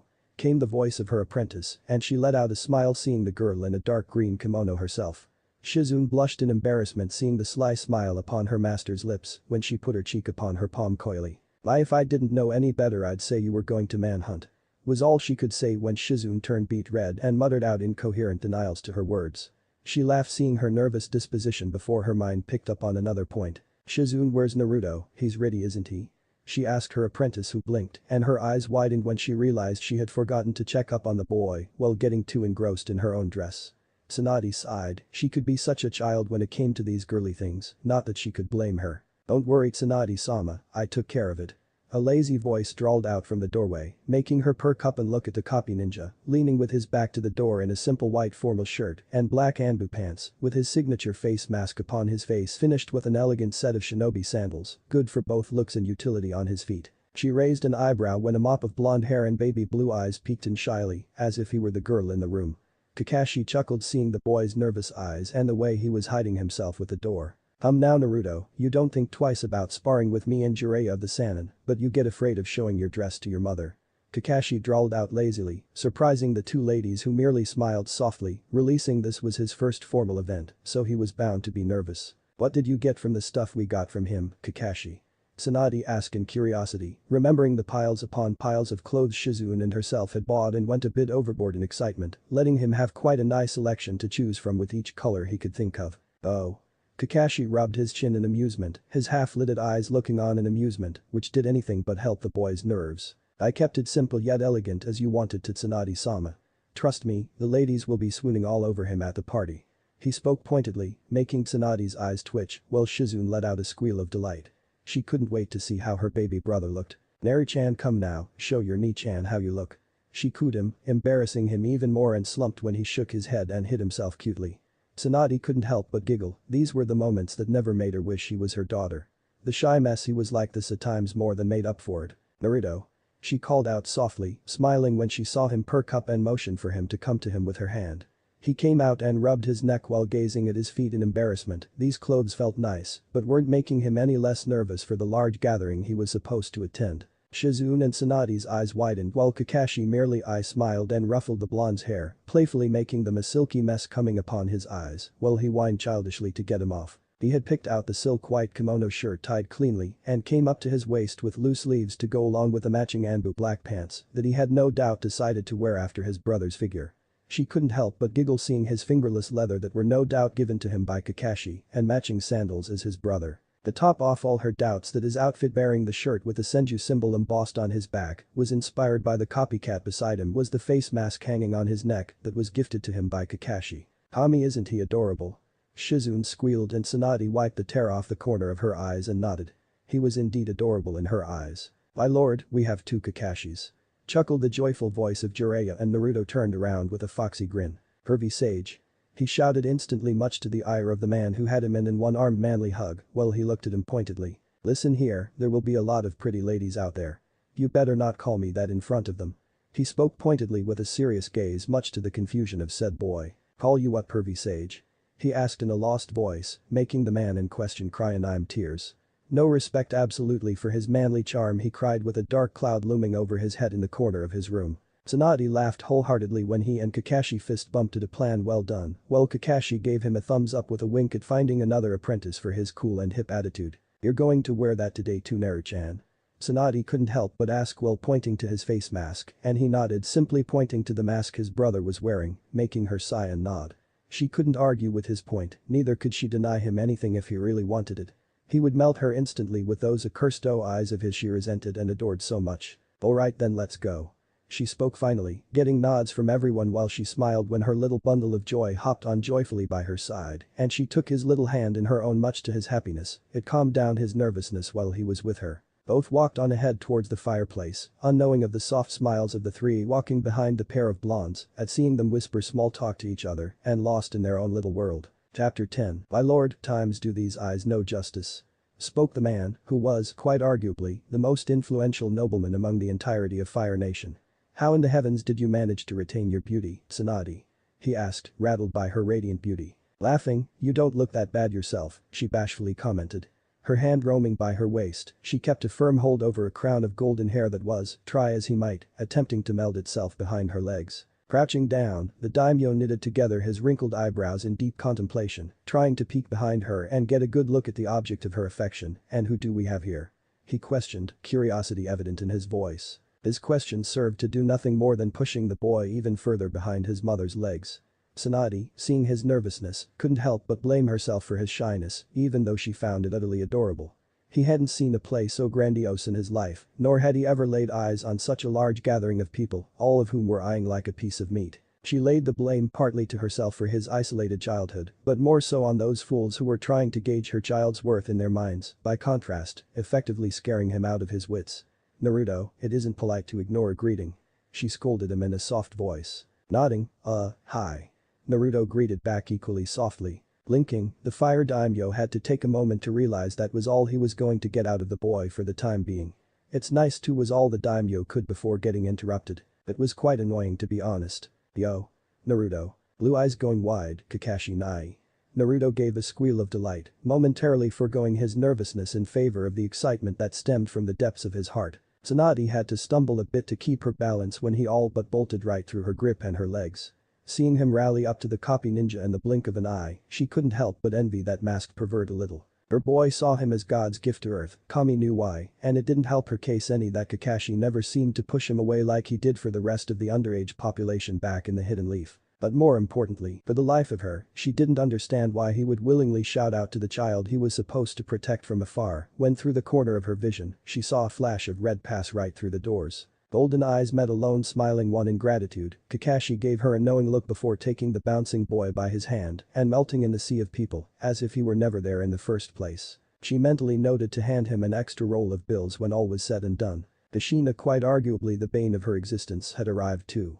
Just in the nick of time too, and she also knew she was right because there was not a single other person in this entire world that had that particular shade of red hair like her clan did. Tsunade had inwardly prayed that the Uzumaki matriarch would miss this gathering through some twist of fate, like she had for the previous 8 years or so, due to some urgent business coming in between her trip. Something, a boulder perhaps, falling on her accidentally while she came here wasn't too much to ask from the heavens, either, or was it? Time, deep breaths.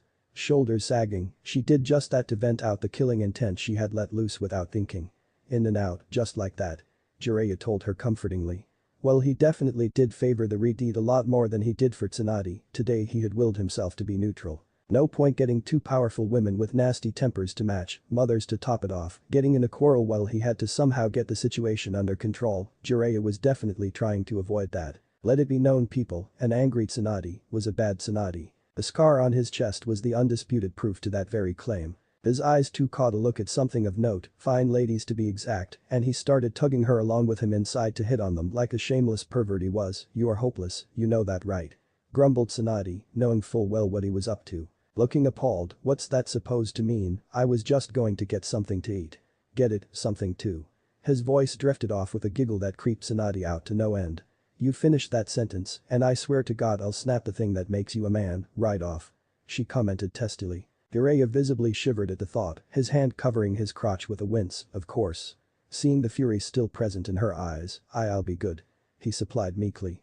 Staring at him for a moment, she nodded and made her way inside to the middle of the gathering, where a lot of people, none of which she bothered to remember, were waving and calling her to have a chat with them. Breaking their quarrel in half, should we go inside?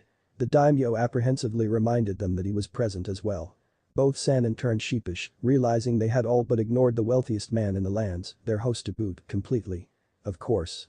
Both supplied in unison. Walking inside, ice formed in Tsunade's chest as to how she would keep the claws of that red-haired demon away from her son from the memory, as to how her little thing had taken to the news of his adoption. The encounter would be nothing short of a disaster. Thoughtful fingers placed on his lips, Naruto looked at the table in front of him in nothing short of a dilemma. What should I pick? He mumbled. Everything served in those plates, be it the various kinds of salads, meats, seafood or the desserts, looked breathtakingly tasty. Had he not been taught the strict mannerisms of eating by his mother, the blonde little thing knew he would have all but devoured this table by now. But that clearly wasn't an option, all eyes were on him, effectively on his mother, and his failures would translate into tarnishing her name. That wasn't going to happen. Sighing, he went to pick a skewer of lobster when a hand suddenly snatched it away from his sight. Blinking, Naruto nervously smiled at the new person he hadn't noticed up until now standing by side. Hello. He greeted me politely. HN. Well, she's rude. He inwardly surmised. Indeed, the pink-eyed girl by his side, looking to be no more than a couple years older than him, wasn't at all shameful enough at hiding the fact that she hated his guts for some odd reason. Her furious glare told him that much. Not looking for any trouble or unneeded attention to himself than he already had on him, Naruto went ahead to pick a slice of pork from the table when it too vanished to the plate in the girl's hand. His eyebrows knitted together in utter annoyance. Dessert it is. He grumbled. Making his way to the other end of the rather large table, Naruto went ahead to pick up a cup of pudding when that friend of a girl following him snatched that away too. Frown lopsided into a complete scowl, Naruto eyed her in utter disdain. He furiously served a bowl of rice on his plate, since she couldn't take that large of a bowl away in an instant anyway on his plate, before lathering it up with a huge squeeze of mayonnaise on top and making his way to the dining table. Naruto all but slapped down his plate on the table when another plate slapped itself down equally loudly. Groaning, "Aw, come on." He pleaded to the gods above. Do you have some sort of problem with me? He finally asked the million-dollar question. The girl actually looked surprised by his outburst for a moment before retaining her obvious scowl, deepening even further now at his rebuttal. Maybe. She retorted tightly. Sighing quietly, look, whatever I've done I'm sorry, okay? He apologized, for Kami knew what. If it got this annoying fiend off his back, let that be that. Picking his spoon up to eat, Naruto stopped midway when she voiced her thoughts out loud. What's your name? She asked coldly. Naruto hadn't expected her to initiate a conversation, as unwanted as it was. It's rude to ask for someone's name before giving your own.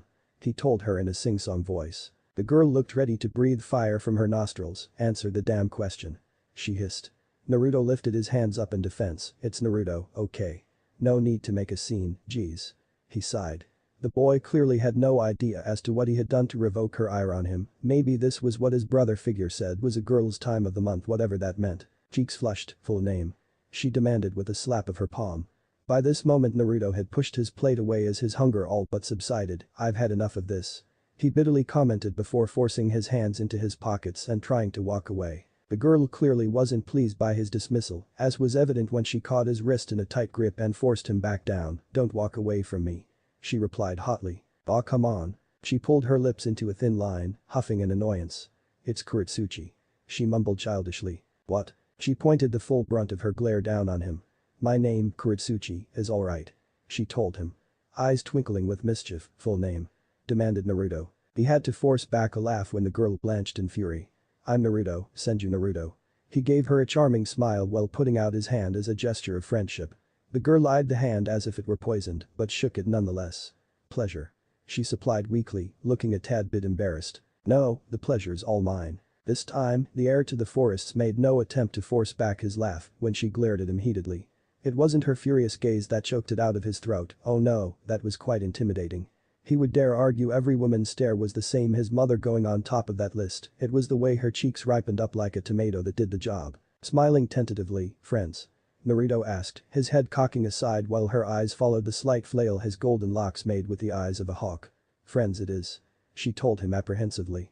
Poking her food absent-mindedly, her pink eyes glanced at him every now and then while he worked the rice into his mouth without a care in the world. "Here." She emptied half the contents on her plate onto his own. Surprised, "Thanks." Naruto thanked her nonetheless. Her face lit up like a Christmas tree when he started munching down on his plate. "I'm the granddaughter of the Tsuchikage," she stated proudly, nose high in the air. "Good for you." She almost fell flat on her face when he said that so carelessly, the Tsuchikage. "As in the leader of the hidden stone village," she told him, waving her hands to show him the importance of his title. "Great." His offhand remark made her eyes twitch, he looked way too busy with his food for her liking. Huffing, she started choking down the delicacies down her throat with a new fervor. Glaring at him sideways, "You know, I'm a," she remarked with a mouthful of salad. "Must be great, huh?" Slapping down her spoon and doing the same for him, she ignored his protests while snatching away the plate from his hands. "Stop eating for a second and listen to me, damn it." She hated being ignored. No one ever had the gall to ignore her, especially after she had told them who she really was. This damned blonde thing was ignoring her in favor of slowly stuffing down on his food without a care in the world. "Can't we do this after we've eaten?" Kuretsuchi gave him a look, borderlining on a deadpan no. She told him dryly. Staring down in nervousness and giving her whole attention to the half-eaten plates in her hand, "Don't you even care who I am?"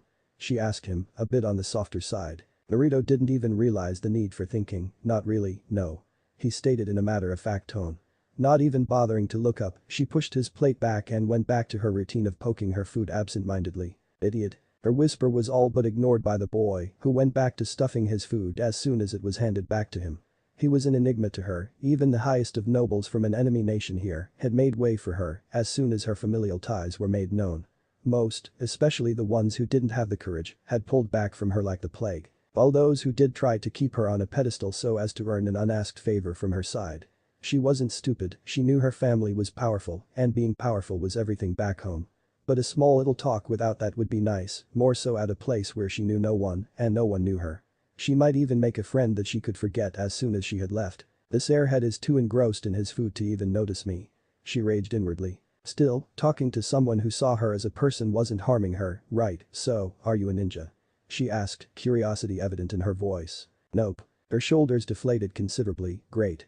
Another noble civilian," she muttered. No wonder he was such an airhead, she mused with a quirk of her lips. "How old are you?"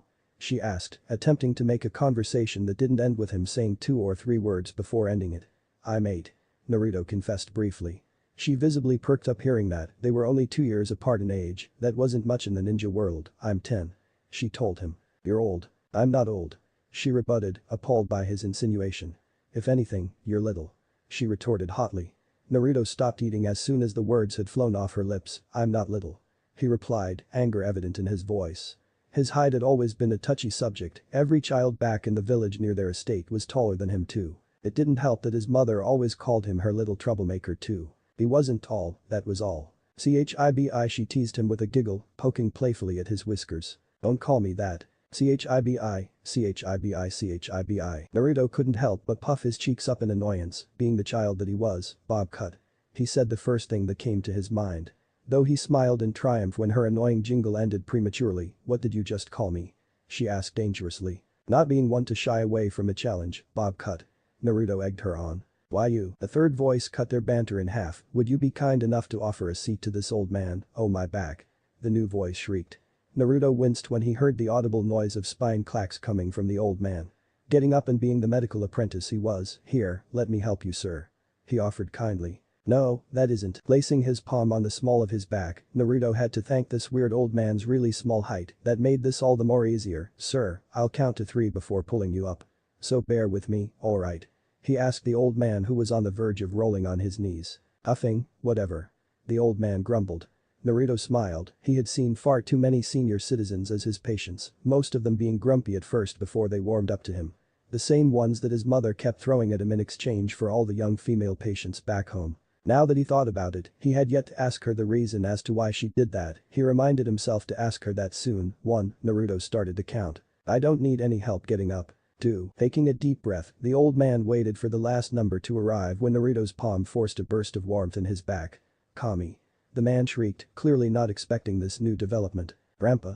Naruto blinked at the weird girl he had met moments ago before his mind clicked and he realized that they were related. He's your grandfather? Naruto asked, oblivious to all the horrified stares being pointed his way. What have you done to my hey? Inoki whispered, moving his waist in circles with a newfound ardor. It doesn't hurt anymore. He whispered in amazement, bouncing up and down like a beach ball. Say what? Kuritsuchi shrieked in shock, reclining at Naruto with all her nefariousness. Did you mess with his mind too? Who are you, kid? Sighing, Naruto had to choke down on the fact that everyone here was awfully rude. No one ever bothered to greet each other nicely, they more or less always demanded his name, Naruto. He's Naruto old man, what was your last name again?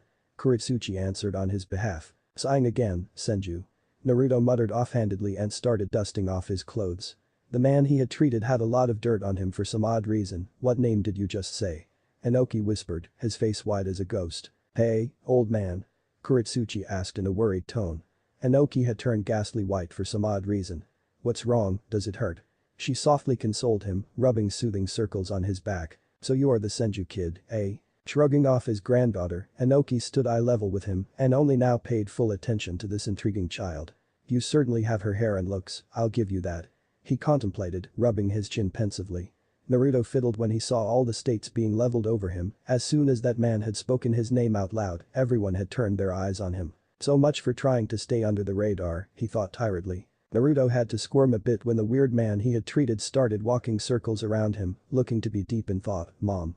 The words flew off his mouth involuntarily. His throat sounded hoarse and for some odd reason, his vision was misty. Feeling some wetness trailing down his cheeks. Am I crying? He mumbled to himself, swiping off the tears with the back of his hands. His heart was screaming danger at him. Forcing his way through the crowd, Kakashi came to the scene of his charge standing at the center of all the commotion with the last person he should have been face to face with, standing right by his side. To top things off with a cherry on top, his little brother in all but blood was trembling like a dry leaf. Mom. Warm arms embracing him from behind, Naruto let himself be collected in the familiar softness he had become accustomed to as a child. Almost every woman in the crowd, save for one, squealed in delight at the scene unfolding before their eyes. Hush, I'm here. Soft cops doing their tricks, Tsunade rocked her baby back and forth to try and calm him down. He was nigh on the verge of hyperventilating, she knew she shouldn't have brought him here in the first place. Mom. He cried. Those voices were everywhere, those vile and ugly. Let's go home. People here were funny for some reason, Naruto could feel the animosity rolling off of them in waves, vividly clear. They all pointed at him too, unlike back home, these people weren't nice at all. His gut was telling him, take me home, Mom. He all but begged her. Placing a comforting peck on the side of his head, okay. She agreed instantly. She could surmise what had happened, it was what she had been afraid of. Her boy senses were too damn sharp, these bastards weren't hiding their intentions to help her case. My lady. Turning around, Tsunade acknowledged her apprentice with a simple nod of her head. We are leaving Shizune. She told her. What Shizune sputtered, now? She shrilled. Eyes turning into slits, now. Tsunade told her, voice cold and firm. Her heels clicked audibly while she made her way out, the nobles and shinobi alike, giving the ferocious-looking woman all the space she needed. On her way out, she did have the luck of running into just the person she wanted to see. Tsunade-chan. Hiruzen entered with his envoy in tow, you're leaving already. He recoiled when he saw the hatred with which he was glared at. I told you. She poked his chest with her finger, her lip trembling. Each poke felt like a dagger when combined with her legendary strength. What has happened? He demanded. To make her night on the verge of crying, the fire shadow wasn't in any mood for mercy to whoever it was who had made her this way. Be it Kushina or otherwise, it was his word that his lone female student had trusted and placed her faith in to come here. Had the culprit been anyone, especially someone he had no connection to, he gave the signal to his own envoy to take up their arms. Heads would roll today. Rubbing the sleeping boy's head calmly and looking on sadly when Tsunade pulled him away as if his touch itself was poisonous for her child. Who was it? He asked, voice as kind and wise as it always was. Everyone. She whispered. His eyes widened in realization. Did he read them? Intentions. She completed his sentence for him. Yes, he did. She told him. I'm sorry. Tsunade said nothing more, brushing past him as if he wasn't even important to her anymore, which he actually wasn't. A voice called out from behind her, a voice that made steps quicken their pace even more considerably than before. For, there was no other person that possessed that irritating way of talking apart from one woman. Tsunade, wait Tebane. Said woman had half a mind to just snap her neck in half and be done with it. Get the fuck out of my way, damn it. Snarled the Redeed, her hair splitting up into 9 equal parts behind her back. Kushina, please understand. Reasoned Jiraiya. Understand what? She snapped. Rubbing his aching temples, I can't let you meet Tsunade, don't you get that? She eyed him as if he was the one who was being ridiculous here. Why the hell not? Because she doesn't want to see you. Deadpan Jiraiya. I'm not here to see her either. She retorted right back. Raising an eyebrow in utter amusement. Oh. Sang Jiraiya, crossing his arms tightly. Then who might you be here to see? He innocently inquired. You know damn well who, now get out of my way. As soon as she went to push him aside, what's with all the commotion here? Asked a new voice. Jiraiya's eyes went wide. Tsunade. He muttered, shocked to the core. In all the years he had seen her, she had never once left her son's side when he was sick or in some way troubled. This was clearly not expected. His hopes of seeing Kushina off without an argument were looking bleak at best. How's Naruto? He asked, worry etched clearly on his face. He's asleep. Tsunade answered tightly, eyeing Kushina the whole time. What happened to him? Asked a repeat in question. Tsunade's eyes would have shamed a lioness, that's none of your concern. She said dismissively. Seeing her getting riled up, he's my son, I can take care of him thank you very much. She nailed the final nail in the coffin. The look of utter despair on Kushina's heart made Jiraiya look away, but he didn't say a word, it just wasn't his place. This meeting had been a long time coming. The Uzumaki heiress sputtered, flustered beyond belief. You don't have to be so mean, Tsunade. She rambled on. Cocking an eyebrow, mean. She sounded incredulous, what are we, 5? You know damn well what I mean. Ladies, Jiraiya interrupted, though the reaction had been anything but friendly. What? Both women snapped equally angrily. Raising his hands up as a sign of peace, it seems you haven't noticed, but we are making a scene. He pointed to the stakes being leveled at them by the other residents in the hotel. Let's take this somewhere more private, shall we? He suggested kindly. No need, Tsunade ended that equally kindly, I was just going to see my son. She all but hissed the last part. Kushina's flinch was reciprocated by the toad sage, make yourself home. Tsunade said, pointing to the door exiting the lobby. Kushina was anything but pleased, she was seeing red, listen here you, I've had enough of your attitude. I came here to negotiate, but all you've been doing. Negotiate? Tsunade interrupted, sounding interested all of a sudden. Kushina calmed down considerably seeing her listen to reason, yeah. She mumbled. Alright, let's go down to the restaurant. Jiraiya blinked, even Kushina had to pinch her arm to believe the sudden change of demeanor the blonde woman had gone through. Come on, let's make haste. Tsunade clapped chirpily. Not being one to look up a gift in a horse's mouth, Kushina obliged happily. Jiraiya, though, had a feeling of foreboding. Stay nearby, will you? He said to no one in particular.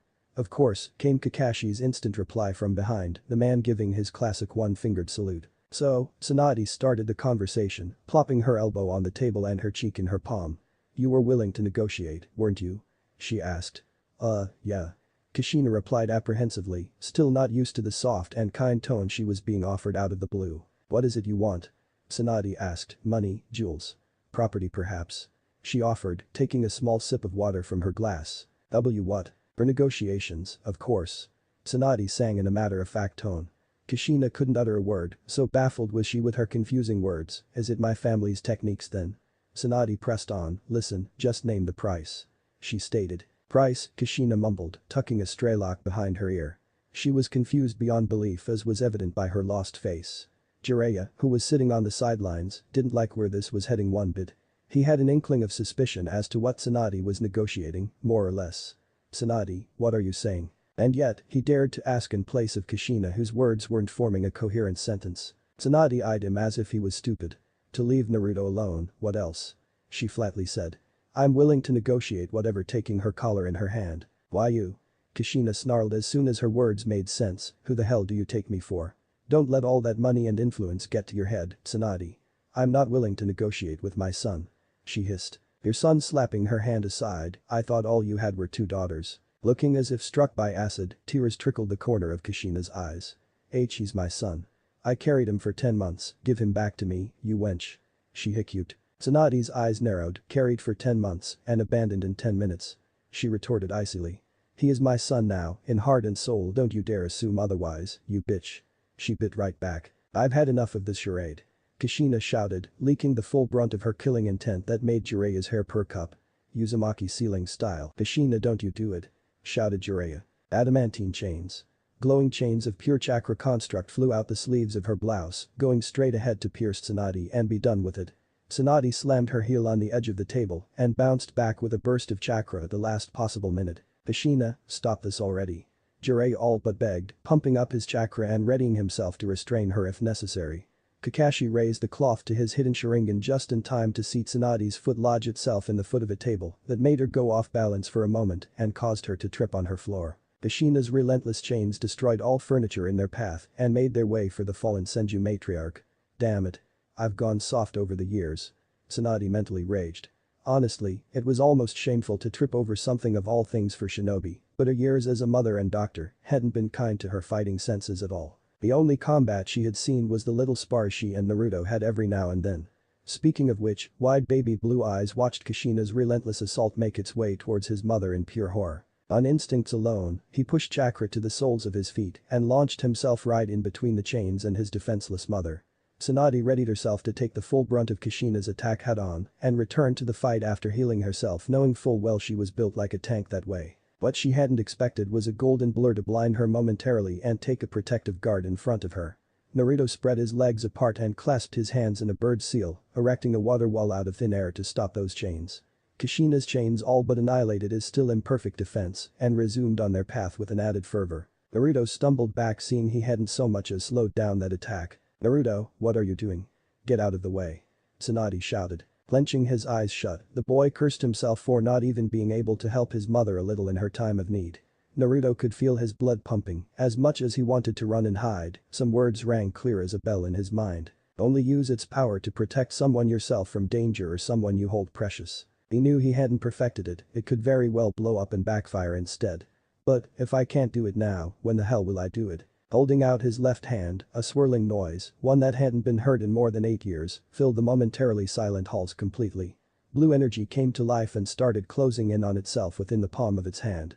Tsunade, Jiraiya, Kakashi, even Kushina's eyes went wide, seeing the familiar blue ball of death slowly forming in the boy's palm. Kushina tried to stop her assault, but her realizations came too late. She knew she would hit him head-on.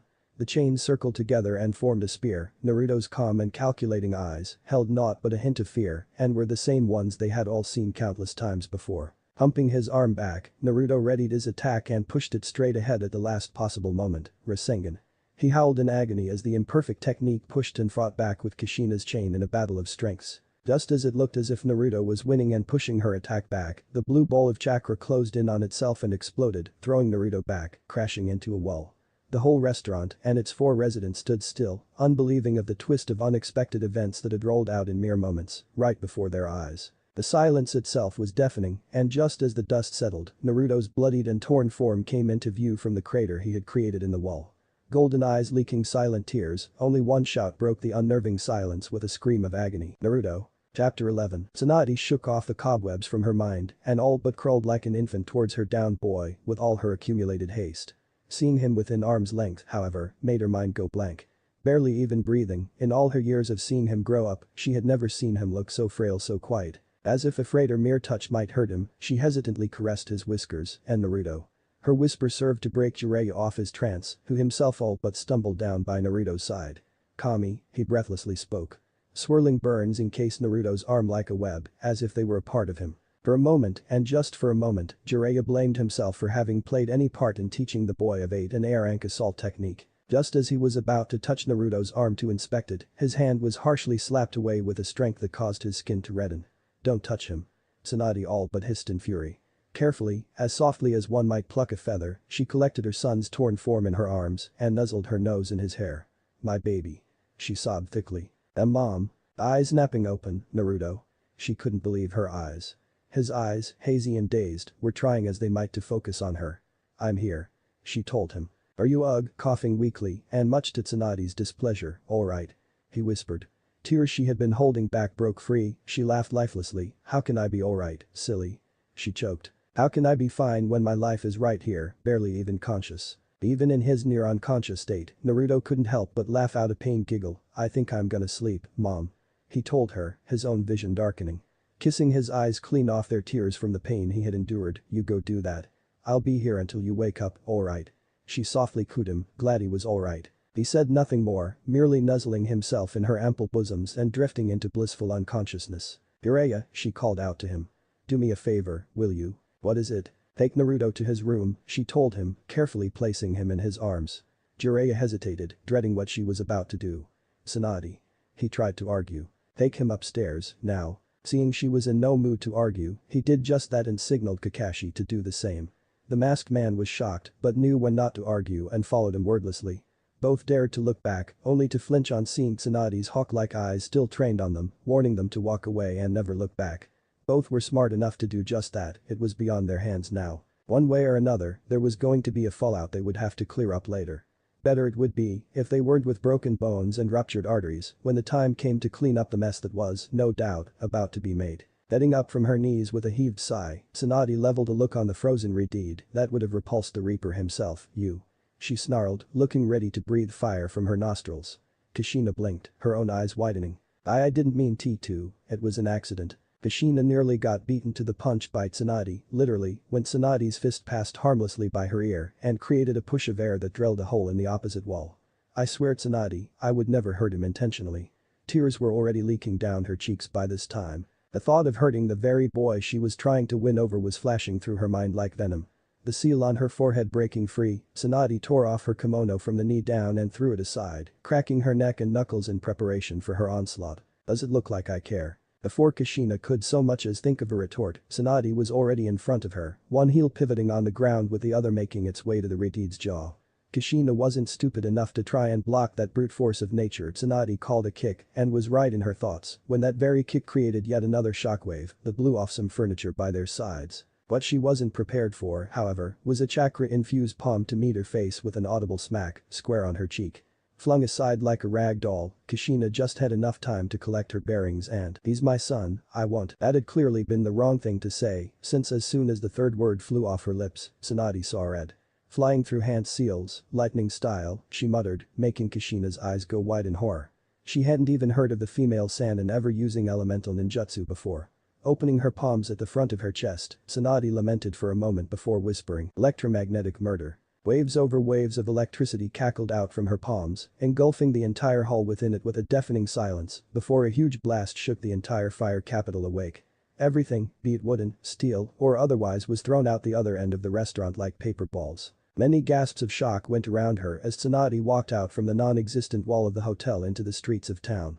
She knew that wasn't nearly enough to take a kunoichi of Kushina's caliber out of battle, and rightly so. Mere moments later, chains upon chains of chakra broke her free off the rubble and hurled it straight at Tsunade. "It was all your damn fault, everything is your fault." Kushina's wail of agony didn't even serve to faze Tsunade, the annoyed mother who was looking up at the sky and the humongous amounts of rubble coming down from above with nothing short of amusement. "Yin seal, release." She dropped her fist, her head tilted down to stare at the ground and shadowed her eyes from Kushina's point of view. The people around her screamed and begged for Tsunade to move away, thinking she was frozen out of sheer fright and rooted helplessly in place. Tsunade was anything but helpless though. Without ever looking up, she let her fist go up and unleashed the full brunt of her chakra, effectively creating a shockwave that turned all the falling rubble to dust in midair. Looks of awe and admiration ignored, Tsunade glared at Kushina with the intensity of magma. Both kunoichi glared each other down in a battle of stares and intimidation, upping their chakra for the battle that was about to go down.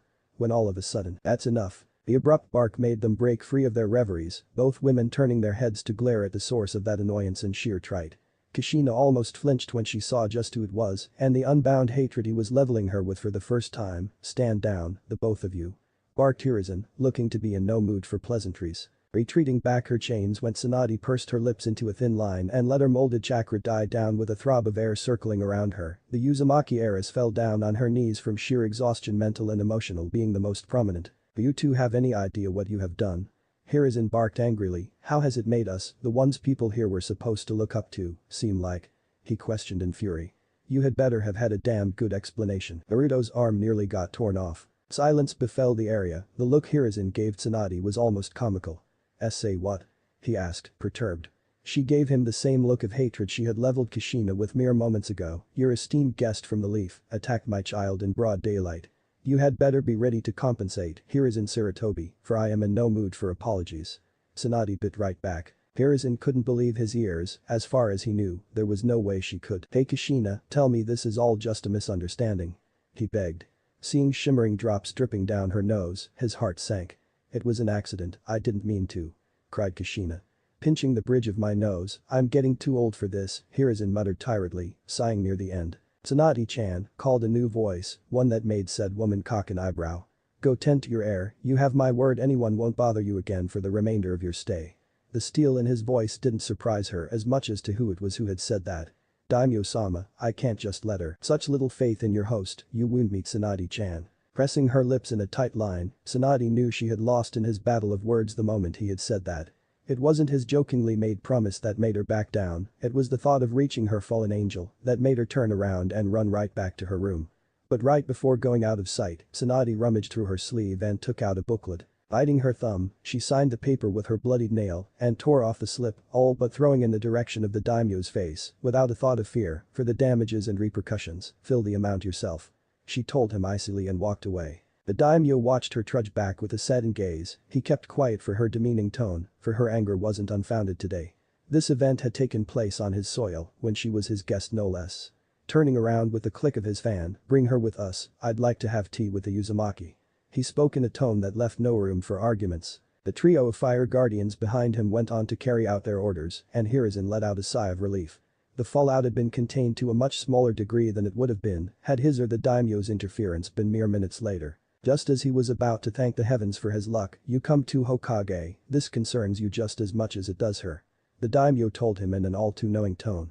Hiruzen cursed his luck, just when he thought everything was going smoothly, he was the one who would have to clean up this mess. He really was getting too old for this shit. Now Kushina-chan, I won't ask for an explanation as to what occurred back there. But, it wasn't. Raising his hand up to quieten her desperate pleas, he shook his head wearily. Whatever it was that has happened on my soil. She was an esteemed guest of mine, just as you are, or any other person here is. He told her with the wizened tone of an owl. His tone alone made her bow down her head while he took a sip of tea from his cup. She was the one who taunted me, I wasn't in the wrong this time. She told him in a small voice, sounding hesitant herself. Be that as it may, it was her heir that was harmed, not yours. Her flinch made his face soften, before it hardened considerably more. You will go to see her again and apologize for your actions. Her eyes widening, she almost scoffed when he continued, and in no way would you try to go near her son. Today, or for the remainder of your time at the capital. Am I making myself clear? That's completely unreasonable. Kushina, Hiruzen warned her, quieting down her appeals at once. You will not meet Naruto, he told her, and seeing the fury in his eyes, unless he wants to meet you himself. Words dying down in her throat, she gave him an odd look. Even Daimyo himself looked interested. Why would he wish to meet her after this little fiasco? Daimyo was the one who asked the million-dollar question. Hiruzen sighed, his wrinkles deepening. He will meet her, trust me on this. He knew the boy and the father whose blood ran strong in him, enough to know that he would demand closure for this with a redeed. Face to face, no less. Will he meet me? Kushina demanded hopefully, her voice tender and caring. Seeing her desperate eyes clinging on to her last hopes, Hiruzen didn't have the heart to dash them and make them turn lifeless. Yes, he will. But unless he approaches you himself, you will not force yourself on the Senju family any more than what is necessary for a simple apology, do you understand? I understand. The daimyo clapped joyfully, marvelous. He laughed. Now that this fiasco is done and over with, there is the matter of some reparations I wish to make on behalf of Tsunade-chan. Hiruzen shot him a dirty look. Tsunade would rather die than even take a penny worth of change from the village, be it any reason whatsoever. She loathed the village with a passion. Civilians were scum when it came to money-related affairs. Hiruzen cursed his luck for the second time that day. Time came and went, 2 days passed in what seemed to be mere hours. The usually lively annual gathering at the capital had turned into a quiet affair as soon as word of those violent events taking place between the oldest of allied families had reached various ears. "How is he doing?" Jiraiya asked for what seemed like the millionth time. Tsunade had all but locked him and herself up in his room like a princess in those old tales. Right after kicking him out of that room no less. Needless to say, it was disgraceful for the Toad Sage to be treated that way if he were to be honest. Though, after years of being manhandled by nearly half the female population of this world, he was, quite honestly, used to it. "He is doing rather well," Shizune told him. "Lady Tsunade is still keeping him in an induced coma though," she told the man, easing his worries a little. "To ease his pain, I guess." Shizune nodded sadly, yes, his wounds were rather severe. Being the bouncy bundle of joy he is, he might have reopened his. Shizune trailed off. "Yeah, I get the gist." Jiraiya waved her off. Inside the room though, was an entirely different matter altogether. Tsunade's eyes fluttered, blinking off the tears she willed back forcefully for the 10th time. Placing her fingers on his forehead, she forced in a pinch of lightning chakra to jolt his senses awake. It would have been better to let him sleep for a day or two more, but her heart was demanding that she see his shining eyes and twinkling smile once more. "Wake up," she cooed, brushing the hair off his eyes that were clenching themselves awake. Tiny arms gathering around her neck, she collected him in her arms, being extra careful for his bandaged arm. "Ma," he whispered, his voice raspy. She ran soothing circles down his back, forcing more and more medical chakra down his coils than what was necessary to dull his pain. Breaking free off the hug, she saw his lidded eyes barren with confusion.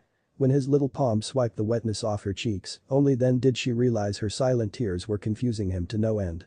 "I'm just happy, silly," she told him. Seeing him regaining his senses completely as his eyes widened themselves awake, she nuzzled her nose on his own, eliciting those soft giggles from his mouth. "Mom, stop it." Laughing herself, she cupped his cheek with a smile and took in his features. "You shouldn't have done that, Naruto. I could take care of myself, you know." Her voice lacked any energy behind her words, and Naruto felt bad for making her feel that way. He still didn't know why he had done what he had, but it felt right at the moment. "Why did you jump in front of me like that, Naruto?" she asked tearfully. Looking ashamed, Naruto averted his eyes. I don't know. I knew I wasn't no match for that woman, or that you needed any help. But when I saw her attacking you like that, I was scared of Mom." He told her shakily. "Scared of what, Munchkin?" "I don't want to lose you, Mom." He whimpered, hugging her for dear life. "Hey," she kissed his side, "why would you do that if you were so scared?" Naruto's eyes went hazy, his mind replaying those horrifying events again. "I don't really know, Mom." At that moment, blood started pumping into my head. "When I was in front of you, trying to block that attack I was scared, but I wasn't." He scratched his head, knowing how stupid he sounded. "I couldn't run away, Mom, not when you were right behind me." She had no words to put her thoughts into. Tsunade had never been so proud in her life. "Though, Kuzo."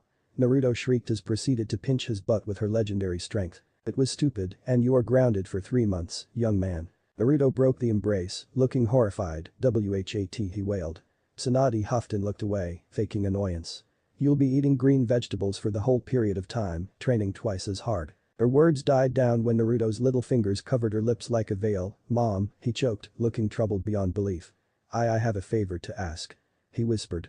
The look on his face made Tsunade's heart ache, she all but melted in a pile of goo. Her anger dying down. "What's the matter, sweetie?" she questioned him tenderly, stroking his puffed up cheek out of a force of habit. "Train me." Tsunade blinked, and she blinked again before repeating it several times to comprehend she had actually heard him correctly. "But I am training you." "No." Tsunade had never heard him raise his voice before, and the way he was gnawing away at his lip, she had a dreading idea as to where this was heading. "I was so weak, I felt so pathetic." She tried to hush him up, to tell him the difference between him and a seasoned ninja like Kushina was only natural, to do anything to stop her bundle of joy from breaking down right before her eyes. "What good am I when I can't even protect the ones I hold precious?" That was all he said, before breaking down in a fit of thick sobs, the bedsheet clenched tightly in his fists while he started bawling his eyes out. Tsunade flailed her arms around, trying to make funny faces to make him stop his painful cries, doing so to the point of looking hysterical. But it served to do nothing more than making his wails grow even louder than before. Wha. Reaching forward, she tried to hold him in a hug when he started fighting back with all his might. Surprised, nonetheless, she shook away his arms and forcefully clutched him in her chest. "Hush up, you," she whispered, holding him in her arms while the fight slowly left his body.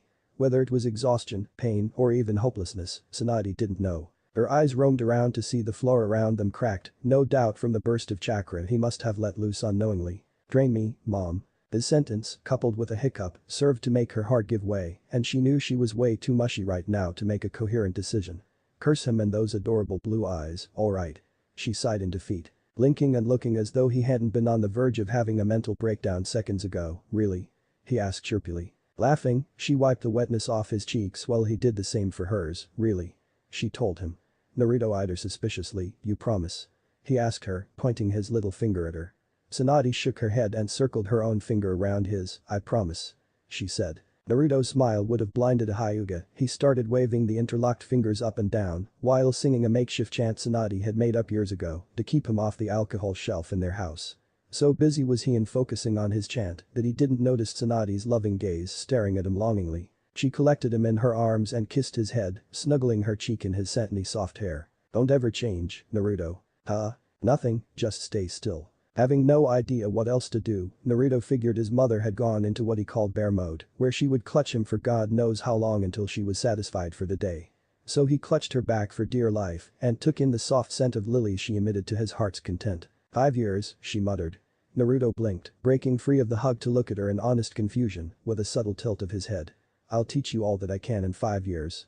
By the time you turn 13, there will be nothing left for me to teach you. She told him knowingly, quite enjoying the way his face lifted up to give way for that blinding grin of his. Try as she might, her attempts at keeping his childhood as sheltered as possible were failing horribly. So, the least she could do was train him and turn him into the kind of man she knew he could become. The kind of shinobi who could roam these hell-forsaken lands as he pleased, without the slightest amounts of fear for anything whatsoever. That thought did rile her up a bit. The stronger he got, the more free-spirited he would become. She knew when his mind was made up, there wasn't a way in hell he wouldn't go forth to pluck it and hold it in his hands. What if, someday, he decided to? As if sensing her darker train of thoughts, Mom. She blinked out of her stupor and gave him an owlish stare, unbelieving of his understanding gaze. I won't leave you, ever. He told her. It took her a moment to comprehend how keen his senses were, before she nodded with a smile. I won't let you either. Eyes twinkling with mischief, is that right? He mocked her humorously. She matched his look with a cat-like grin of her own. Why you, come here. She laughed, forcing him back into the comforters while her fingers started their assault under his arms. Naruto tried to paw her away with tears of joy prickling his ducts, only to have all his limbs swatted away harmlessly by her bear-like form towering over him. Their little banter ended when Naruto's entire body went rigid and his eyes stared coldly in the direction of the door. Before Tsunade could so much as utter a word, she's here, again. Naruto almost repulsed at the look of murder that crossed through his mother's face. He caught her wrist before she could go for the door and solve this matter once and for all. She is sad, Mom. I don't think she's here to attack us or something. The uncertainty in his voice made her will waver. She knew him well enough not to underestimate his power at sensing people's intentions. I'll talk, go talk to her, all she could utter before Tsunade's face was inches from his own, her eyes as cold as the iciest of glaciers. You'll do no such thing, you hear me? She hissed, not even ashamed at the tone she was taking with him. Mom, I have to talk to her. Absolutely not. You can be with me the whole time, he suggested, making words die down in her throat. She could see it in his eyes, that stubbornness which screamed he would meet her one way or the other. Sighing, alright, if I'll be there the whole time. She agreed in defeat. Plopping down the bed, Naruto took her hand in his own little one and tugged her along to the door. Had he looked behind, he would have seen the look of utter despair on the buxom blonde's face, while 1,000 questions raged in her mind. As they walked through the hallways, her palms were sweating already. What if she tells him who she is? Would it affect what we have? Will it hurt him in any way? Each step she took, this was looking to be more and more of a bad idea. Stopping prematurely and effectively doing the same for him, Naruto, let's get you back. She told him in a voice of authority. But you said, I changed my mind. Let's just. Once more, for what seemed like the millionth time, words died down in her throat when a crown of crimson peeked out the corner of the hallway they were trudging along. Her stomach most probably would have dropped a couple pounds if she were to be honest. Tsunade. I was looking for you. Chirped a lively Kushina. Iridide staggered and stumbled in her steps when she saw the little companion she was holding hands with. Tsunade had half a mind to pluck those wide eyes of hers so she wouldn't teddy up her son with those vile eyes of hers, as stupid as it sounded. And Naruto. Whispered Kushina. It seemed as if time had stood still for the pair who were staring at nothing but each other. Tsunade, being the annoyed mother, broke their stare-fest by pulling her child behind her legs before she tried anything funny. What the hell do you think you're doing here, Uzumaki? The venom laced in her voice wasn't lost at all to the Iridide, who raised her hands in surrender to show her peaceful intentions. I came to say I'm sorry. The dirty look Tsunade shot her with made her glare right back. Really, I did. Kushina told them.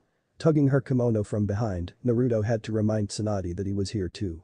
"Ma, your grip is too tight," Naruto whispered out of Kushina's earshot. Tsunade, realizing she had held him in a painful grip, involuntarily loosened her hand up and caressed his hair softly. "I'm sorry." She apologized, seeing his pain-ridden face, feeling guilty as all hell. "Do you, by any chance, know who I am?" Tsunade's glare would have repulsed Kushina, that is, had Kushina been actually looking at her. Her attention and her question were aimed at the blonde toddler of 8 hidden behind her legs.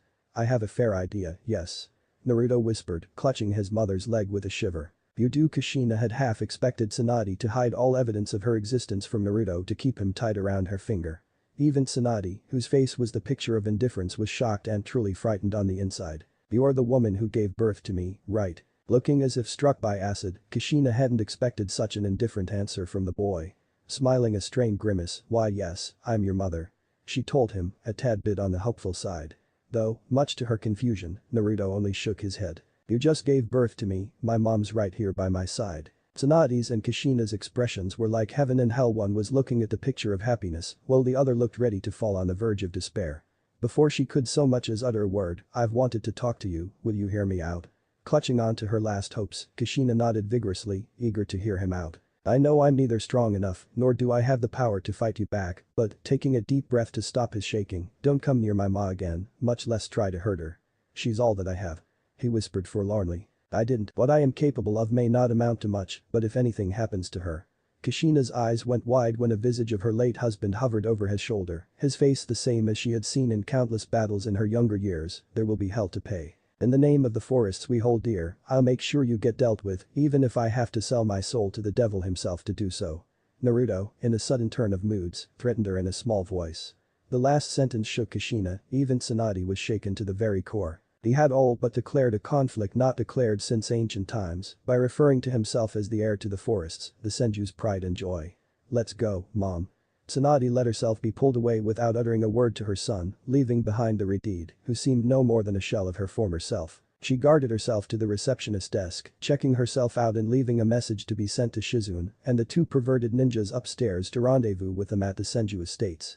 She had hoped Kushina wouldn't be able to locate them if they stayed at a hotel instead of their accustomed residence, but that plan had gone, how should we put it, peachy. But what had her surprised the most was quite certainly the long stretch of silence that had settled between her and Naruto. Placing her palm to cover his little head, "What's wrong, Munchkin?" she inquired, her tone turning as gentle and caring as it possibly could. Much to her surprise, she got no answer, instead his head dipped further down in shame to the point where his hair was shadowing his eyes to the fullest. Knowing something was up, she stopped abruptly and pulled her little one to a jerky stop. Bending on her knees, she flicked his forehead playfully, forcing him to let out a yelp. "Come on now, spill it." "I'm sorry, Mom." Tsunade blinked, "Sorry." She tilted her head in honest confusion. "For what?" "For using your name and status like that, it wasn't my place to." Placing her finger on his lips to stop his babbling, she smiled knowingly. "It's not my status and power you just used, Naruto," she told him, her tone firm and wise. As expected, she could see he was utterly lost from her words. She poked his chest for an added measure of reassurance. "That was your name you used, it was the power I've handed over to you. You're the heir to Senju, Naruto. Be careful what you use that name for the next time around, never let your emotions get the best of you." She honestly felt like a hypocrite right now, but these were lessons she had to impart onto him to make him realize the true weight of the name he had to carry now. "Toddlers grow really fast," she lamented inwardly. "That doesn't change what I did though," he whispered woefully. She hummed, agreeing with him on that point, though the pride in her eyes could be seen by any passerby looking at the mother-son couple. "Does it feel wrong?" she asked. Giggling at his reply, "What you did back there, does it feel wrong?" she asked, gauging him intently for a reply. That would tell her if her teachings over the years really had come to fruition or not. Falling silent for a moment, finally, Naruto shook his head in a negative light. "Oh." Tsunade drawled, amused.